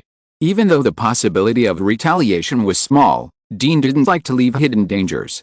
However, he needed to deal with the aftermath first. Dean took out his cell phone and called Little Mike. Because of the previous gunfight, there were no pedestrians around. The only witness, the sniper, had his neck twisted into a knot and had no chance to slander him, but the roadside surveillance was still working. This required Little Mike's help. After arranging these, Dean picked up the body on the ground and hid it in an inconspicuous corner of the building, preparing to deal with it at night. After cleaning up some inconspicuous traces around, he returned to the way he came. At the intersection, several patrol police cars had arrived at the scene. Carlo was negotiating with them. Seeing Dean coming back, he immediately stepped forward to report the situation. "Boss, all the people from the Narcotics Enforcement Department are dead, and the robbers are all dead too." All dead. Hearing this, Dean frowned. He clearly left one person alive. Carlo knew what Dean meant by his question, and said helplessly, "I suspect that the robber in the truck had military experience in the special forces. There was a morphine capsule hidden in his mouth, so although his limbs were almost useless, he still committed suicide with a gun," he said. He looked worried. "I seem to have heard the sound of a sniper rifle before. This case is probably more troublesome than we thought. Boss, what should we do next?" Although Carlo did not see Dean's methods with his own eyes because he was avoiding bullets, he still clearly recognized Dean's strength through the tragic situation of the three robbers at the scene. His words and attitude were a little more respectful than before. "The more you do, the more mistakes you make, and the less you do, the fewer mistakes you make. I will report this matter. Next, be prepared for the Internal Affairs Investigation Department to question us," Dean said with a hint of meaning. The four-man combat team was completely wiped out. The panel did not show that the case of the thief's family was closed before. Dean guessed that Saddam was probably involved in it, so it happened. But he is not going to continue intervening in this matter. Because every time he takes action, there will be casualties. Mangan has already talked to him and will find an opportunity to let him rest for a while and make up for the previous psychological test report. Let Eve handle the rest of the matter. Thank you for the reward, I will make up for it tomorrow. January is over. For the sake of my life, I will go to sleep first. Thank you for the monthly tickets, brothers. The extra chapter will be processed as soon as possible. Brothers. Good night. Chapter 218 Paid Vacation. Impossible. Absolutely impossible. In the office of the 2nd Squadron of the Anti-Narcotics Division, the windows buzzed and shook. A man with a lion-like face looked fiercely at the woman in front of him and the four expressionless men and women behind her, and roared. His nostrils flared, his face was red, and his blood vessels bulged. In the anger that was visible to the naked eye, there was a ferocity of choosing who to bite. Eve's delicate face was slightly raised. Deputy Captain Stellan, I don't believe that all the escort team members died, but the incident has already happened. Now, please cooperate with colleagues in the investigation department to take a lie detector test. But the dead are all my brothers. You are now taking a lie detector test on me, which is the biggest insult to me. Facing the angry Deputy Captain Stellan, Eve's lips moved and said something that shocked him, but after inspection, the drugs in the truck had long been replaced with flour, and the warehouse was also guarded by your people.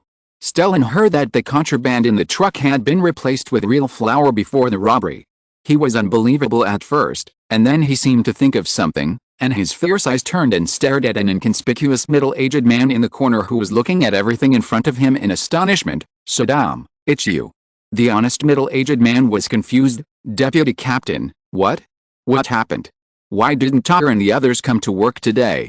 This look. Anyone who sees it at first glance will subconsciously think that this is an innocent person. But after being reminded by Dean, Eve would know that this inconspicuous team member in front of her is actually the real venomous snake hidden in the dark. The corners of her mouth curled up unconsciously. Today, we can see a wonderful dog-eat-dog polygraph, but it is just an appetizer. Do you really think that she has been in the narcotics division for so long and has done nothing? Although Dean didn't say anything. But she can't be ignorant. These two people can't walk out of the narcotics division alive today. Someone will take action. And all she has to do is turn a blind eye. Central Branch, Office of the 4th Squadron of the Murder Division. After listening to Carlo's narration of what happened, Harry couldn't help but show a mask of pain on his face. FK, such a wonderful gunfight, eh? Revolver Harry was absent. This will definitely become the second unforgettable regret in my detective career. Carlo showed curiosity on his face. What's the first regret? Harry's face was full of regret. When I first entered the industry, an old man asked me if I would like to join the security team. I thought the salary was too low, so I didn't want to. Later I found out that the team was specifically responsible for cracking down on pornography. Carlo, point 6. He had a deeper understanding of Harry's shamelessness. When the two were talking nonsense, Dean walked up to the two with a book and patted Harry's chest with a book. Dude, are you sure you want to be there at the time? Facing Dean's gaze, Harry unconsciously turned his eyes away and said stubbornly, Dean, you know, the reason why I like to use revolvers is because I have a cowboy dream in my heart, and cowboys are not afraid of death. But if you go, I feel that you will really die. Daisy smiled and threw a stack of photos on the table. The three robbers once served in the Middle East and participated in more than 15 raids. In the attack, in just over a minute, they fired more than 200 bullets with the death claws in their hands, accurately killing 5 members of the Narcotics Enforcement Division who were responsible for escorting. It's a pity that the surveillance at the intersection was probably damaged by those people, otherwise I really look forward to your expression after watching the battle scene. Death claws. Harry's voice was distorted when he heard this favorite of the gangsters that once brought a lot of bloody scenes, and his mouth finally couldn't be hard. Okay. Dean clapped his hands. Carlo, the people from the Internal Affairs Investigation Department have come to the branch. As people who happen to appear at the robbery scene, we also need to take a lie detector test. When facing the questioning, you just need to answer truthfully, and I will handle the rest. He had expected these procedures. Therefore, before and after the operation, Carlo was not informed of too many things. He was only told that according to intelligence, the criminals who had previously killed the thief's family might attack the escort vehicle. Eve also exchanged emails with him to deal with today's situation. In terms of procedures, Dean was not worried about any problems. Carlo received Dean's notice yesterday, so his reaction was normal. If you ask who the police officers hate the most, then the people in the Internal Affairs Department can undoubtedly be ranked first. And the Internal Affairs Investigation Department is the top priority. Every year, members of the Investigation Department are shot in the back. There's only one reason: police officers get promoted by solving cases, while people in the Investigation Department get performance by messing with their own people. The relationship between the two is inherently contradictory. The superiors attached great importance to the problems that have occurred within the Narcotics Enforcement Department this time. Even Dean and Carlo, the two detectives who killed the robbers and helped the Mutual Detective Bureau, did not escape the scrutiny of the Internal Affairs Investigation Department. The first person to participate in the polygraph test was Dean, the team leader. The people responsible for conducting the polygraph test on him were a man and a woman. The two were wearing suits. The woman sat opposite Dean, while the man stood in front of Dean, sticking some electrode patches on his body and putting something like finger gloves on Dean's fingers.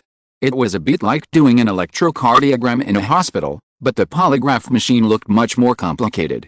While his colleagues were busy, the woman said, "Inspector Dean, before conducting a polygraph test, I need to confirm whether you have consumed any irritating substances such as cigarettes or cola within 12 hours. Dean shook his head. "After receiving the notice yesterday, my team member Carlo and I did as required. Before the test, consuming irritating substances will lead to inaccurate polygraph results.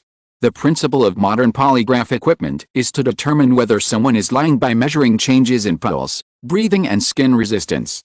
When facing inquiries, liars often feel a certain amount of psychological pressure and have psychological and physiological reactions such as anxiety, such as faster breathing and heartbeat, increased blood pressure, and increased adrenaline. This is controlled by the human autonomic nervous system. By measuring these physiological changes, it can be determined whether someone is lying. But this is actually nonsense. Because the normal value of the polygraph is summarized from ordinary people. This means that habitual criminals, people with strong psychological qualities, and people who have received professional training can control their emotions well and are not affected by the polygraph at all. The final test results are mostly no lies. On the contrary, some ordinary people are judged as lying by the polygraph due to nervousness and other reasons. Therefore, in many countries, the results of polygraphs cannot be used as evidence at all, but can only be used as a reference. The United States is very magical and strange. There is a process here. That is, if you want to join the government department, you must go through this unreliable polygraph machine for polygraphs. Only after the results meet the requirements can you enter the job normally. Some people in the folks complained, the reason why those Democratic congressmen in the United States are full of lies naturally is because those who can't do it have been screened out before joining. This is very reasonable. Dean is naturally not false about this kind of thing. After everything is ready, the woman began to inquire, "Inspector Dean, may I ask why you are sure that there will be problems with a truck carrying contraband?" Dean thought for a few seconds and said naturally, "This incident is actually a coincidence. 2 days ago, my sister." This side was talking. The man behind him stared at the amplitude of the several rows of wavy lines on the polygraph.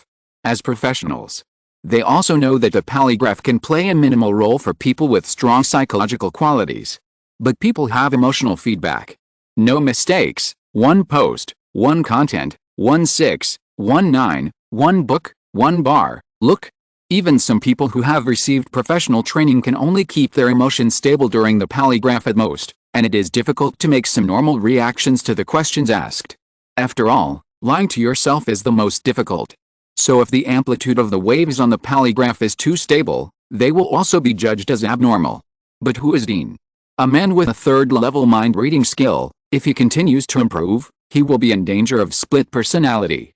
Control your emotional ups and downs, don't be too easy. A few questions in a row. The man who had been staring at the screen nodded to the female colleague who asked the question, indicating that there was no problem.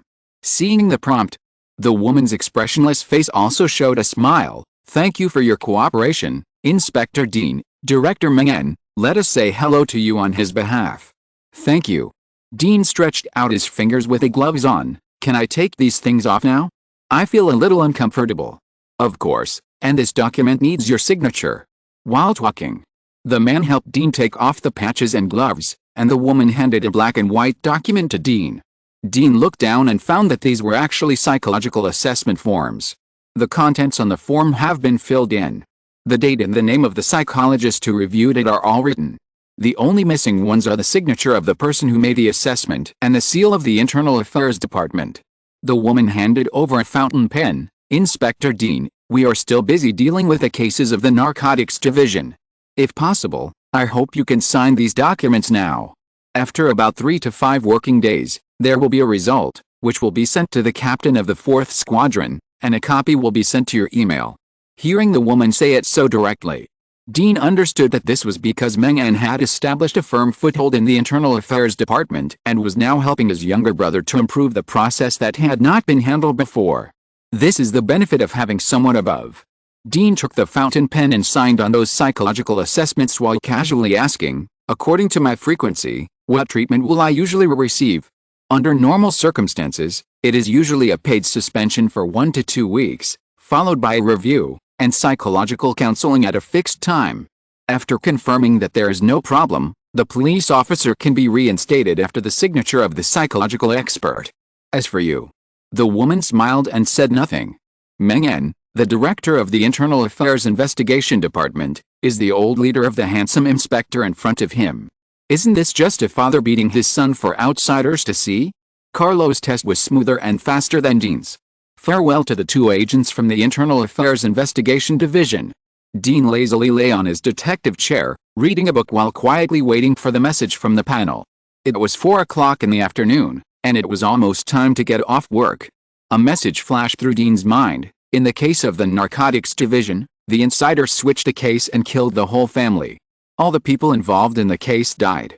Experience value plus 1,200, current.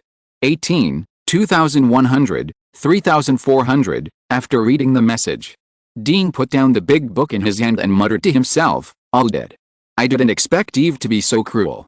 So far, this matter has officially come to an end. It's just a pity for the little sister Sinclair. This unlucky child, because of the long contact time, although it didn't have much effect on the body, it still had some adverse reactions. After 2 days of embarrassment, he also had a natural resistance and disgust to those things. This may be a good thing. After all, the environment here in America is corrupt everywhere. Time is like running water. In the blink of an eye. 3 days passed in a flash. On this day, Dean finally received the notice of his previous punishment for shooting criminals, 2 weeks of paid leave. This result was undoubtedly good. The document did not even require Dean to remove his gun, it was literally a paid leave. Dean said nothing and prepared to leave work on the spot. Daisy, Harry, and Carlo, if there is anything you can't solve while I'm away, just go to Lawrence. Harry showed a resentful expression of being abandoned. Oh my God, Dean, are you really going to abandon us and take a 2-week vacation? Yes, I have some things to deal with. Dean waved his hand and disappeared in front of the 3 people. His mentor Anthony has not been contacted since he sent him a message saying that he was going to dig for treasure. This is a big shot and he can't afford to lose him. Taking advantage of this vacation, Dean is going to deal with this matter. In fact, drug enforcement cases can be written in a lot more tactful ways, but due to certain concerns, many prepared plots and reversals have been omitted. Good night. Chapter 219 Return to the Commonwealth. As a young man, it is easy to get angry. So the first thing to do on vacation is to get rid of the heat. After get off work, Dean went to some high-end places. With his handsome face and tall figure, he easily got the contact information of 5 or 6 young women, and then invited them to his rental house to play flying chess. A night of exciting chess games. The first day of vacation. In the hall where cashmere blankets were lying on the ground, a hurried phone ring sounded. Dean, who had just closed his eyes for less than an hour, pushed away 3 hands and 4 legs pressing on him, picked up the phone, and found that it was his mother calling, and quickly answered the call. Hey, Mom, good morning. Dean, you haven't been home for more than 10 days. I hope you have time to help me have a good talk with your eldest brother. I think he has lost his direction in life. When he heard Sheila talk about his eldest brother Baker, Dean showed helplessness on his face. Life is only a few decades. Ever since the eldest brother found a shortcut in life when he worked part-time on the cruise ship last time, he has been obsessed with that rich woman. Even when he was taken back to the farm by his grandfather to be educated, he still did so. What a misfortune for the family. Considering that he was going to the Commonwealth. Dean said, no problem, Mom, let's do this. I have some things and need to go to the Commonwealth for a while, otherwise I will take my eldest brother to see the world of flowers, so he won't be entangled with those old women. Living off a gigolo is a shortcut in life. But the eldest brother Baker shouldn't find an old woman who is nearly 50 years old.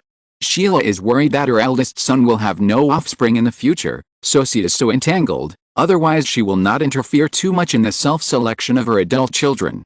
Hearing Dean's promise, she breathed a sigh of relief. Okay, see you tonight, Dean. See you tonight, Mom. Hang up the phone. Dean looked at the beautiful spring flowers lying on the ground, yawned, and went back into the wine pool and meat forest, hugging left and right, enjoying the beauty of youth. In the afternoon, Dean got up energetically. He called up his female chess friends who were still sleeping like dead pigs, gave each of them $100 for taxi fare, and sent them away from their rental house, who were still reluctant to leave. With their energy and spirit approaching the peak of the human body, Dean, who wanted to be a good man, was often troubled by his physiological reaction like a human teddy bear, and worried whether Neil, who was weak and alone, could fulfill her obligations as a wife in the future.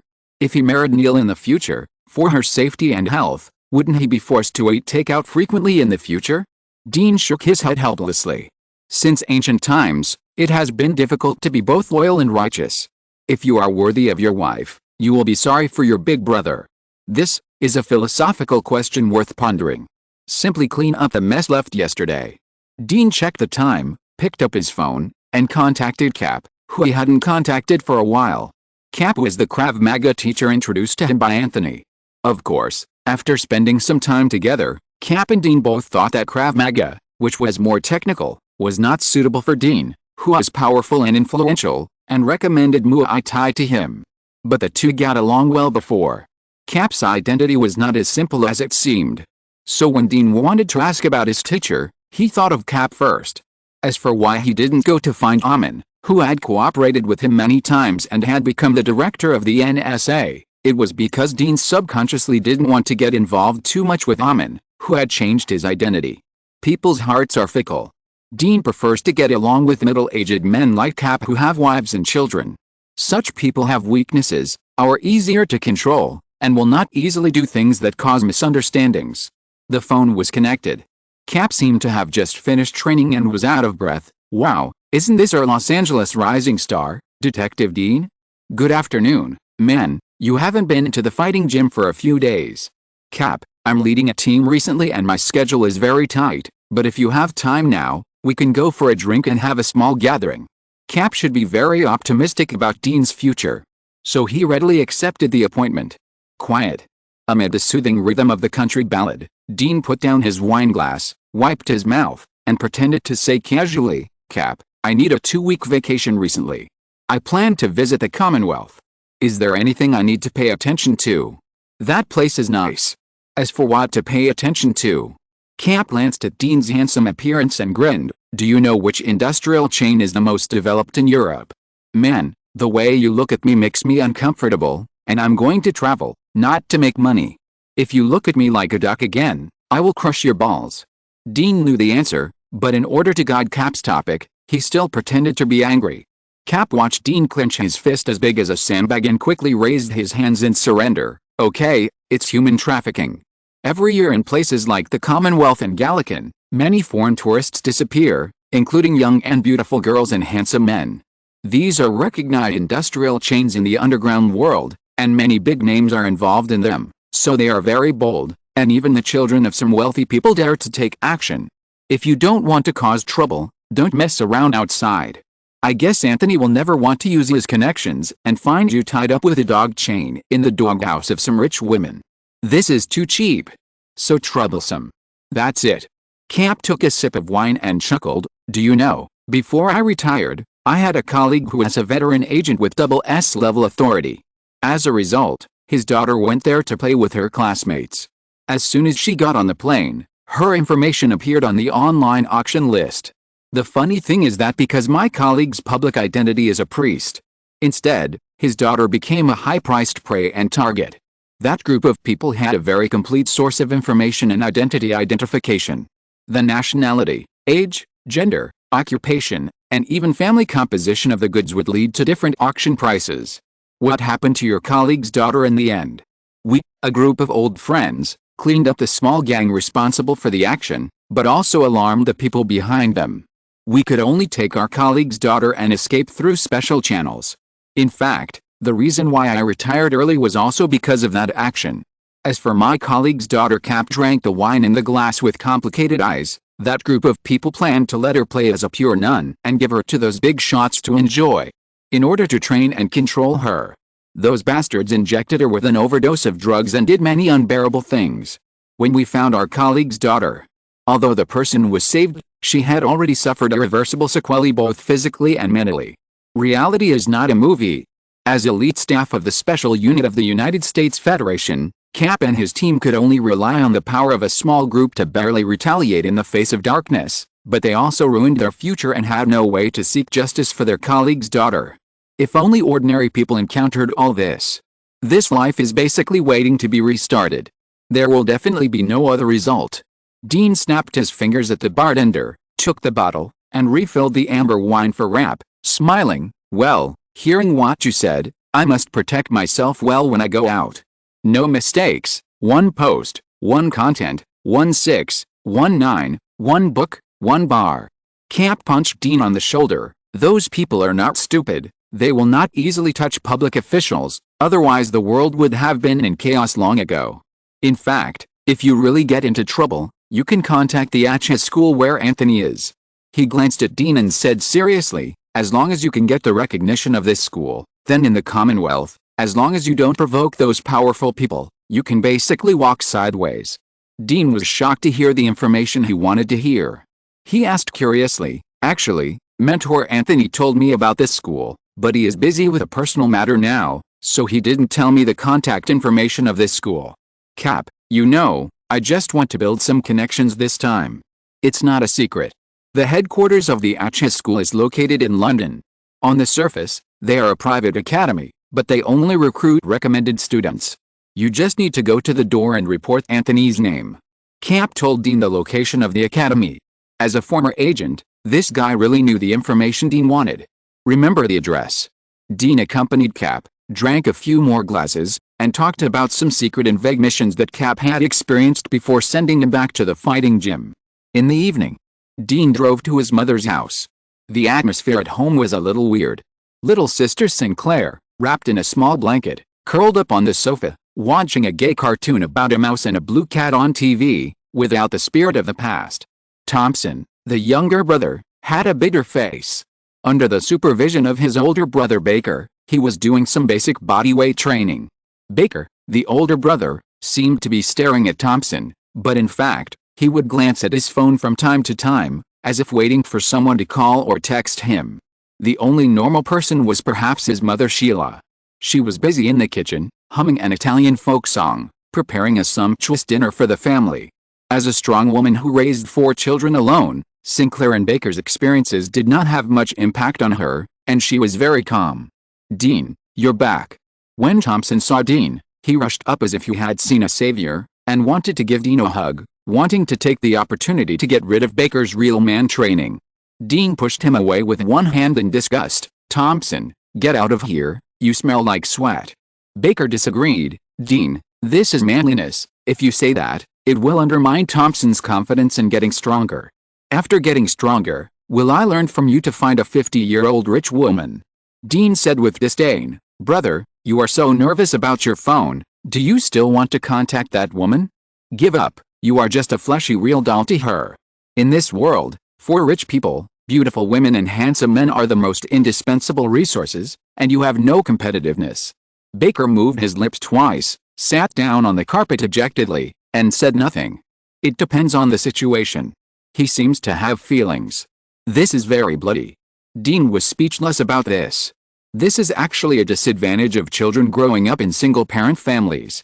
Because of the lack of certain care, children who grow up in this kind of family environment often have some special habits in their future mate selection. Their Lee family is okay, the atmosphere is okay. Therefore, Dean and others were not greatly affected by the loss of their father. At most, they were more violent and independent from childhood to adulthood in order to protect themselves. The atmosphere in many families is extremely bad.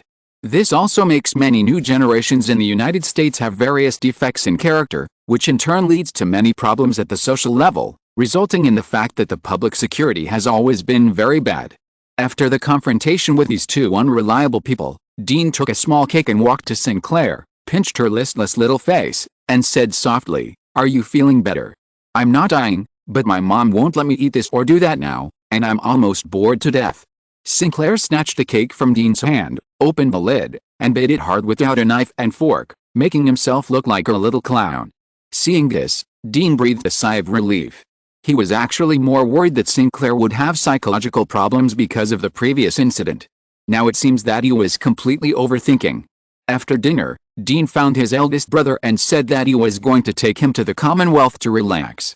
Baker didn't know that Dean had warned the rich woman he had always been thinking about.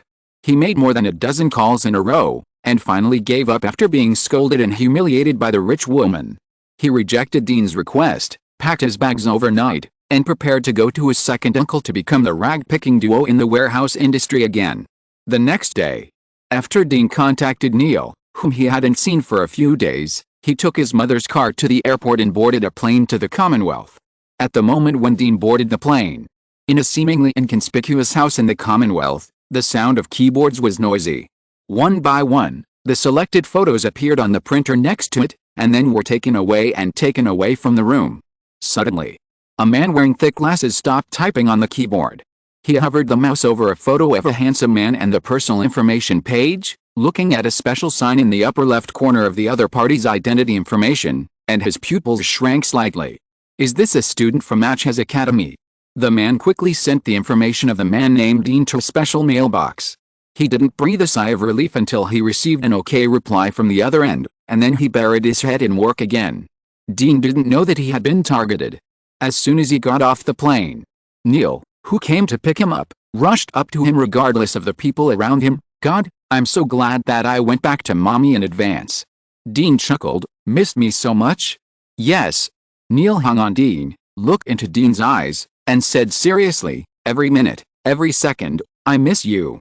Dean's eyes flashed softly, and when he was about to say something, he caught a glimpse of a frail figure in his peripheral vision, and his pupils shrank suddenly. It was her. Good night. Chapter 220 Corolla's Test, The Missing Criminal. "Hello, Dean." A thin girl with a hood on moved her lips and spoke silently to Dean, who was hugging a koala. Corolla. Dean's pupils trembled. He didn't expect that he would meet this monster this time. Corolla was the real protagonist of the suicide case at the prison construction site when Anthony was teaching him the Atchis School of Mind reading a self-taught, 13-year-old monster girl. The other party appeared at the airport, and it seemed that she was waiting for him. Thinking of this, Dean took a deep breath, let Neil go, kissed her forehead, and said softly, "Neil, there is a dangerous acquaintance nearby. I don't know her purpose. You should leave first, otherwise it will affect me and cause unnecessary trouble." Hearing this, Neil's expression froze at first, and then she calmed down again, and a boldness that she had never had before appeared on her face. "Darling, do you need help? I'll take care of it." Dean touched Neil's hair and was very satisfied with her progress and maturity. "What you have to do is go to the hotel and make yourself smell good. I have a lot of thoughts to tell you tonight.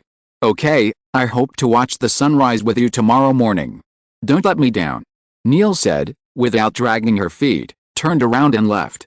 Obviously, in the days when the two were apart, she was no longer limited to business progress.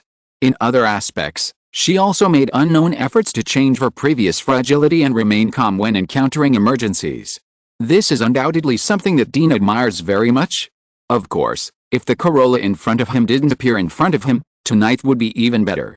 Until Neil's figure disappeared from his sight, Dean carried the suitcase and walked to Carola. After staring at her for a few breaths, he stretched out his hand in the other's eyes full of interest and curiosity. "I am surprised that you know me, Carola."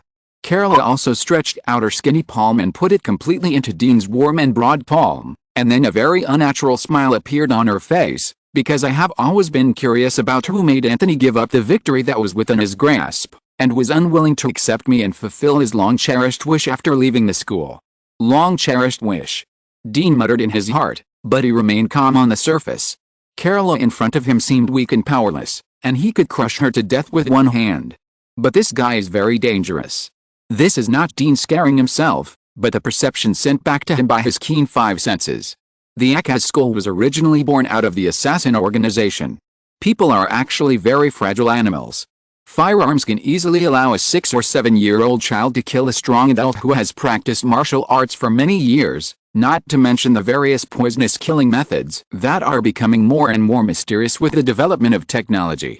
As Carola, who is able to hypnotize an adult before joining the school, has been in the HS school for 3 or 4 months. Dean dared not imagine how many invisible killing methods this girl has hidden in her body. So at this moment, in the case of close contact without firearms, he has already regarded this inconspicuous little girl as an opponent of the same body position as himself. Communicating with such a person, one word, one action, or even a look may reveal a flaw, thus falling into the other party's design. If the other party had not timed it accurately, Dean would not have had close contact with such a person at all, but would have prepared a firearm, and if he found something wrong, he would have shot the other party directly, without giving the other party a chance to perform. Sure enough, seeing that Dean did not respond, the curiosity in Carola's eyes became more and more vigorous. She put away her smile, her face became serious, she took out a document from her pocket, and said in a deep voice, "I know you are very wary of me, but you don't have to be so, because I am just a bit of a yandeer, not a lunatic." Dean. Damn. Is there a difference between a yandeer and a lunatic? He never provokes a yandeer. Even if he is a teacher at the master level, he dare not. Otherwise, with his own virtue, the big brother might say goodbye to him at any time. But he is an adult after all. Don't be timid when it comes to polite words. Dean raised his chin slightly. You don't have to be jealous of me. I know you feel uncomfortable that Mentor Anthony values me, just like you don't like yourself to be a substitute for venting hatred since birth, so if you have anything to say, just say it directly. Facing Dean's provocation, Carola raised her eyebrows and showed her weird and unnatural smile again. You are very interesting, I am starting to take it seriously. After saying that, she didn't give Dean a chance, and handed the document to him. The reason why I know you came to the Commonwealth is because Mr. Anthony recorded your information at the HS College here, so when you bought the ticket, the intelligence department here received your intelligence information. As for why I came to you, Carola put her hands behind her back, lowered her head, and kicked her feet. As you said, I am really uncomfortable with Mr. Anthony's attention to you, so I want to test your level.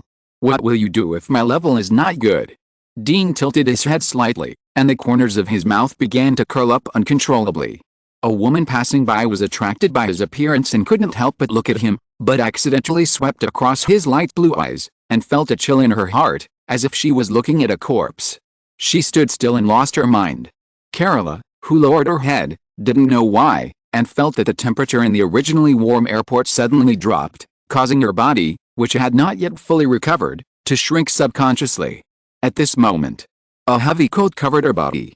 Dean squatted down and helped her straighten her clothes. The instructor said that you had a very troublesome operation before coming here. Keep warm. After all, we are all students of Instructor Anthony. I don't want to fulfill the long-cherished wish of Anthony alone in the future. Carola's body stiffened. She looked at Dean, her lips moved twice, and her hands unconsciously grabbed the coat on her body.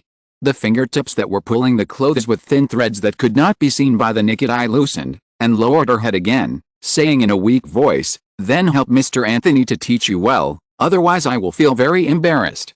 Hearing this, the angle of Dean's upturned mouth changed slightly, turning into a real warm smile, and the blades between his fingers were quietly retracted into the dark again. Carola dared to show a trace of hostility just now. Then he would not hesitate to send the other party to another world of sickly beauties at the airport in full view of everyone, so that this girl who had never seen a smiling tiger would know what it means to be low-key in the next life. But the other party is limited by age. Although he is a demon, his weaknesses are also obvious. That is, lack of love. Carola's experience has made her develop a giving and yandeer personality. She is obsessed with kindness. This defect may be self-healed as Carola gains more experience. But at least for now, Dean feels that he can still control the other party. Okay, I'll go back and look at the documents. It's getting late now, Carola, you should go back and rest early. Dean touched her head and said, in addition, I must remind you that those who play with people's hearts will be swallowed by people's hearts. You need to set an anchor point for yourself now. Carola was obviously not used to such intimate behavior. She retreated a few steps in embarrassment and raised her head again. Humph. I almost fell for your trick. Don't talk nonsense. If you want to know about Mr. Anthony's situation, just read the contents of the document carefully. I will come to you tomorrow. After that, Carol rolled up Dean's coat, walked with short legs, and disappeared in the flow of people in a somewhat embarrassed manner. Until the other party disappeared. Dean breathed a sigh of relief. What a nasty little devil. He hated dealing with evildoers. Except for little Mike. That guy is more direct and simple in his actions, not so much pressure. Tense emotions need to be vented. This makes Neil, who has booked a room, both happy and painful. The love that is like the overflowing of the Yellow River, out of control, and like the surging and endless love of the river, drowned the moonlight tonight. The next day, the sun was high in the sky. Dean bathed in the morning light, stretched his body, kissed Neil's forehead lightly, and then grabbed her little hand with the many calluses and gently placed it on his cheek. This simple girl, in order to keep up with his pace and not become a burden to him, actually spent a lot of money to receive some cruel military training. Dean estimated that she had suffered a lot during this period, so she could mature so quickly and her psychological quality was much stronger. This kind of other half, working hard for you, is really touching. This beautiful and wonderful mood did not stop until Dean caught a glimpse of the documents on the bedside from the corner of his eye. Fuck. A perfect poem, a post, a content, a 6-9 book, a forum. Carola gave Dean the feeling that she was his little sister, with a CPU that was comparable to his brain installed, annoying and troublesome, but he couldn't ignore it. The monster is annoying enough, and she is still in adolescence, so annoying. Dean cursed, got out of bed carefully, grabbed the file unhappily, put on his pajamas, sat down in front of the large glass window of the presidential suite, bathed in the sun, and flipped through the files in his hand. In the file, there was a case file. This was a burglary and murder case that happened 3 years ago. The criminal was named Zimi, codename, Axe Murderer. On this, the Commonwealth and the United States of America were worthy of being a family in the past, and they were named in the same way. According to the file records, 3 years ago, Zimi broke into a big villa, first knocked out the male owner, then hung the male owner up, and raped the female owner in front of him. After the incident, Shamey felt that it was not enough, so in front of the male owner, he took the axe he brought and chopped the female owner as if she were wood. He chopped her more than 30 times. After she was bloody, he was satisfied and strangled the angry male owner with a rope. Because the other party was too bloodthirsty and cruel. The Commonwealth detectives who had never seen a big scene here gave Shamey the code name Axe Murderer. Committing such a crime. Shamey's end is naturally not a good one. I guess this guy will be sentenced to more than 100 years in prison. Dean laughed sarcastically and continued to read the documents. In his previous life, the Commonwealth abolished hanging in December 1969 out of humanitarian spirit. Even if it was murder, crimes against humanity, killing police, etc., they were sentenced to life imprisonment in the end. The maximum number of years in prison would be increased according to the severity of the crime. Dean always thought this was a very funny thing. Killing people can actually spend their old age comfortably in the modern prisons built by the government, using taxpayers' money. This is undoubtedly the most black humorous mockery of the victims. Because the families of the victims are also paying taxes silently for the criminals who killed their relatives to enjoy the humane imprisonment. On this, in the United States of America, only 17 states have abolished the death penalty, and there are still 33 states that retain the death penalty, which is undoubtedly more to Dean's taste. Suddenly, Dean made a sound of surprise. He blinked and looked again at the sentence for Shamey on the document, death penalty. The execution date is April 12, 2001, which is the day after tomorrow. The only difference is that in the past, the death penalty would be hanged, but now for humanitarian reasons, potassium chloride is injected to kill the criminals. This is completely different from Dean's previous life. Dean put down the document, walked to the window, facing the morning sun, looking at the sparse crowds and vehicles under his feet, and felt a little melancholy. After all, it is a parallel world. This inexplicable emotion came and went quickly. In the previous life, Dean was cold-blooded and numb. His body was alive, but his soul was dead. In this life, he has family, love, friendship, a legitimate identity, and a promising future. There is nothing to reminisce about the previous life. Adjust your emotions. Dean continued to read. The general record of the case ended with a sentence on Shamey. Next, some information about Shamey. Shamey, a Commonwealth man, is 32 years old this year, a taxi driver, unmarried. Judging from the photo, He is an ordinary Commonwealth man with a bald head and a hooked nose. He is the kind of person who sits in a bar and looks unremarkable at first glance. Only the look in the other person's eyes when he was wearing prison clothes and standing in front of the height line to take the prison photo made Dean pay a little attention. This look seems to be a little proud. The Commonwealth in this world has the death penalty. The crime committed by this guy is basically impossible to escape. Going to prison means a countdown of life. Once the trial process is over, it means death. In this case, what is he proud of? Dean kept this in mind and continued to flip through. Behind Zimi's information were some photos of the crime scene taken 3 years ago. In the photos, there were close-ups of the tragic deaths of the man and woman in the villa. The woman was covered in blood, her skirt was stained with blood, and she was curled up on the blood-colored tile floor. Her skin and flesh were detached, but they were still attached and not completely broken off. She looked like a blooming blood lotus printed on white and red, giving people a strong visual impact. Judging from the scars, he was decisive, experienced, and crazy. Dean had no doubt that the murderer Zimi was definitely not killing for the first time. This guy had rich experience in cutting meat, and when he started, he did not hesitate or show any mercy, which resulted in such a tragic and neat murder scene.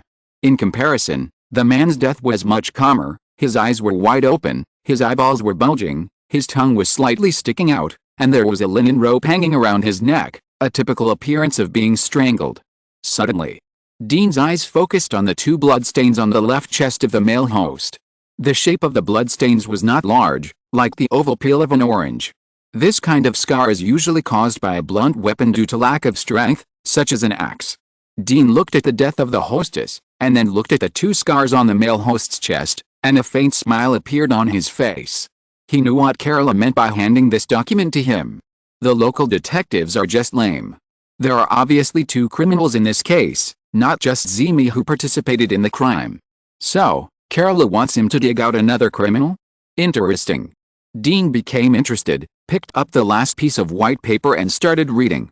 Thanks to the book friend Knight of Glory for the reward of 10,000 book coins. Thanks to the boss. Thanks to the book friend Invincible Xiao Zuanfang for the reward of 1,500 book coins. Thanks to the boss. Thanks to the 3 book friends Xian Ek, Tian Jevi 5 and Red Blood Cellular, 2002 for their rewards, and thanks to the 3 bosses.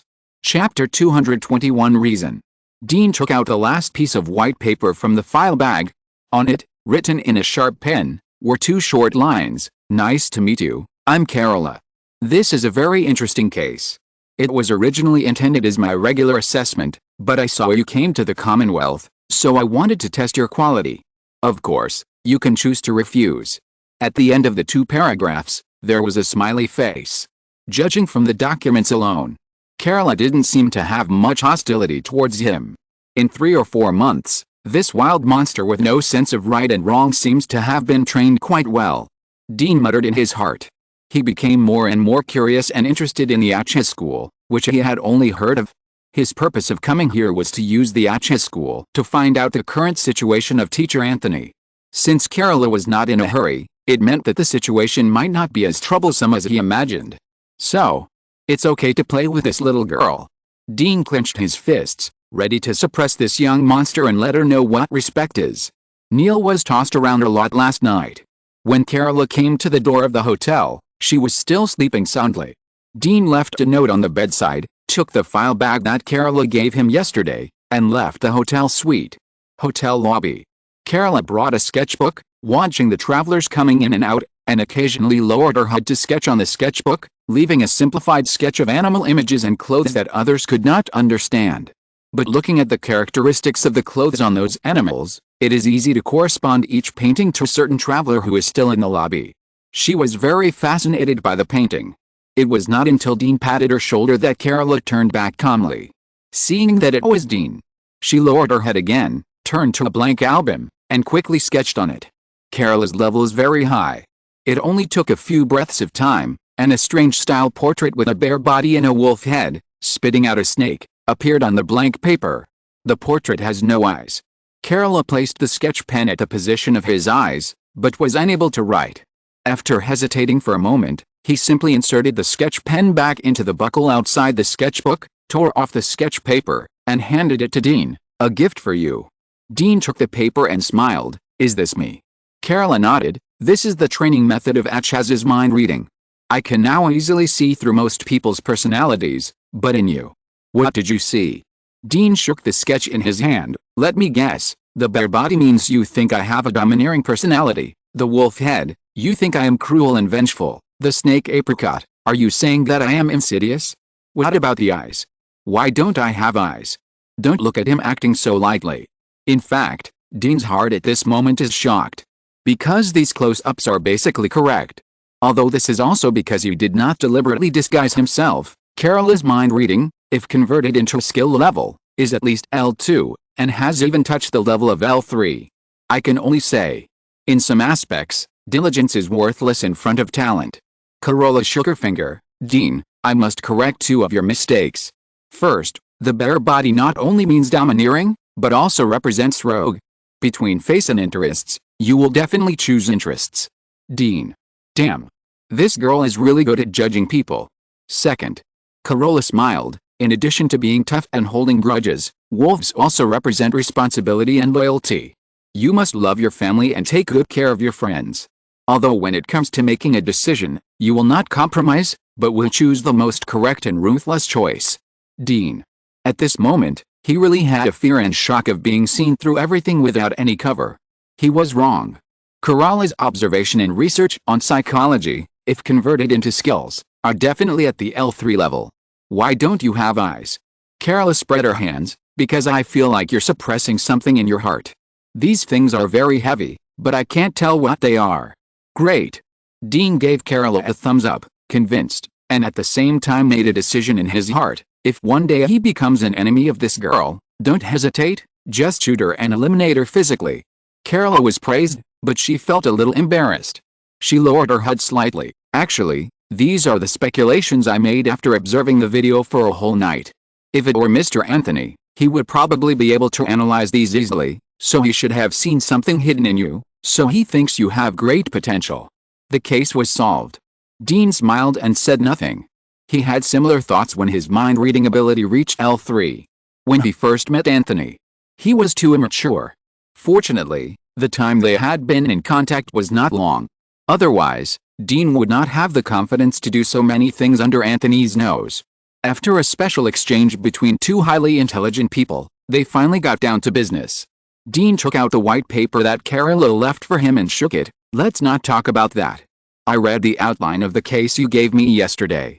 This case should not be as simple as hiding a criminal. You should have something else you didn't tell me, right? Yes. Kerala showed an unnatural smile on her thin face. It's really comfortable to communicate with you. Even in the school, few people can keep up with my thinking. In order to communicate with those idiots, I often need to make a very simple thing complicated, otherwise they can't understand my ideas at all. She waved to Dean. Time is a bit tight, let's talk while walking. In Kerala's concise narration, Dean figured out the difficulty of this case. It turned out that under normal circumstances, the axe murderer's family murder case should be executed on April 12th. But a few days ago, some accidents happened. The agent in this case was involved in a scandal of taking bribes and forging evidence. According to Commonwealth law, in all cases handled by this agent, the retrospective period will be up to 1 year. The case of the axe murderer happened 3 years ago. This should not have been affected. But the lawyer of the axe murderer, Shemi, insisted on this point and proposed a postponement. He also reported this matter to many tabloid newspapers, attracting the attention and discussion of many citizens. People cannot escape fame and fortune. This kind of case with a very personal style and rumors is often used by those lawyers as a stepping stone to fame. For this reason, as long as there is a chance, they will rush into it regardless of everything, hoping to make some big news. As for how miserable the victim is and how cruel the murderer is, these are not considered by those lawyers. This case is the case. This kind of thing is very common. According to the previous handling process, as long as there is no new evidence that overturns it, Shemi's death sentence will be postponed, and he will only die a little later. Unfortunately, June is the Queen's birthday. At that time, many celebrities will come to celebrate for the Queen. The authorities do not want anything that is not conducive to the unity of the people of the Commonwealth to appear at that time, not even a little bit of black, so this case was handed over to our Achha school. Said. Carola helped Dean open the door of a black car outside the hotel, and very gentlemanly stretched out her hand to block the edge of the car, motioning Dean to get in. Dean sat in the back seat without any hesitation, and said with a smile, "It seems that you have learned a lot during this period of time. Wasting time is a shameful thing." Carola squeezed next to Dean and winked at him, "So I only do some meaningless but pleasant things for people I approve of." These words are really easy to be misunderstood. When she said this, Dean noticed that the white-haired driver in front of him used the rearview mirror to look at this side with shocked eyes more than once. No mistake, one post, one content, one book, one forum, 1619, one book, one forum. 13 years old, it's really a punishment. Although Dean knew that the old man in front of him was probably just shocked that Carola was so polite to a person, he still changed the subject awkwardly and said, "So, what are you going to do about this case?"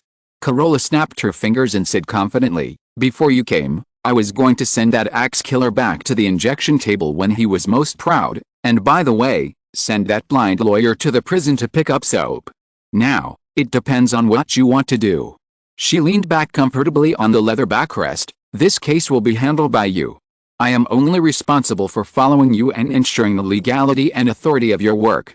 After that, Carola knocked on the car window, picked up a thick book without a title, flipped through it, and stopped talking. The old man driver, who had been eavesdropping with his ears perked up, after hearing Carola knocking on the glass, also honestly started the car and drove to a place Dean didn't know. The main body of the Commonwealth is actually a larger island. The climate is affected by the ocean and is humid and cold. Therefore, the buildings here have few windows, and a few have Gothic style, but the overall feeling is heavy, a bit like the taste of the ancient Roman Empire. But the most eye-catching thing is the shape of those buildings. Very artistic. Dean has been here once before. But that time, it was simply to thank Neil, the rich woman, for the New Year's gift to him. He didn't have the heart to appreciate the exotic scenery along the way. This time, he also had a feast for his eyes. It has been driving for about 20 minutes. This old business car finally stopped in front of a building that looked a bit like a church. Carola put down the book in her hand and turned to look at Dean. "We have arrived at a police station here. Get off the car. I will take you to see more evidence now, so that you can observe directly. If necessary, you can also directly ask the police officers who have experienced this case. Your authority is so great." Dean was a little surprised.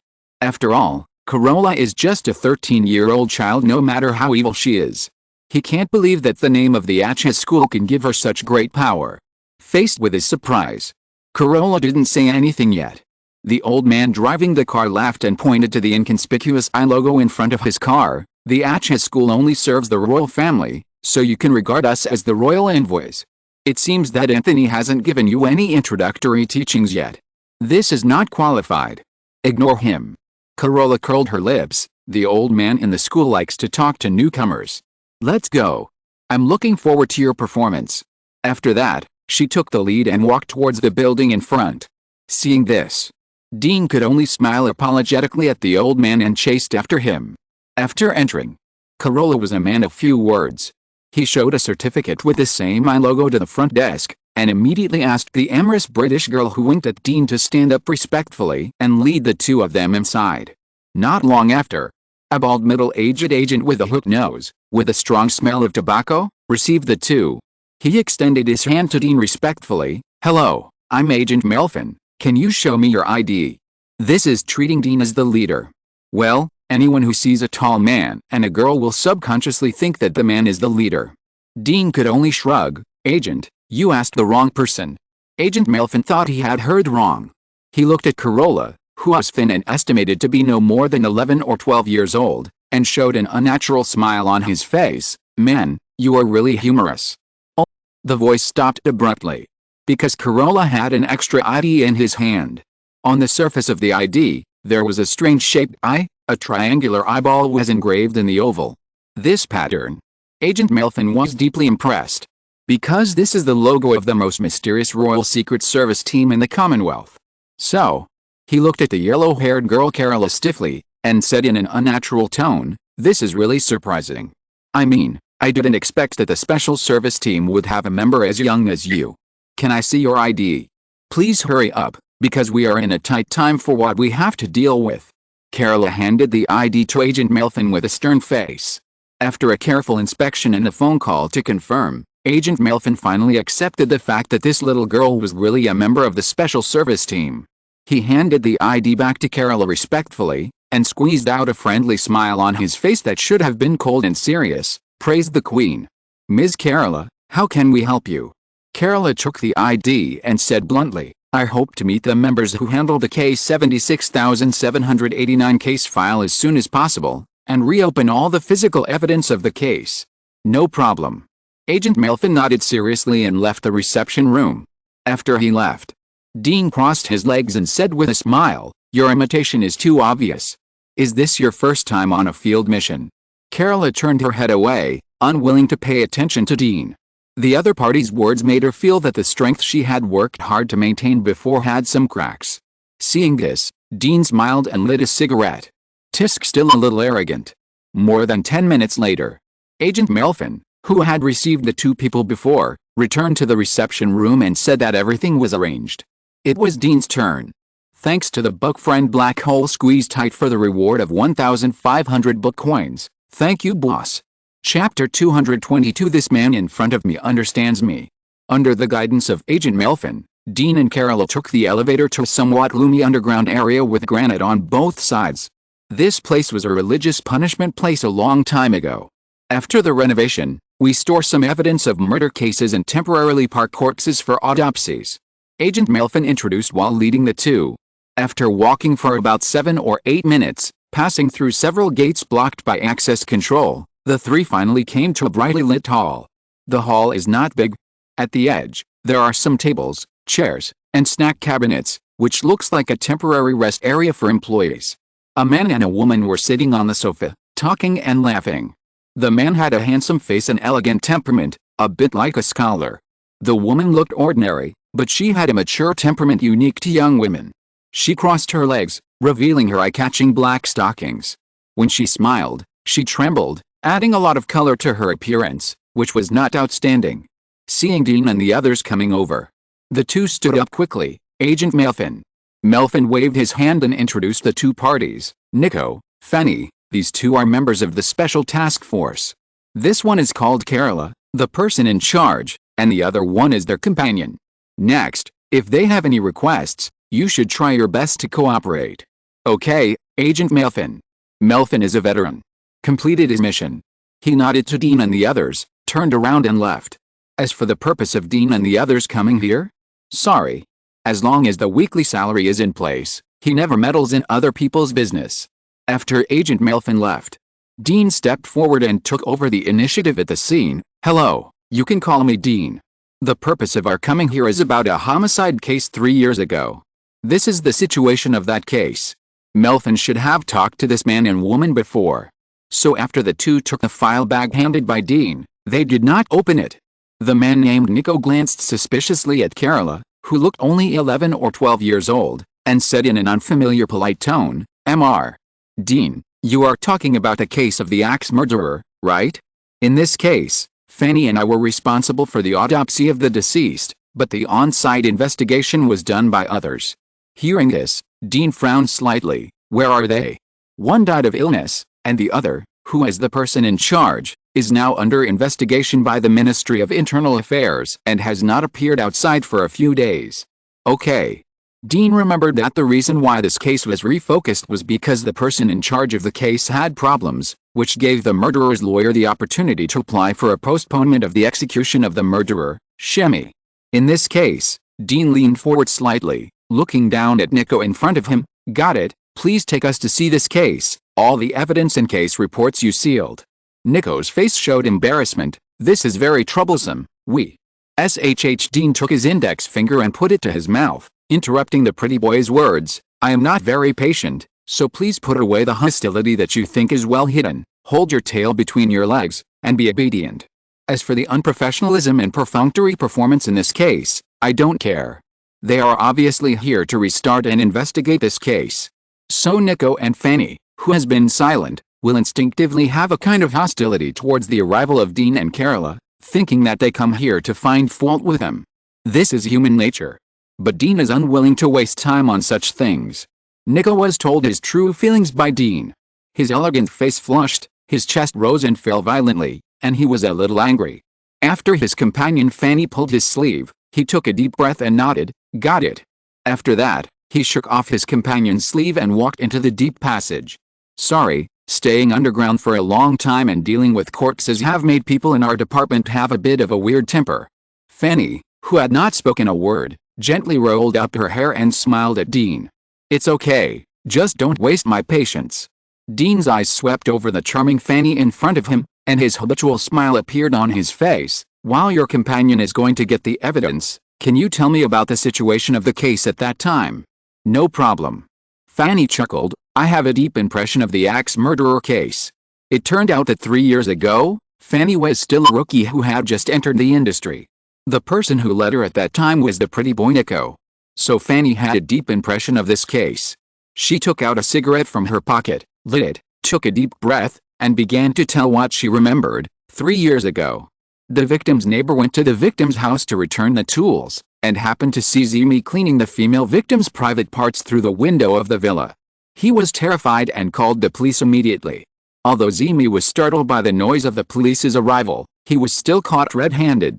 The traces at the scene were well preserved. The hostess's private parts even had the genetic material of the murderer Zimi. So this case was solved very easily. Afterwards, the murderer Zimi also admitted and described his crime in detail, saying that he did not know the victim's family, and that he was just randomly committing crimes for excitement. If the deceased had not been a lawyer with some reputation, the murderer Zimi would not have been qualified to be called the axe murderer.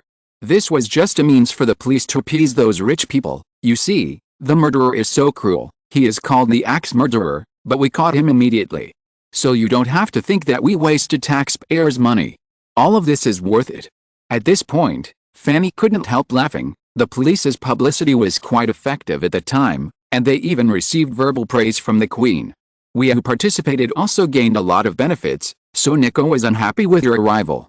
Dean said speechlessly, "So, you didn't put any thought into the investigation of the scene?" Fanny exhaled a puff of smoke and chuckled, "At least everything is in line with the process." "Okay." Dean now knew why these people were unaware of the second criminal in this case. It's not that they are unprofessional. It's just human nature. While the two were talking, the pretty boy Nico also pushed a cart back to the hall. He saw his colleague Fanny talking to Dean. Anger flashed in his eyes, and he said coldly, "Mr. Dean, the things are all here. In order to ensure that the evidence is not contaminated, you need to go to a special room to restart." "Lead the way," Dean said lightly. Nico snorted coldly and said to Fanny, "Fanny, these things are very heavy, can you help me push them?" Fanny looked at Dean apologetically, turned her back to Dean, bent down, bent a charming way, and helped push the cart. The way to move to another place. Carola, who had been observing silently, walked in front of Dean and showed an unnatural smile. "I'm sure that the female monkey named Fanny's estrogen has exploded now. Along the way, she has been sending you surname hints. In nature, when facing high-quality opposite sex, females are always very proactive." Dean is not surprised. If he leaves his big brother and runs around London, the women who want to sleep with him can probably fill the Thames, and it will not be the turn of Fanny, who has a chaotic private life, to take advantage. Without a lot of men's efforts in cultivation, ordinary women can't cultivate the smell of Fanny. Carola curled her lips. "This man is really narcissistic." "Well, actually I don't understand why you can maintain your emotions and have continuous language communication with these monkeys who seem to have not evolved completely." She muttered a few words. Dean smiled and said nothing. He didn't like the feeling of loneliness from being high above. He preferred the feeling of seeing through everything, but I just didn't say anything, and when you provoke me, I will suddenly show my sharp teeth and slap you in the face. In other words, I like to pretend. Special room. Dean and others put on white coats, gloves and foot covers, and began to unpack the evidence on the cart. This step, Dean did it all by himself without asking anyone. There were not many evidences, dozens of close-up photos of the crime scene, 4 or 5 bloody clothes, an axe with dark brown blood and dried flesh, and genetic materials extracted from some victims. The reason why Nico acted tired before was just because he didn't want to see Dean get close to Fanny, who usually occupied a lot of his time. For this kind of hormone-driven guy who didn't have any scheming, Dean really couldn't pay more attention to him. He first spread out the photos one by one on a large platform in the room. These photos were numbered, and based on the numbers, he could actually roughly form the layout of the room at the crime scene in his mind. The content on the photos mainly included the lobby of the villa and the corridor leading from the lobby to the underground parking garage. The mistress of the villa died tragically in the lobby. So did the victim's neighbors, who happened to see the murderer Zimi cleaning up the body and called the police, so that this burglary murder case was solved at the speed of light. No mistakes, one post, one content, 1619, one book, one bar. And at the junction of the lobby and the corridor, there were long bloody drag marks. At the end of the marks was the male owner, who was tied up and strangled to death.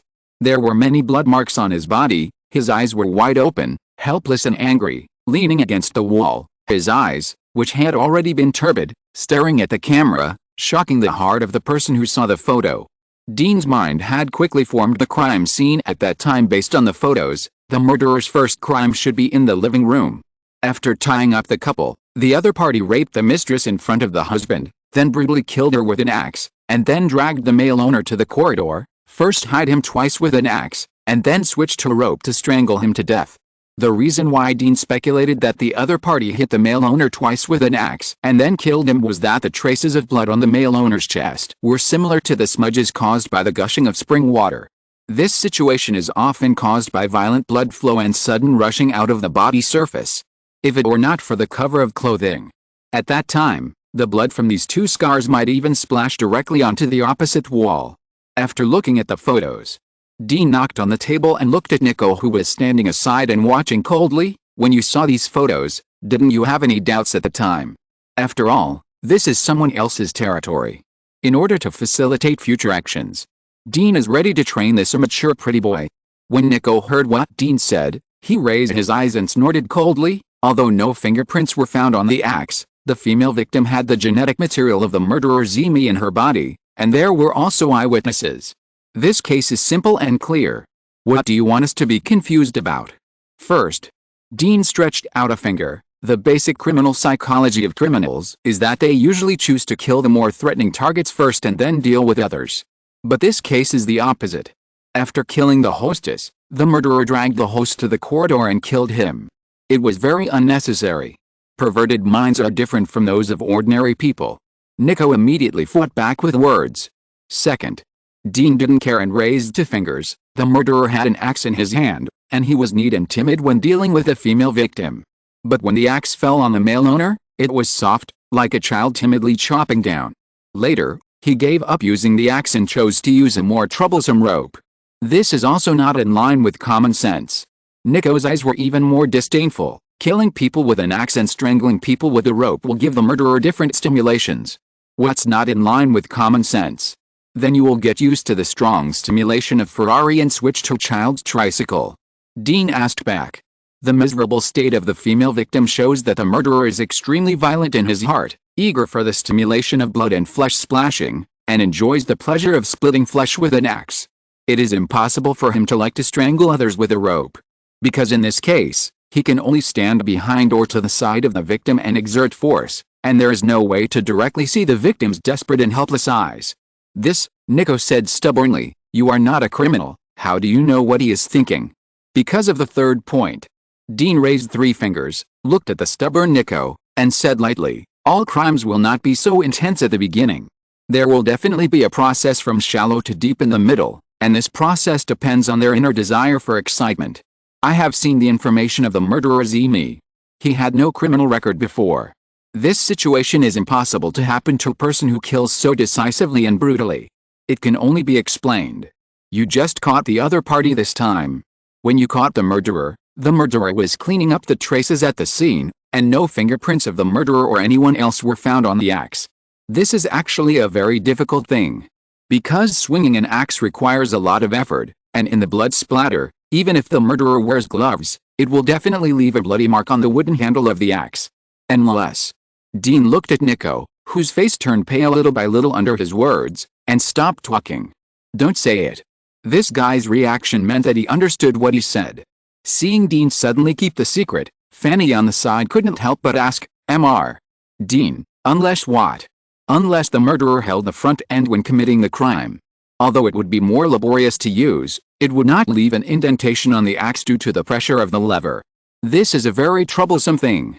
Because taking the axe directly would save trouble and effort, it means that the murderer didn't plan to take the axe away from the beginning. That guy was ready to provoke the police. Nico said it in one breath, and after a long breath, he looked at Dean and said solemnly, "I understand what you mean. This kind of criminal has been controlled by an antisocial personality that constantly craves for stronger criminal stimulation. It is indeed impossible for him to choose to strangle the male victim with a rope, nor would he leave two unstable axe marks on the male victim. So there should have been an accomplice present at the time of this murder." In Nico's words, he unconsciously used a respectful title for Dean. Papa Dean clapped his hands at Nico. "Okay, I have to admit that your frank attitude makes me look at you with new eyes, and you are quite good. I didn't realize this before, but Zimi was arrested too quickly. Under the pressure of public opinion and the higher-ups, you were all rushing to complete the procedures and ignored these details." At this moment, Dean's animal taming skills were activated instinctively. After suppressing Nico, he immediately gave him a way out and poured honey directly into Nico's mouth. He praised and explained, letting the other party gnaw on the bones and gnaw on them happily.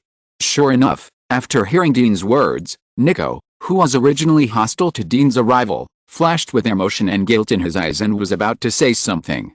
Dean continued, "My mouth is a little dry, you can continue to analyze. For example, who do you think the accomplice will be?" Nico didn't realize that Dean was taming him. After hearing Dean's words, he saw that the other party was looking at him with encouraging eyes. Nico thought that this was Dean's chance to show off and save the face he had lost in front of the two women before, so he obediently analyzed, the accomplice must be someone close to Shamey, maybe his relative, or maybe his friend. This guy is teaching another accomplice how to kill and commit crimes. After sorting out a crime scene, there were two murderers. A normal person can clearly see from the traces left at the scene that the two axes on the male owner were committed by the second person, and they were very clumsy. Therefore, this crime is actually a criminal inheriting the crime of another newcomer. Dean clapped his hands again. "You are right, Nico, you are really good, keep talking." Encouraged, Nico felt warm in his heart. At this moment, what fanny, what jealousy, what dissatisfaction with being slapped in the face, all go to hell. At this moment, Nico's British blood broke out. This man in front of me understands me. Thanks to the book friend 777,777 for the 500 book coins reward. Thank you, boss. Thanks to the book friend 20221221200429831 feed for the tip, and thanks to the boss. Good night. Chapter 223 Discovery. I don't know why. Dean suddenly felt that there was something wrong with the way Nico looked at him, which made him very angry. He subconsciously avoided the other person's gaze. "Nico, continue." Nico obediently retracted his gaze, walked to the platform covered with photos, took out a photo of the male victim, pointed to the long rope on it and said, "If there are two murderers in this murder case, one of them is Zimi, an experienced murderer, and the other is a newcomer, then this rope is likely to be the work of the newcomer." He paused, lowered his head, and sighed. Zimi was exposed unexpectedly and suddenly. There may be epidermal tissue left on the long rope by the newcomer accidentally. In addition, if we discovered this at the time and checked the interpersonal relationships around Zimi, it would be easy to find a suspect who meets the requirements. However, 3 years have passed, and the clues on the rope may not still be there. It will be much more troublesome to check the interpersonal relationships around Zimi. In addition, there is one thing I don't understand. Tell me. Nico raised his head and looked at Dean. The police blocked the villa at that time. Even if the other person was hiding in the garage at that time, he could not escape our search, but at that time, the police did not find a second living person in the villa. Where was the accomplice at that time? Dean said in a relaxed tone, maybe he couldn't break through his psychological defenses, so he fled independently after killing the male owner. Or maybe he ran away because his performance was too bad and he was humiliated by Shemi. Generally speaking, many criminals with antisocial personality will actually have a little inferiority before tasting blood. Yes, you heard it right, it's inferiority. In addition to environmental influence and natural abnormality. Some people surrounded by inferiority, ordinary, cowardly and other emotions will trigger rebellious psychology under certain triggers, trying to use harm to their own kind to show their strength, or say goodbye to the boring life before. So Dean's speculation is reasonable and well-founded. If you want to determine which situation the other party left, it's very simple. Just look carefully at the strangulation marks on the male victim's neck and analyze the direction of the force to know. As he said, Dean found the photo showing the male victim's neck from the photos on the platform. Because the time of death of the deceased was not long when the photo was taken, the marks on the deceased's neck were still bruised, and not as obvious as after the body stiffened. But for Dean, this is not a big deal. He has seen too many corpses. The bruises are sunken and tend to be parallel. Dean uttered a surprised sound. There is something wrong with the male victim's death? Under normal circumstances, whether it is the side of the victim or the back, the force marks of the strangulation marks are upwards, and only when the murderer is in front of the victim, with both hands around the victim's neck, pulling the rope hard, will parallel marks be created. In this process, the murderer will see with his own eyes the horrible changes of the deceased before suffocation. New criminals cannot withstand this kind of stimulation that goes straight to the heart. Moreover, there is a big problem. That is, using a rope to cross-strangle a person not only requires great strength, but also inevitably leaves cross-displaced strangulation marks because of the force. The strangulation marks in front of me are too clean. It's as clean as if someone just used a rope to press the male victim's neck and restrict his body from swinging. But the male victim was already tied up at the time. There is something strange here. Thinking of this, Dean pulled out a belt from his waist and waved to Nico. "Come here, I need to verify an idea." Nico walked to Dean in confusion. He had already subconsciously reacted to Dean's order without resistance. "Next, it's just a test, don't panic," Dean reminded softly. "Nico." The next moment, Dean's belt suddenly pressed on Nico's neck. Driven by the huge force, Nico, the pretty boy, didn't even have the strength to resist. He retreated repeatedly, and Dean forcibly pressed his neck with a belt and fixed it to the wall of the room. The huge force and the feeling of suffocation made Nico's body resist and struggle instinctively. No mistake, one post, one content, one book, one forum. Fanny and Carola, who were watching together, also exclaimed and gasped. Fanny's exclamation was first surprise, and then her voice rose in a tactful tone. She was shocked by Dean's sudden action, and then surprised that Dean's trousers slipped down due to walking, revealing the high bulge of Wallen Hill. Carola stared at Wallen Hill from the beginning, her eyes wide open, full of curiosity and thirst for knowledge.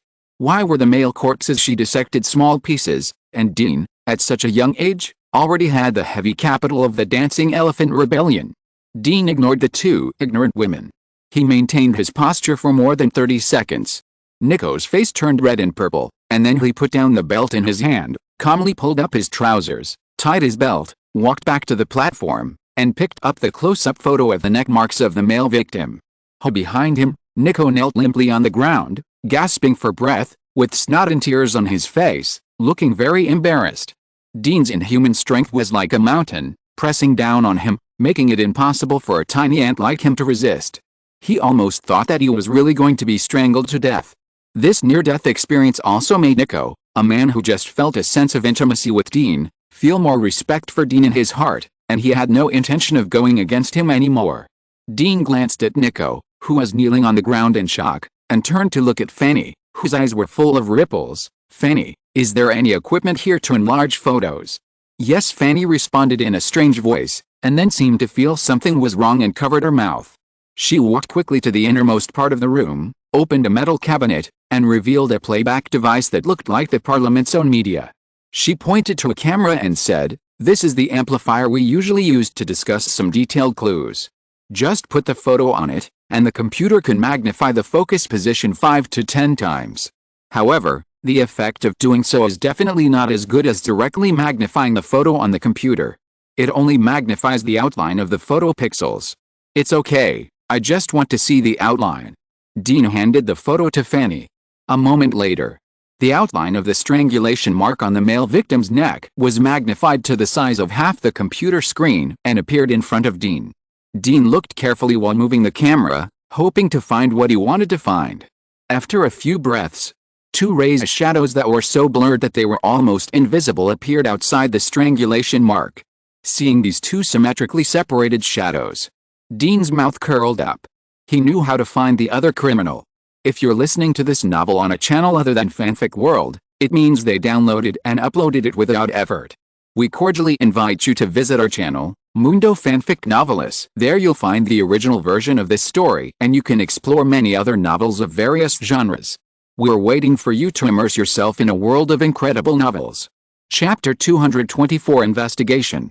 Nico, test the rope used to strangle the male victim. Dean was sure of what he was thinking, and immediately ordered Nico, who had been against him before, to do it. Although this pretty boy didn't know what Dean was going to do, after the previous continuous training, he had already formed a basic recognition and fear. He nodded and took the initiative to add, "Then Fanny and I will test all these evidences. In the past 3 years, we have added a lot of new testing methods. That's the best." Dean didn't want to waste time waiting for the test results. He brought Corolla, who had been observing everything silently, to the ground, found Agent Melvin again, and asked him for the relatives of the axe murderer Shamey. According to the information, Shamey's relatives are very simple. His parents died when he was young, and he only has one younger brother. As for other blood relatives, some died, and some had no news. The two brothers depended on each other for life. They dropped out of school early. With the help of the government, they received skills training and entered society early. Perhaps this is one of the reasons why Shamey has an antisocial personality. Zimi's younger brother, named Jerrington, is 27 years old this year. He is unemployed and lives on government subsidies. He has several theft records and is not an honest man. Just looking at the other party's citizen file record, this guy is very likely to be Zimi's accomplice. Because petty thieves are generally not very brave. Those who are very brave will not be in this line of work for long. Because of stealing, they will directly turn into stealing and robbing. Just as Dean was looking at the information, Corolla took a small notebook and a brand new weapon and put them in front of Dean. "I think you need this thing now." Dean looked down. The pistol turned out to be his favorite M1911, but it was a pity that there was no steel core bullet. As for the certificate, it turned out to be a temporary special appointment certificate of the police station. Dean opened it and took a look. In the certificate, there was not only the photo he had just posted, but also a steel stamp. As for the validity period, it was from 4.11 to 4.16. In addition, at the bottom of the certificate, there was a series of numbers. This is the serial number of the gun, which means that within the validity period of the certificate, Dean can legally carry a gun and exercise a certain degree of law enforcement power. In the Commonwealth, the biggest role of the police is actually to maintain public order and handle some minor cases. Once they encounter a very difficult case, they will issue similar certificates and invite those criminal investigation experts. Dean checked the pistol in his hand, put the things away, raised his head and said casually, "Detective." "Almost." Carola nodded. "Some of the powerful criminal investigation personnel in the entire Commonwealth have joined a special department, and some have become members of the Smith Detective Agency." Smith Detective Agency. Dean's eyes were a little strange. Carola nodded. "This is a place where many powerful characters are hidden. There are many flexible businesses around the world. It is one of the 3 most famous detective agencies in the world. Some people in our school have joined this detective agency." "Okay." Dean shrugged. "Speaking of which, he is also a specially hired member of this detective agency. This identity was given to him by Neil to help him gild himself during Christmas." However, apart from receiving his salary, Dean had never had any contact with this detective. His only impression of this detective agency was that the salary was paid neatly and on time. Apart from that, he basically didn't pay much attention to the business and reputation of this detective agency in the United States.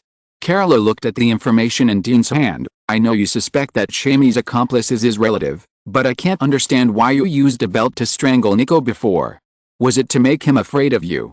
Although violence can solve many problems, it is not my purpose." Dean pointed to his Adam's apple. "I just wanted to imitate the method that Shamey used to deal with the male owner 3 years ago. In fact, the male owner should not have been strangled to death by a rope." Hearing this, Carola, who had always been calm, frowned. In fact, she had seen all the photos taken at the crime scene before Dean, including the scars on the male victim's throat. She and Dean had the same inference before. The male victims should have been strangled to death by the murderer with a rope, facing each other and parallel. But why did Dean overturn what he said before?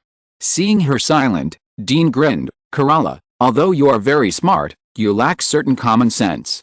It is almost impossible for a normal person to rely on parallel force to exert on the rope to cause an adult male to suffocate. Unless he crosses the rope behind the victim's neck to form a closed squeezing force. But in this case, it will cause cross marks. I didn't see such marks in the photo. So the male victim was not strangled to death by the rope, but his neck was first fixed by the rope, and then he was strangled to death by another person with his fingers attached to the rope. So you enlarged the outline in the photo. Are you trying to find the fingerprints that are almost invisible? Yes. Dean nodded.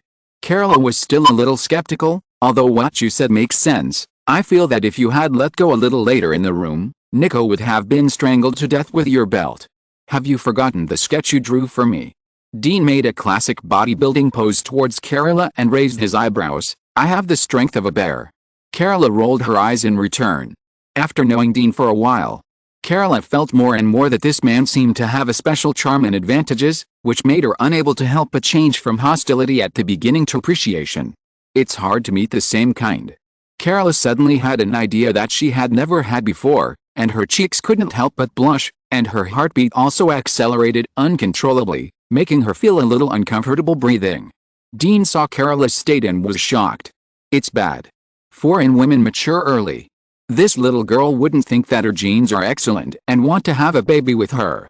My damn masculine charm. Dean thought he was a vulgar person. He only likes cute, plump women who are not as smart as himself. Carla is not satisfied with any of these. The key is that she is only 13 years old. Don't touch her. Don't touch her. Dean, who is sober, immediately interrupted Carla's state of love. Okay, while Nico's test results are not out yet, let's go to find Shamey's brother to find out the situation. After saying that, he walked out. Oh, behind him, Carla touched her cheek and followed him absent-mindedly. In fact, many systems of the United States are the same as those of the Commonwealth. For example, citizen information. If a citizen does not use a credit card, does not rent a house, and does not commit a crime, then even the police will find it difficult to find the person they want to find in the first place. Shamey's brother Darrington is not like that. This guy is often arrested for stealing. So the information provided by Agent Melfin includes Darrington's current detailed address. Moreover, this guy has just been sentenced to community service for stealing again, so there is basically no need to worry about not being able to find him. No mistakes in one song, one post, one content, 1619, one book, one bar. Look. According to the address, the old man driving the car took Dean and the others to a nursing home. This place looks very desolate. There are no buildings, pedestrians, or shops around. It looks like an abandoned primary school. The plants outside are withered and yellow, just like this place, with a gloomy atmosphere. Seeing this scene, the old man driving the car couldn't help but sigh and said, "Hey, no matter which country it is, no matter how good the social welfare is, the fate of the elderly is very desolate and lonely." Dean has never been old, so he can't understand the old man's mood at this moment. After getting off the car, with the documents that Corolla helped him get, he easily asked the guards of the nursing home to help him bring a bald middle-aged man wearing a social worker's coat and wearing a gadget similar to an electronic watch on his hand to him. To be honest, the proportion of middle-aged bald men here is really high. Dean began to worry about his elder brother.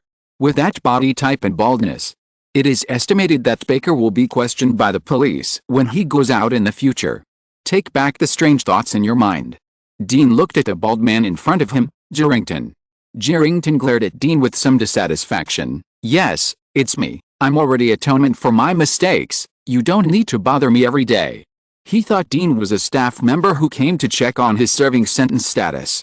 Dean didn't explain, and looked at the security guard beside him. "Man, can I talk to him alone?" "No problem, officer." After that, the security guard of the nursing home walked outside and closed the door considerately. As soon as the door was closed, Dean suddenly pinched Darrington, who was full of shameless gangster temperament, pressed him against the wall, grinning. "Since the man is not wrong, then please go to see my dead brother. Treat this kind of gangster. Violence and threats are always the fastest choice to pry open their mouths." Darrington was suddenly locked and pressed against the wall, and he was dumbfounded.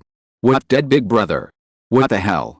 Darrington, with his head full of questions, wanted to shout for help, but he couldn't even breathe, let alone speak. He wanted to struggle, but it was like waves hitting rocks, completely useless. He was about to be strangled to death. Crackling. The top was blocked but the bottom was connected. A series of diarrhea sounds, accompanied by dry and foul smells, came from Gillington's body. Dean let go of his hand in disgust. Can't you let yourself die decently? Gillington didn't care about his current embarrassment. He was breathing the air he polluted madly, and wanted to shout for help. The black muzzle of a gun once again choked back all his words. Dwang without saying anything, Gillington knelt on the ground and looked at Dean in despair. If I have stolen something from your brother, I am willing to pay 10 times the compensation. There is no need to kill. Dean shook his head, still pretending. 3 years ago, you and your brother broke into my brother's villa. He took a rope and strangled my brother's neck, and asked you to strangle him to death with your hands. FK. It's that damn bastard again. Gillington was even more desperate. I swear, I have nothing to do with that case. When that pervert killed people, I was detained in the police station for theft and interrogation. I really didn't kill your brother.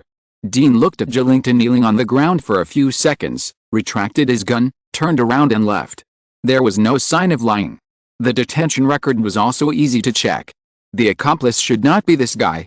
After leaving the nursing home, Corolla had adjusted his mentality and came up to him, asking Dean about the results of the questioning with his eyes. Dean shook his head. It's not him. What are you going to do next? Go to prison and see Shamey. Dean said and got in the car. It was unknown when the test results would come out. He actually didn't rely much on the test results. That thing, at most, would give hints when there was no direction for the investigation of the case, and finally serve as evidence to convict the murderer. The case in front of him. It wasn't that troublesome. Carola followed him into the car. She looked at Dean, who was resting with his eyes closed, and couldn't help reminding him, this case has been followed by Shamey's lawyer, so if you want to use some means to interrogate Shamey, it won't work.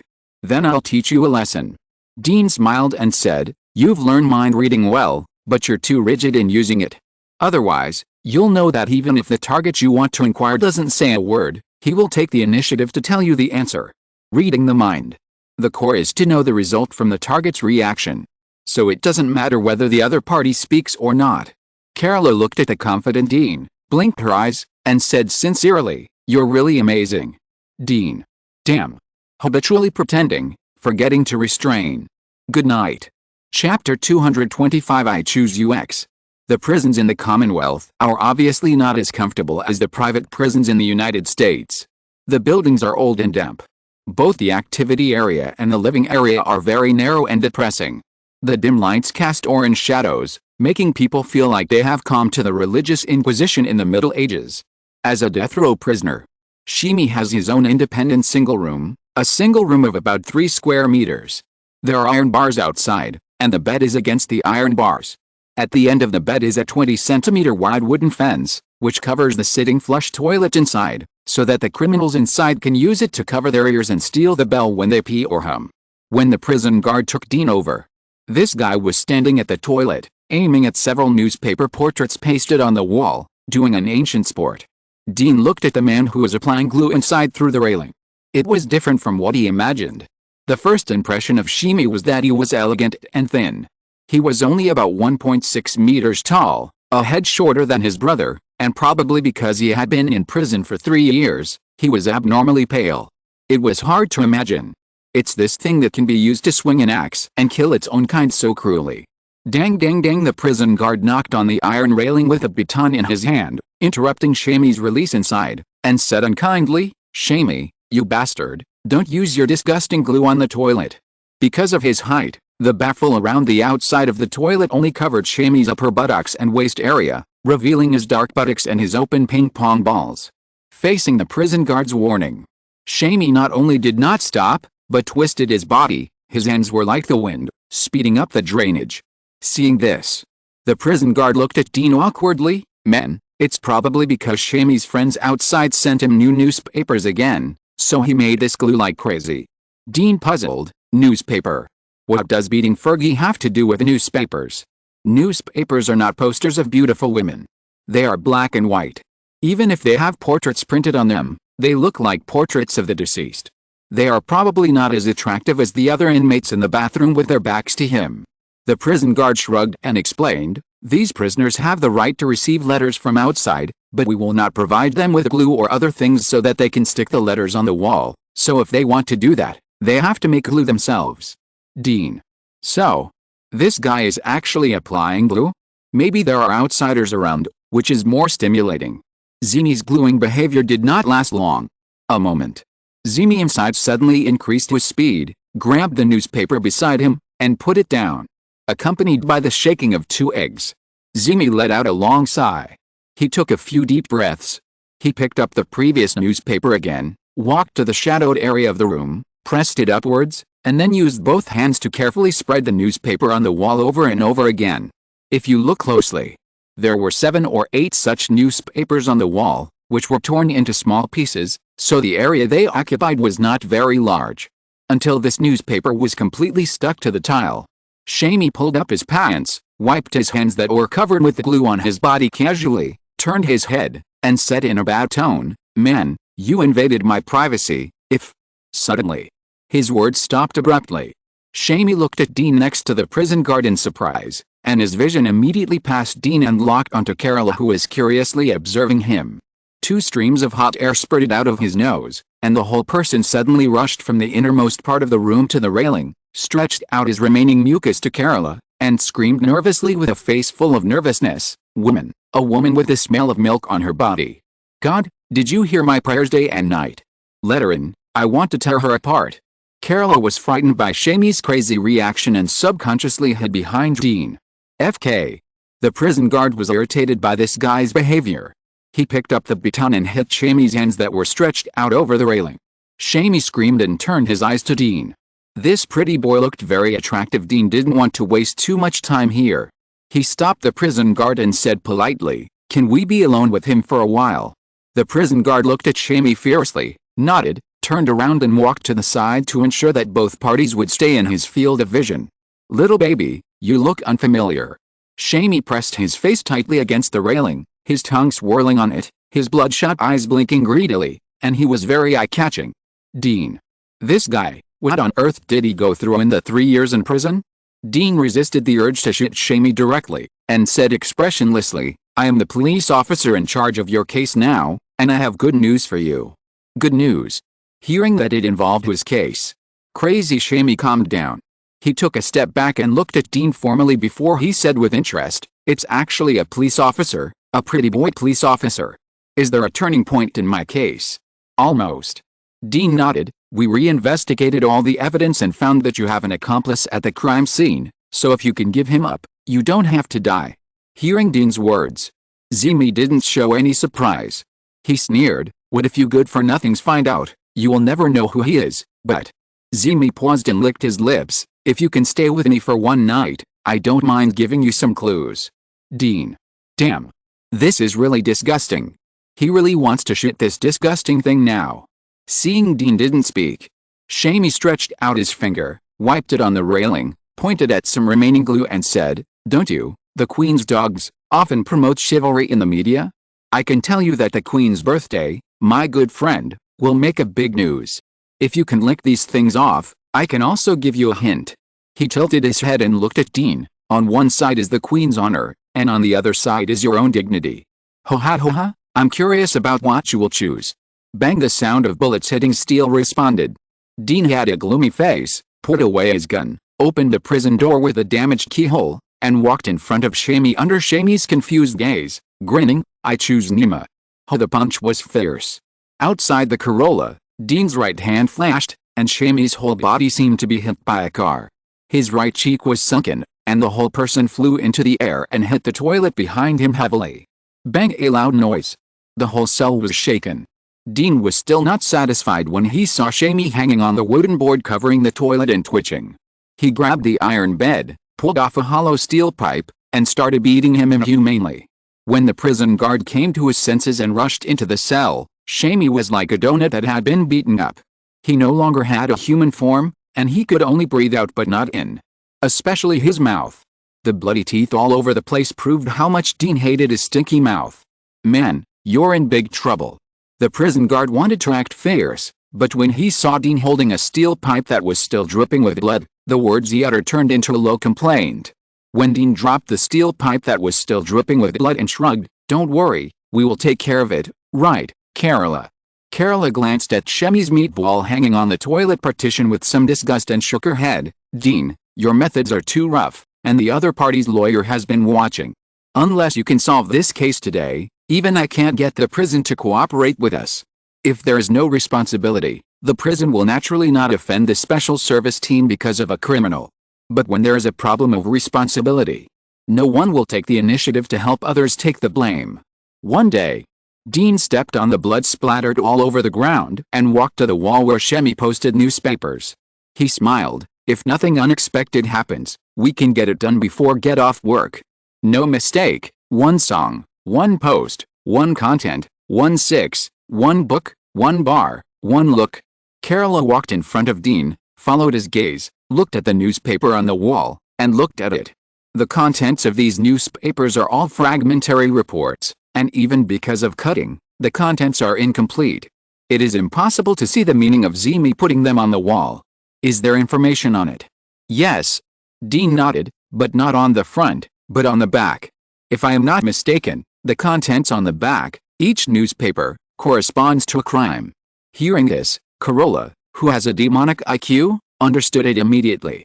After Zimi was arrested, even though he was sentenced to death, he never gave out his accomplices. If it was for loyalty at the beginning, it was definitely not the case later. Looking at Zimi's state, you can tell that he has not had a good time in the past 3 years, and he is almost driven crazy. What is supporting him to keep his mouth shut? Thinking of the previous crime, inheritance, Dean guessed that it must be that after Zimi was imprisoned, his accomplice apprentice did not disappoint him, which made him grit his teeth and be unwilling to take the initiative to give out the accomplice, so as to avoid being sentenced to death. After all, if he spoke up, he would at most turn the death penalty into hundreds of years in prison, and the result would be similar. But the accomplice is alive. Then, Zimi's story and will be passed down as the accomplices grow up. In order not to expose the relationship between himself and the accomplices, Zimi naturally could not take the initiative to contact the accomplices. So in order to prevent Zimi from betraying himself, the accomplices can only find a way to tell Zimi, "I have been growing up and have not let you down." And this channel can only be the newspaper in front of him. Thinking of this, Carola looked at Dean with more admiration. IQ is not equal to logical reasoning.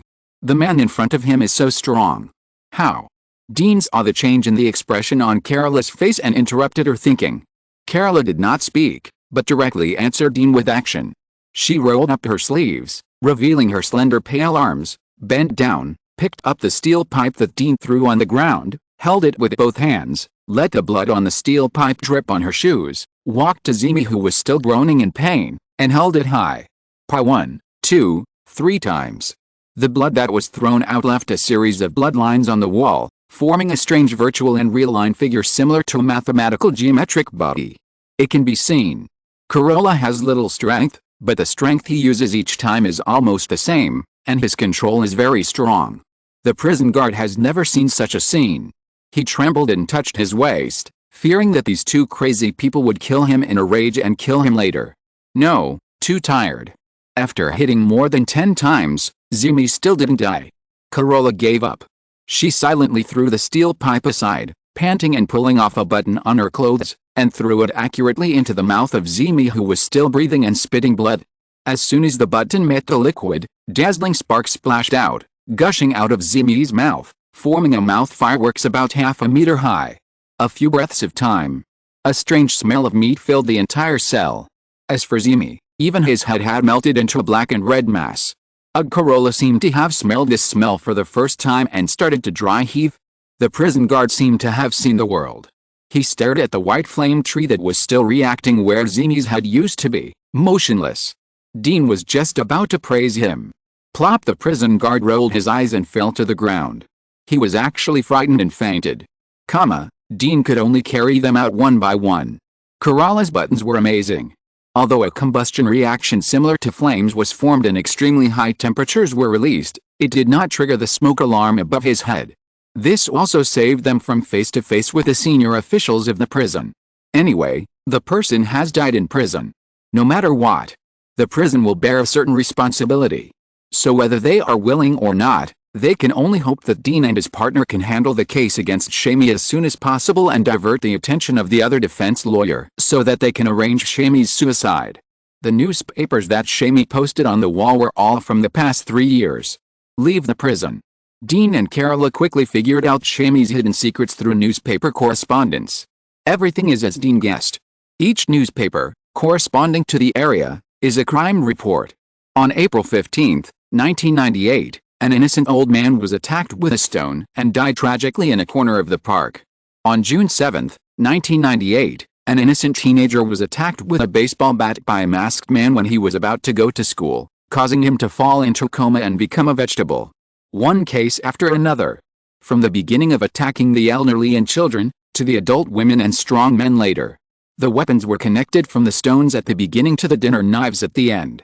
It is the growth process of a weak character person turning into a serial killer. This case will be closed tomorrow. Thanks to the book friend Knight of Glory for the reward of 10,000 book coins, and thanks to the boss.